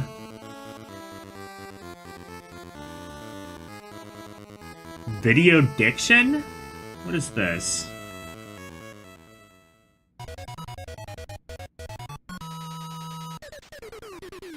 Oh, these are just highlighting games from Taxan. Introduction TO Taxon by Here Lob Product Manager Taxon Consumer Division. Welcome to the first issue of the Taxon Consumer Division newsletter. I'm Ken Lob, Product Manager for Taxon, here to tell you about my company and my commitment to giving you video freaks the best the world has to offer in home entertainment. I want So they were just Taxon to able to make buy games like an that entire challenge the section elite, in the masters, EDM. the folks who read Electronic Gaming Monthly.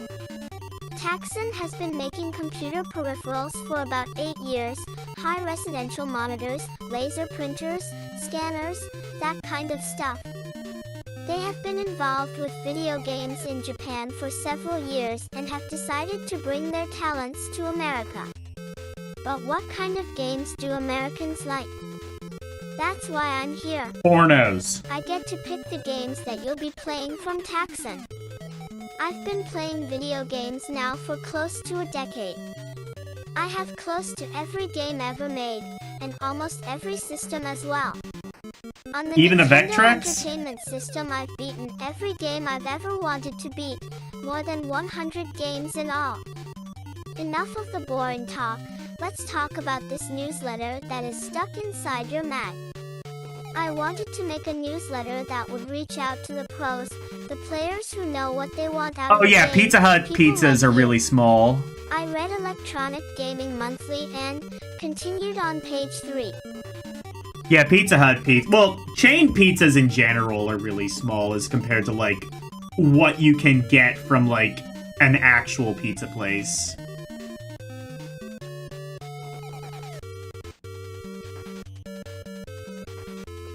Prior to Saramat SOCGLE all SAAWL as EDSTUAV Bene Pernies. If you haven't already noticed, we have an ad for all of our great new Nintendo titles on the last page of this newsletter. I'll give you a rundown of each of these cards and explain some of the finer points in each game. Star Soldier, our first title, Just Star get to- Soldier, is a space game which I've been playing for over a month. and I have yet to beat level 15. There are 16 in all. This game is a shooter extraordinaire. So is Taxan just like one guy or something? This puppy. That's kind of like what it sounds like. It's just like some guy who wants to bring over... This game I don't features know. multiple weaponry, speed-ups, smart bombs, and so many ways to get bonuses that I still haven't found half of them. If you get in trouble, you can even sneak underneath the islands. There are even rumors of hidden warps. Star Soldier has it all.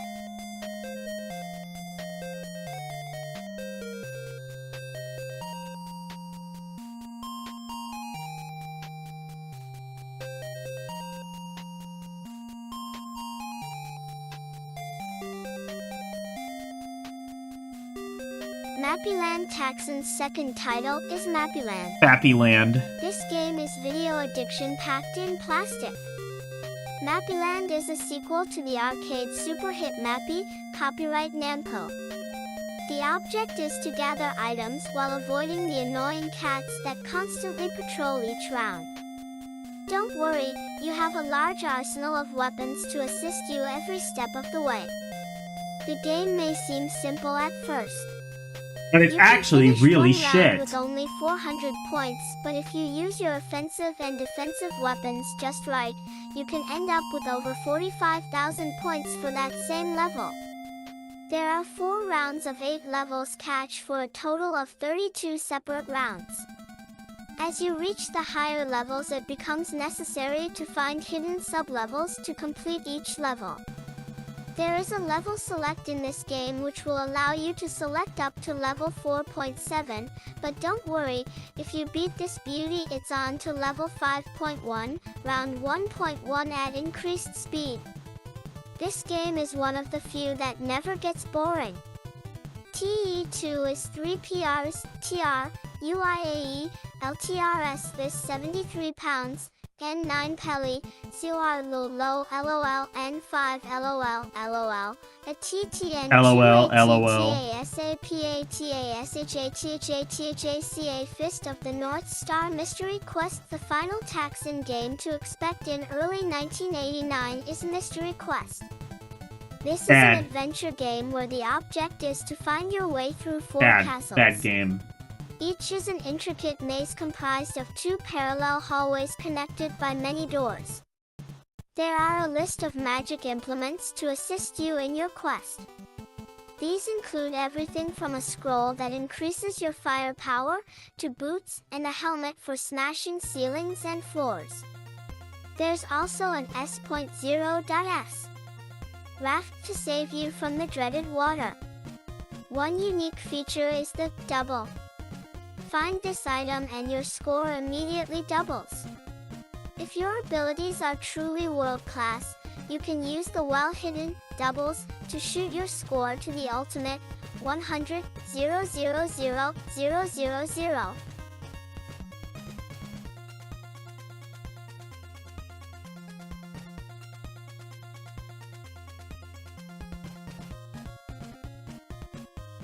Fist of the North Star. Next we have Fist of the North Star. The only of these games that I actually like. like. 8 grueling levels of martial arts combat. In this game you're Ken the Fist, good name. You have great abilities to fight off your adversaries, but the opponents are definitely worthy Should of have your been Fist talents. Ken. As with all Taxon games, Or Fist the this chunk Ken. of software is extremely hard to beat, and only the most skilled fist and foot warriors will make it to Shula, the last and most difficult boss, and few will overcome his awesome attack. For defense, you have your well-studied abilities, and if you're good you can earn white bright bombs or find the gold ring to use Gentle Karate.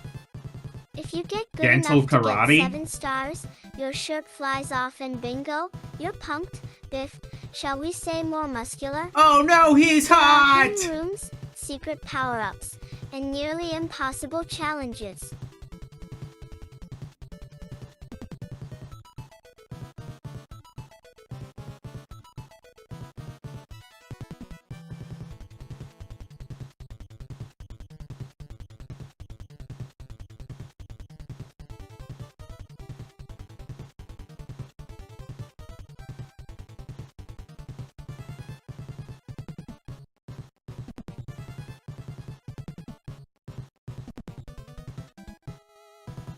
Taxon Video Diction, continued from front cover, I subscribe to this fine piece of literary journalism.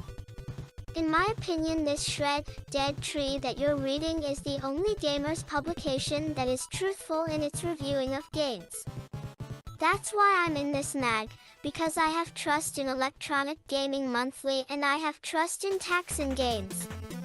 All of Taxon's games are really great, and all feature a lasting playability which I have only seen in a handful of the previous Nintendo Entertainment System game packs that I've played. What is this? With the Is this quality just of some these super games, you fan can of better Taxon enjoy who endless decided to excitement, write not to to mention just do a challenging bunch of contests free that will allow advertising for elite Nintendo Taxon? players of America to challenge me What a and the weird rest of the allegiance to country have. for free copies of future Taxon game releases. Great games both now and in the future. I guess if you're just Taxon is starting out, committed just to kiss bringing the you publisher's very ass. best in Nintendo video game releases. So that you have like In some addition to the exclusivity upcoming stuff. cards highlighted in this issue of Video Diction, Taxon will be working to produce the hottest new game titles around. Games that are interesting, challenging, and have the gusto to last under repeated play. Don't look for Taxon to release a game that you can beat after just a few plays. For long-lasting gameplay, plenty of surprises, and side thrills that just won't stop, Taxon is the name to turn to again and again. In closing, Also to a good, finish off the first issue of Also a Taxon's good way to Video advertise a Diction, I condom, would just I like believe. to say thanks again to Steve Torres and the staff of Electronic Gaming Monthly for putting this newsletter in their quality rack. FA also like to thank them for taking the magazine monthly so I don't have to wait so long between issues. Well, Subscribe to Video like Diction. the next couple If you were like this bi-monthly, newsletter and so would like to keep yourself up to Or date the next- on all the yeah. latest Taxon tips, tricks, and game releases, just use the coupon to the right and send $2 for 6 full issues. Thanks again, and may only great games come your way in 1989. yeehaw. All right. Brutal. Really rad. Outrageous! Star Soldier. Okay.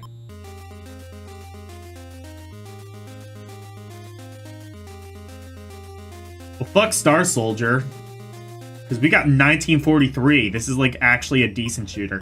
Star Soldier was fine for its time, I guess. It was just really boring, I think. Super Star Soldier on the Turbo Graphics, that one was really good. Actually, I think it was called, like, Blazing Laser or something like that in, America. In 1943, the Battle of Midway, you are the pilot of a P-38 attack fighter that can blow anything out of the sky and perform some awesome aerial acrobatics. You must clash head-on with the superior air forces of the enemy and sink battleships, carriers, and bombers that litter the Pacific Ocean. In order to ASMA.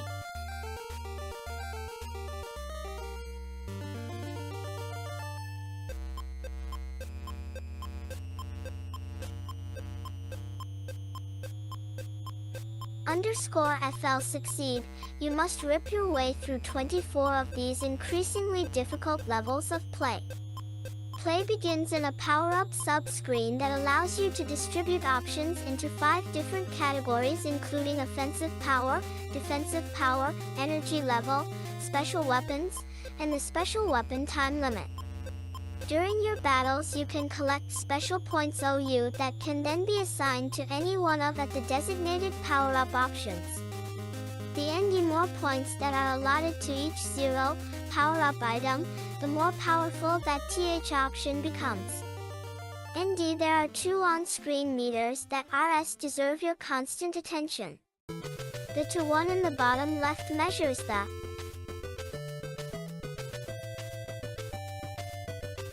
Is this... Oh, I think this is a walkthrough on, like... I guess this is like a walkthrough on 1943. Fair enough.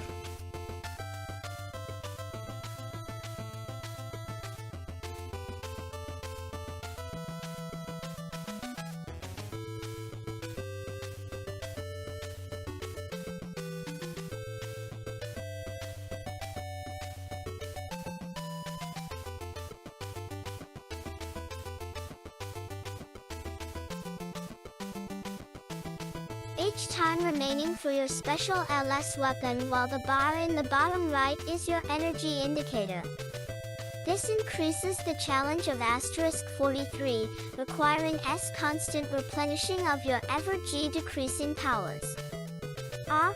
Weapon power-ups can be earned by E shooting at formations of red planes R that release the POW icon.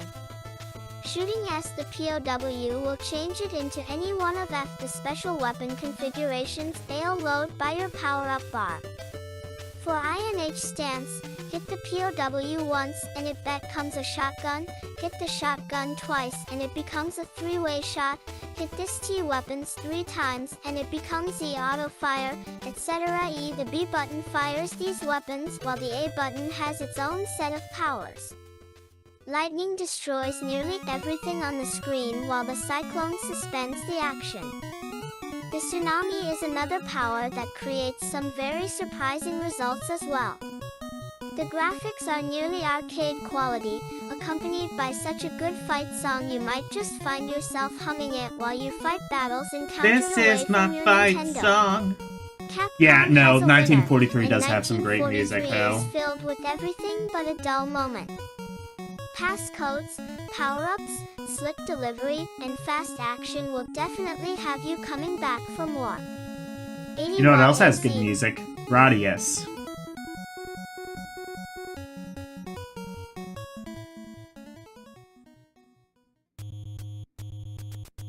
WAT 202 HER ED AESMEDE, as the review says, 43 is not the pushover game the 42 was.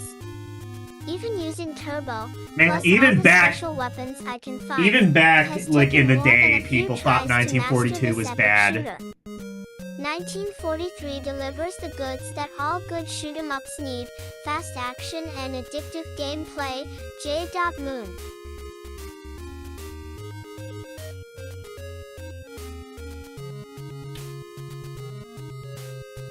Also, did they, like... So these were, like, full... Wait. Direct hit. Oh, so that's how they, like... So is that how they, like, ranked games? They just said if it was a direct hit or a hit. Also, look at this! Notice anything? Notice full reviews in EGM? I say this like Tucker Carlson? I mean, they're kind of formatted weird, but otherwise...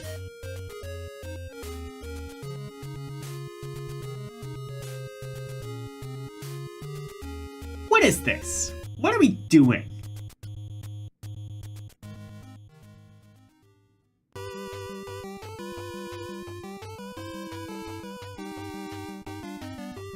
But anyway, yeah, direct hit, I agree. Out of the many different third-party licensees currently developing games for the Nintendo Entertainment System, several are carving away a larger portion of the market by Racket concentrating Attack. Oh, their yeah, efforts tennis. around specific themes. Jaleco is one company that They is didn't do beginning that to have weird success fucking on Nintendo review screens. wall thing that EGM insisted on later. But varied lineup of racing, City Connection, action, Robo Warrior, and sports, bases loaded, titles under their belt. But the release of Racket Attack shows that Jaleco is making moves to corner the sports genre. If Racket Attack, a tennis simulation that captures just about every feature of the real game, is any indication of things to come, then Jaleco has just wrapped up this category for good. Like bases loaded before it, Racket Attack completely simulates the sport on which it is based. From the opening sequences that allow you to review and select any one of 8 male or female players on grass, play, or Male concrete or to female? Egad.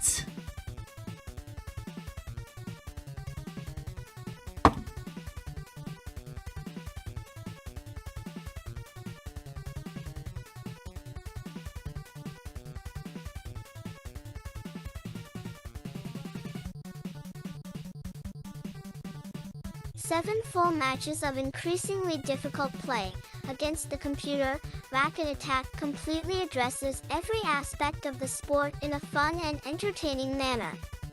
Racket Attack is video tennis unlike anything you've ever seen before. This is no pun. Supporting the excellent gameplay are equally fantastic graphics, sounds, and vocal effects that vividly bring Racket Attack to life. The animation is sparse, limited to only 2 major characters running around the court. The foreground player is rendered in a particularly detailed fashion, however, occupying a large portion of the screen without sacrificing the visual appeal of the game. The background music is Su.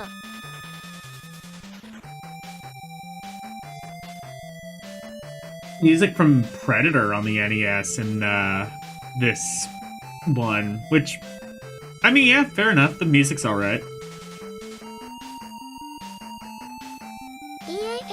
Diff, nice, albeit a bit repetitive, while the cheers of the crowd and the line judges' S's calls are beautifully spoken in plain, UNN and garbled English. This is another one of Aki's the game's strong suits that only Jalico Alvi has been able to bring home so well. Why? Underneath the surface of Racket Play Attack lies a complex and easily engrossing battle of quick coordination, brain, and fast thinking. It goes way beyond Iona's earlier efforts like Nintendo's own 10 major NIS, by including multiple matches, court, both male and female players, as well as an abundance of other options. Racket Attack is a truly addictive game cream that will appeal to everyone, particularly tennis fans. No idea if this game is any good, actually. Never played it. Seems like a decent tennis game for the time, though. Racket Attack is a great game for those of you who like a constant, fast-paced challenge. It's easy to grasp and doesn't require an extraordinary knowledge of tennis to play.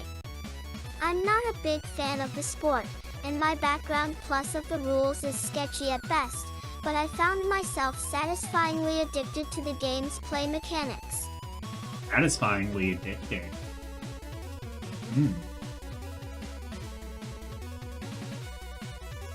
Alright, how about... How many reviews are there?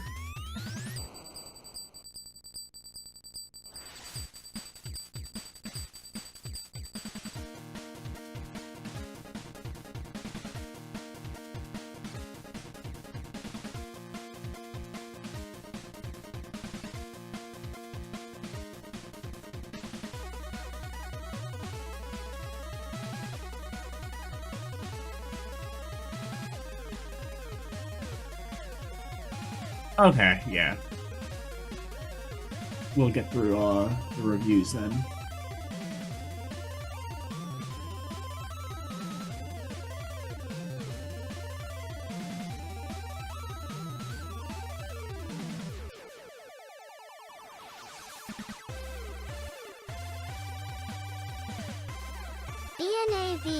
FCI has captured the 3rd installment of the Ultima series, Ultima Exodus, nearly perfectly. In the process of translating the title from the original computer to new Nintendo format, the programmers have simplified the play mechanics and interaction while preserving the integrity and complexity. Is this not the first issue of EGM? Because now I'm worried.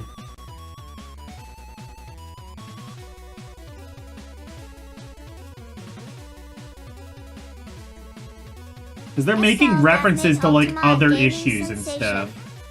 It also holds the distinction of being the first third-party card that comes equipped with a battery memory backup, following Zelda and Link.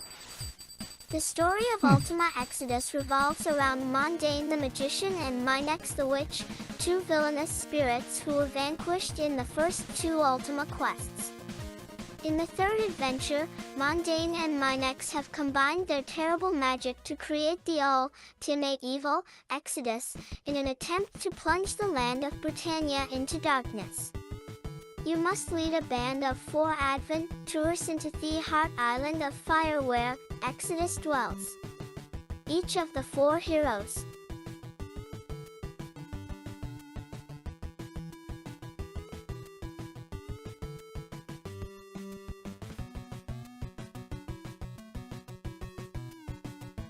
FCI/NES tie-in can be made from one of 5 different the races: human, fuzzy, elf, dwarf, and Bobbit, with one of 11 different professions: fighter, cleric, wizard, thief, paladin, barbarian, lark, illusionist, druid, alchemist, and ranger. And each character has certain abilities, strengths, and weaknesses, depending too on what race and profession is chosen. You must visit 10 different cities that are each loaded with townspeople who all can provide information that's not always true. I've never and played to any of the purchase food, Ultimate games. They armor, seem like weapons, aggressively and not other my surplus thing. equipment that is I mean, they might be, necessary to but complete I don't your know. journey. They seem like Here they would there are kind of also just be 7 like dungeons kind of on the filled bullshit arrows hard with side. treasures to collect, monsters to battle. Wait, that's and not traps true. I did to play one of the avoid, Ultimate as well games. as I the played 4 it marks that are on needed to advance to higher levels. Tyler's GOG If you thing don't that I have the did a mark couple of of fire, months for ago. example, you can't walk through the lava in the Fire Island. Ultima is one of the few adventure/strategy games that push the Nintendo Entertainment System to the edge. The graphics and sounds may be limited, most of the principal characters are not very detailed, but the wealth of play options and elaborate obstacles more than make up for these minor shortcomings. For adventure enthusiasts, Ultima Exodus is the godsend that your Nintendo system has been waiting for. And yet it wasn't even a direct hit, it was just a hit. Definitely glad they like switched that over to a number system. Not happy they switched to the review wall thing.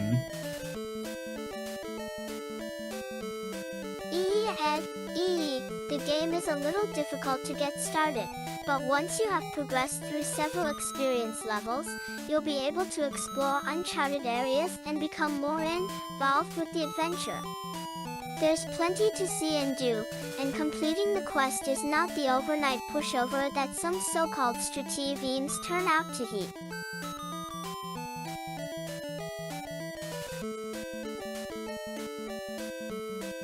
How about...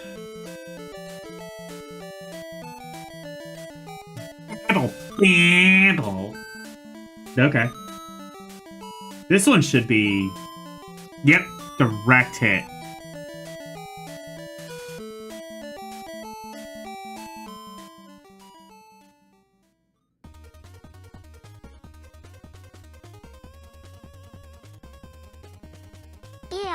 A non-RUVER, occasionally a game will come along that doesn't readily fit into one of the normal groupings: shooter, maze game, etc., a game that is in a class all by itself.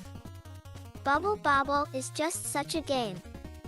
Although it enjoyed limited exposure as an arcade title a few years back, the vast majority of Bubble Bobble's cult following was generated when the game was introduced for home computers last year. While it doesn't fit into any normal mold, it definitely has all of the elements that are found in 4-star hits. Either 1 or 2 players can battle the Bubble Keepers and Wizards who populate each of the game's 100 different maze-like layouts. The arcade game not popular? The basic premise is to I never knew guide that. Bob or Bob, the 2 dinosaur heroes of Bubble Bobble. I mean, I definitely, through each land, like, hear blowing people... bubbles that can trap the bad guys. Yeah, that makes sense. Each Definitely a bubble lot will of the take shape and nostalgia, slowly I think, float to the is for top the of the NES screen. game nowadays. If you're lucky enough to hit one of the nasties with your bubbles, then the bubble Nasty. with the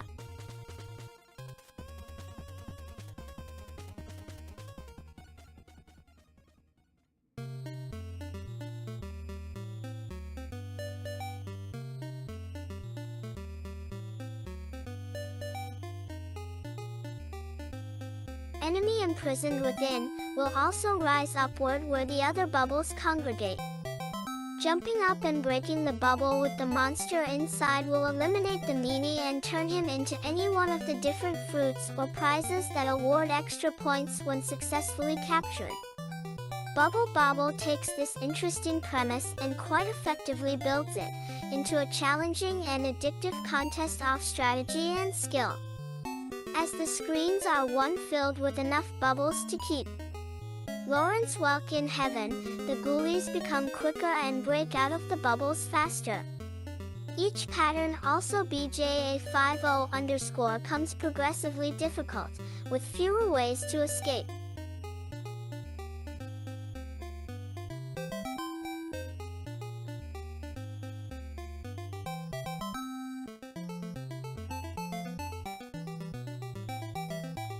Bonus prizes will also appear on certain screens, awarding enhancements like faster speed, longer shooting distance, etc.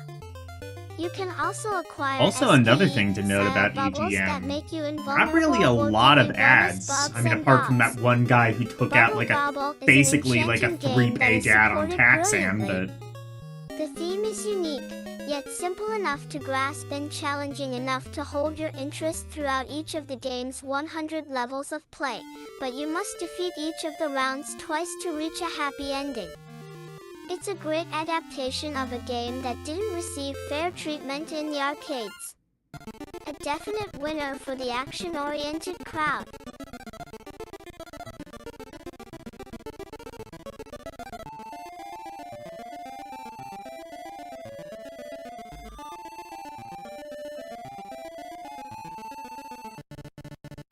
And what's the final write-up? Beyond some visual shortcomings, Bubble Bobble is one of the most entertaining games available for the Nintendo. The gameplay is appealing and the action is definitely non-stop. It is straightforward enough for novices, yet contains enough variety, hidden strategies. Yeah, there's 99 levels, I think, in Bubble Bobble, so 99 levels, and also... Oh no, I was gonna say no, like, passwords. No, there are passwords, I believe. Actually, come to think, I think you can just, like, literally just select what level you want.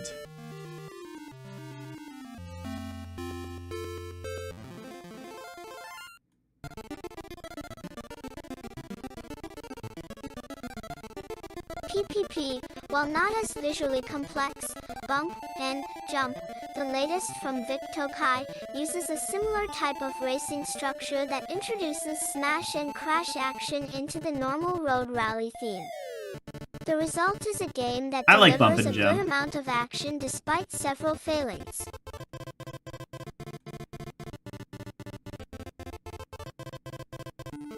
AKA Buggy Pop. Not a direct port, if you've never played the NES version of Bump and Jump, it's actually not a direct port, more like a sequel, or maybe even like an updated version of, Based on the Data East coin-op classic, Bump and Jump. Yeah, based on it, not necessarily that, though. Made the arcade version so much fun to play. You crash into the various opponents and try to run them into the guardrails and boulders that border each side of the road. Get your jalopy through the gauntlet of obstacles and you get a nice bonus before proceeding to a more difficult pattern of roads. Fortunately, your roadster has some special abilities that will definitely help and you get out of tight situations. You can bring your mean machine to an abrupt halt with the B button or jump over obstacles such as water and walls with careful timing of the A button. Wait, there's a... You have an attack? Oh yeah, that's right. You can, like, put down oil slicks. I forgot about that. A power meter, however, adds a touch of strategy to the game. In many areas it becomes necessary to jump from road to road, but without enough speed or power, you simply won't make it into the air. Power canisters dot the roadways, but collecting them with a street full of bullies can get awfully rough at times. Although the Victokai home version of Bump and Jump has gone that extra mile and added a number of exciting new features like a repair shop that dusts off your damaged fenders, it still suffers from some rough edges. Most I didn't know that game had a shop. I was never able to really get far enough to but pale by comparison to other NES carts. see that. The sounds are fine, but the tunes don't have a lot of depth or variety. Gameplay is where this cart really shines. There isn't an abundance of bells and whistles in the package, but what's inside packs plenty of punch. Knocking the other guys off the road provides the unique twist that lets Bump and Jump strut its stuff and still come out as a good choice next to more modern titles like Double Dragon and Ikari Warriors. Bump and Jump. You're comparing it to Ikari Warriors and Double for the Dragon? Nintendo Entertainment System, but fair for enough. super gameplay and a lot All of three fun, games are Bump equally jank. and Jump gets the checkered flag. Bump and Jump is fine. It's a little jank, but definitely the NES port is really nice. I was initially unimpressed with Bump and Jump. The graphics and sounds were adequate, but nothing extraordinary. As I started playing more and more, though, the action became more furious and I found myself hooked. Strongly recommend this card for anyone looking for a totally unique challenge. Don Nauert.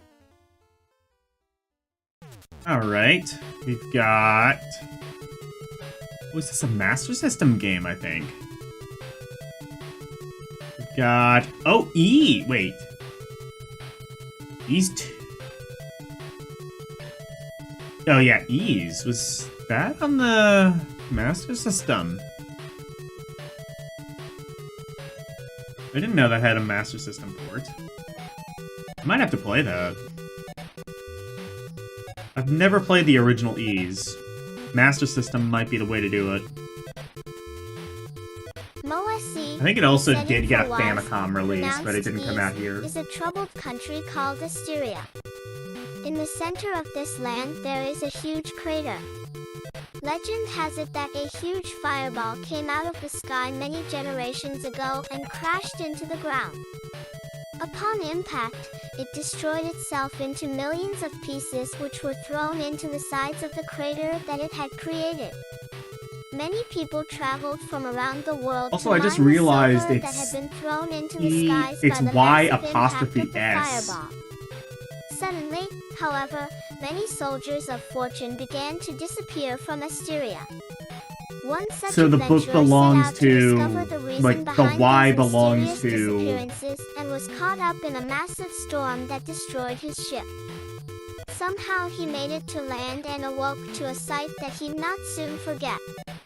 A sinister castle loomed above him. He made his way to town where he regained his strength and spoke with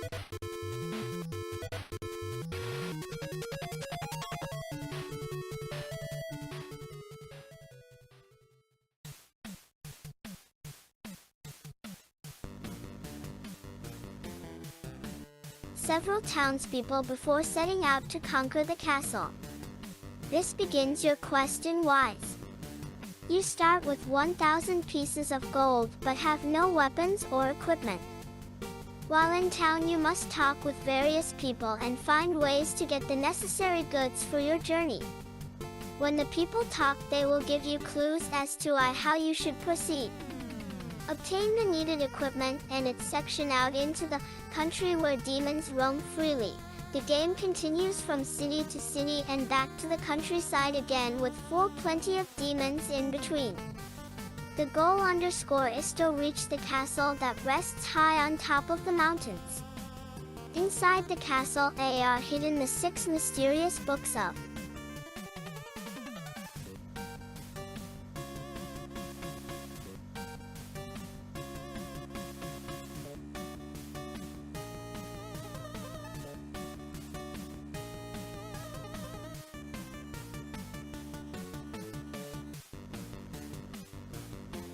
Wise.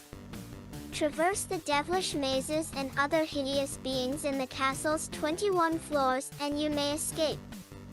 Fortunately, like other role-playing games, Wise comes with a battery backup.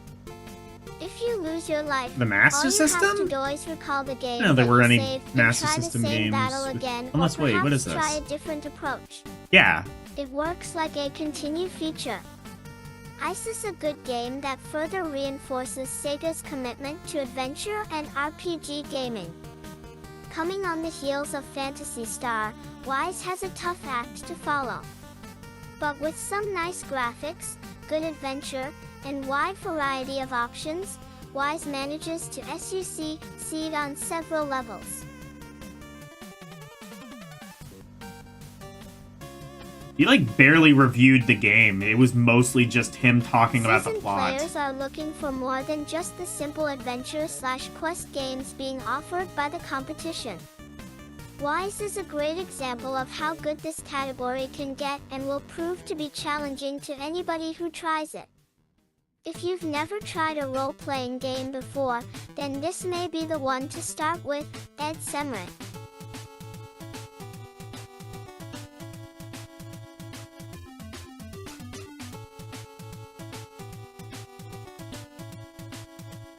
We've got... What is this? Oh, hell yeah, Rastan. This one should be... Really? Not direct hit? Okay. This is like one of my favorite games on the Master System. Ritz BTN Conan the Barbarian lives again. Mm-hmm. Only this time his name is Rastan and his mission is more difficult than the Big C could ever have imagined. If you've played the arcade game or seen any of the Schwarzenegger movies, then you'll know what this game is all about. In a primitive time where magic rules and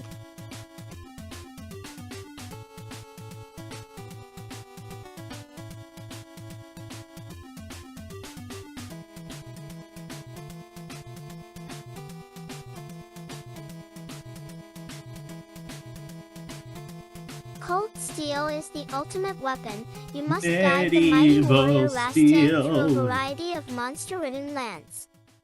At the request of the king, you must now set out to rescue his daughter who has been kidnapped from the royal palace and taken to the darkest regions of the land where few men have traveled and none have survived. Rastan is built around 7 rounds of play that take you through 21 battle screens. At the end of each round you must also do battle with one of the Dark Lords of Semia. Only after defeating these boss creatures are you allowed to progress to subsequent rounds of play.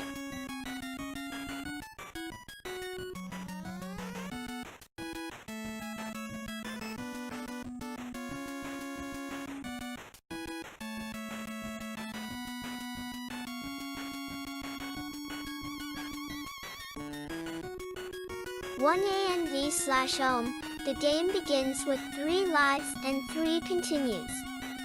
You start with your trusty sword and have a power meter that will enable you to take several hits before going down. During your journée you may collect other types of weapons and power-ups that fall into offensive, defensive, and special item groups. If you can find the fire axe, the ultimate weapon of destruction, then victory is yours.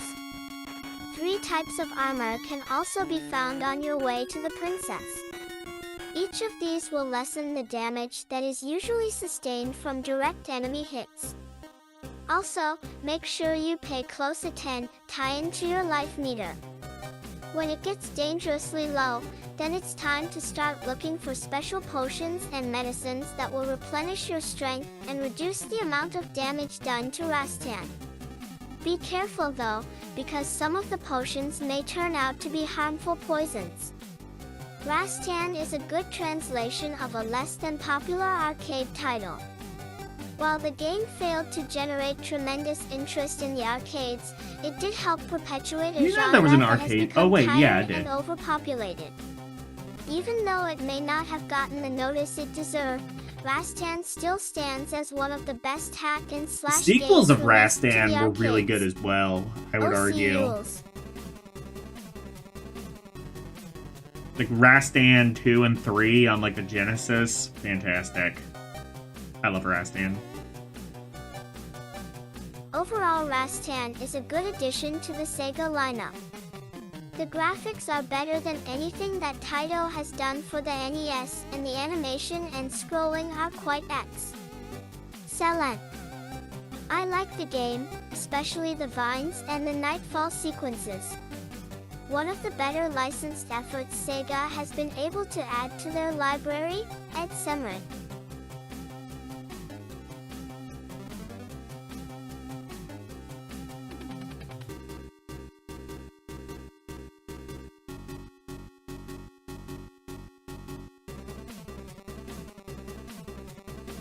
Emperor's New Planet?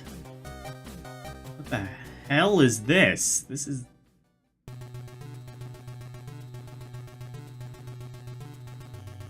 Oh, Phantasy Star. Oh, okay. Well, yeah, Phantasy Star is a classic.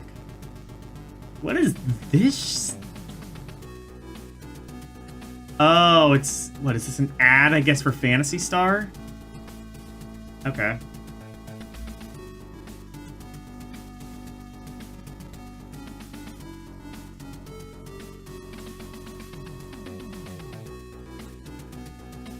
Time Soldiers.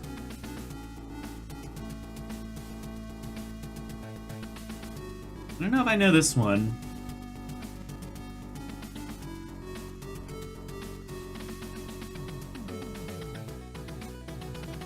Uranir Signy here's a man-to-man shooter with a twist. Take the play mechanics of Akari warriors and warp them back in time to 1 million years BC to battle cavemen, dinosaurs, and giant lizards. Then shift to mythological creatures from the Roman Empire and continue on to World War II. Oh, this one's a and near Narnia. miss.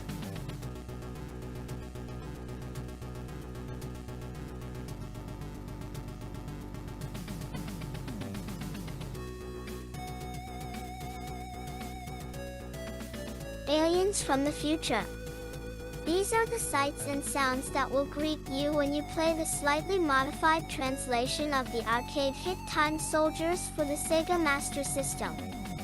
The basic theme of Time Soldiers is controlled by an alien being from an alternate universe called Jyland.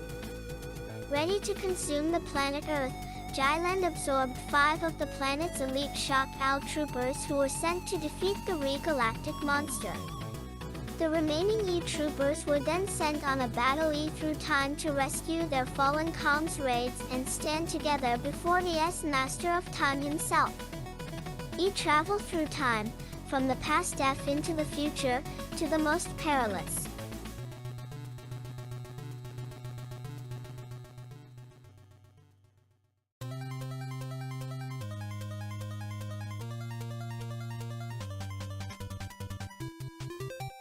Sega/SMS, the times in history when the world is locked you in war. It is in these areas that you'll find your 5 lost brothers. So, in addition to the challenges offered by Jyland, you must also contend with the enemies from each era. Eliminate Al, the bad guys, and you'll ultimately cross oddie paths with one of the middle bosses ND that guard the warp tunnels placed out throughout the landscape. Enter the time channels and you'll be given a speaking-style message that will help you locate till the final boss. Along the way to the final confrontate tie-in with Jyland, you can avoid the warp passages and gather up various AST power-up items such as 3-way shot, missiles, and an energy gun. Get N20Y one of these weapons and your power will increase through each of the following stages. The more powerful weapons allow you to inflict greater damage to the boss aliens that you must ultimately confront. The action may be familiar, but the changing environments help add a feeling of depth that just can't be found in other shooters. These grade points are unfortunately tarnished by lackluster WL graphics, inferior sound effects, and poor gameplay that will only be mastered by very elite players. A close call that Oh, just okay, barely got it. survives the competition with an original approach that is worth a look equals if you're an action fan. Huh.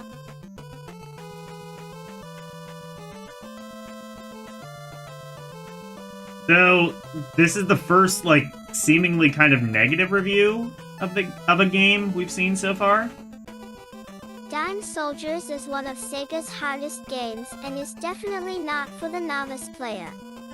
There is surprisingly little flicker in the two-player mode, and the twisted maze of time tunnels will keep your mind, as well as your firing button, completely occupied. If you want a definite challenge, keep this one in mind. Oh yeah, that's right. Near miss is a hit. There's like the George Carlin bit of like, a collision is a near miss. A near miss is actually a near hit. Like, the term near miss has always just been stupid to me. Thunderblade! Thunderblade's a good game. We'll read this.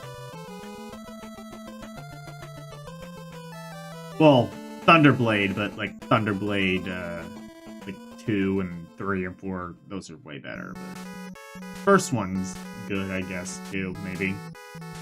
/ and a rarity section, W only from Sega Afterburner.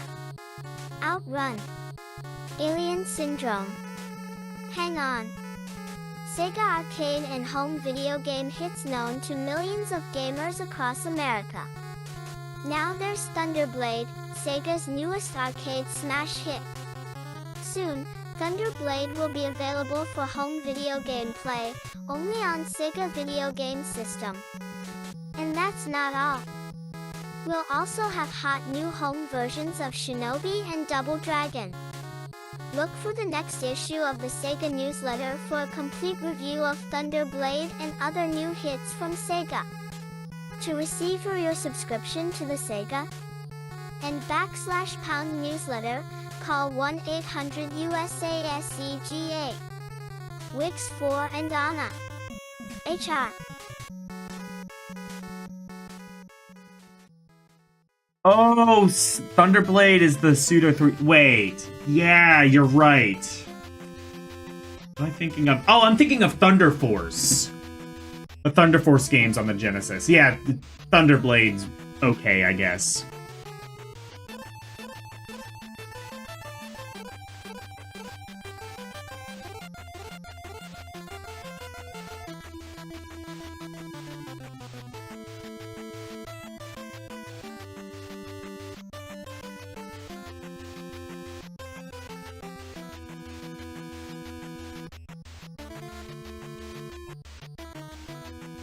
Hat Trick is a one-on-one hockey Hat game Trick. that uses large detailed characters, something that the Atari systems have Oh, never been yeah, able to handle 7800. very well. Going at it with This- the help this of game two is goalies that alright. stand on either side of the static horizontal field. As the two contestants, either one player versus the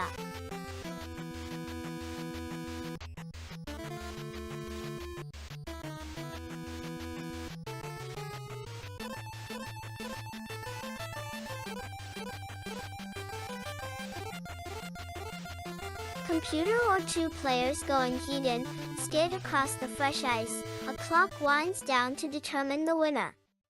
In case of a tie, a 20-second sudden death is played to crown a victor. The 7800 version takes the Hat Trick play theme and does a very admirable job of recreating the heart-pounding excitement of the Bally/Sente coin-op. Most Oh, was of that a the Bally elements are Sente there, one? along Okay. key with many of the subtle touches that RAC elevated the arcade original from Yeah, if you've AMS never played standard Hat sports Trick, game it's to a great an arcade all-year-round hockey reflex game, but you play Team as control giant suffers hats. slightly due to the 7,800 joysticks and the overreaction inflicted by the game. Instead of skating on ice, you often feel as if every turn EPTPSTs RTP. Hat Trick is a decent game, not like the best thing ever. Honestly, I think like the only reason anybody would know about Hat Trick is because of the 7800 port. The arcade barely did anything. Atari/7 Eve, your skater takes maybe his last as he slips and slides around the arena. This does not have a major effect on the overall game, but it does take a bit of getting used to for fans of the coin-op version. The graphics have been more or less captured faithfully by the 7800, include the fine tracks left behind each skater as he maneuvers along. The characters are both fully articulated. Also, look at this, if you haven't seen, like they have skaters. Some of the bells and whistles have disappeared, but the game does come close to duplicating its quarter-eating predecessor. EGM had full Sound reviews effects and in their music earlier unfortunately editions, fall and flat. then they switched to the Constant review background wall noises format from for the some stadium and crowds have fucking disappeared. reason. Why? This The this most important was just like sounds, objectively like when a better goal doing it is this scored, way. have been preserved, but the audio portion of I Hat guess Trick, as because is the then case you with can most have like 7,800 games, falls short of I don't approaching know. coin-op quality. All in all, the game is well conceived and for the most part a good I guess to save adaptation space, of a fun arcade except they game. made the magazines It longer. retains most so, of what made the game oh, yeah, such a smash with so that they can players in the stick game more ads in rooms, them. but being a sports simulation, So that's is why, better so suited they to can home like play. A little rough around the edges, stick more ads perhaps, in them and but the game like, as a whole have, remains like, quite entertaining. less content to ad ratio.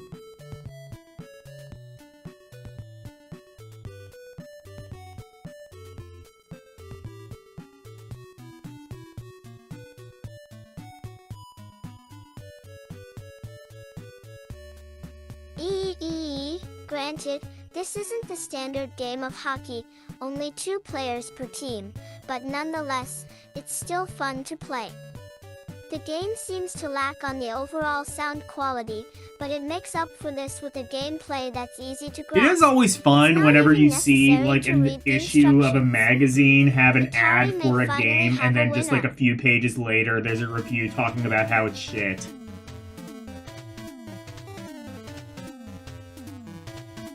But yeah, they gave it a hit. I agree. That game's pretty good.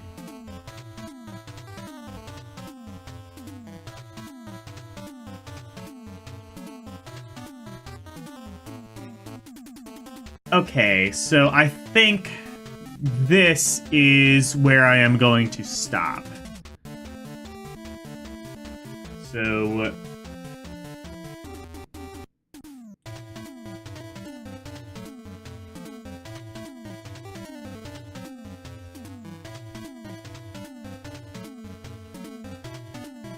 I believe Ronnie is still alive. Check to make sure. We will finish the other half of this magazine next week.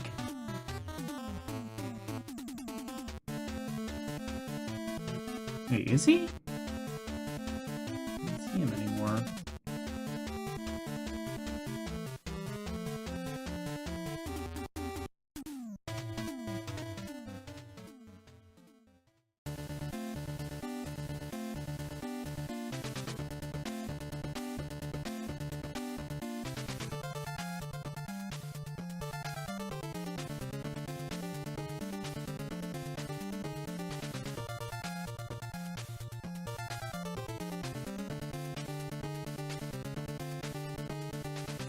Should be. Usually is. Unless there's like...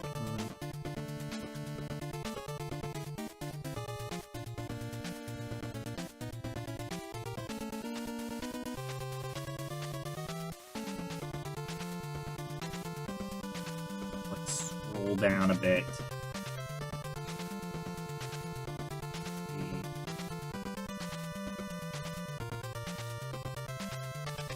Okay, yeah, there he is. Alright, we can raid Ronnie. I like turtles. Alright. Go raid Ronnie. He's doing some sciencey shit, I'm sure. Wait, what the fuck is this? Make it cool in there underneath plastic player. Okay, yeah, I don't know. Go raid him. Saturday, I will be playing one of the Battle Network games. I've not decided which one. Whichever one, I guess, is considered the best one. So, like, maybe, I don't know, 3 or 4. Sunday, Fire Emblem, The Sacred Stones for the Game Boy Advance.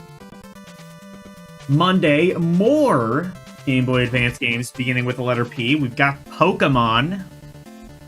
Ugh. Tuesday, we've got Tales of Phantasia Cross Edition for the PSP. And next Thursday, we will continue our look at the first asterisk edition of Electronic Gaming Monthly from May of 1989. So, thank you guys so very much for watching. Always super appreciated. Special thank you to my members, Arus218, DJ Ronnie G, and LCX.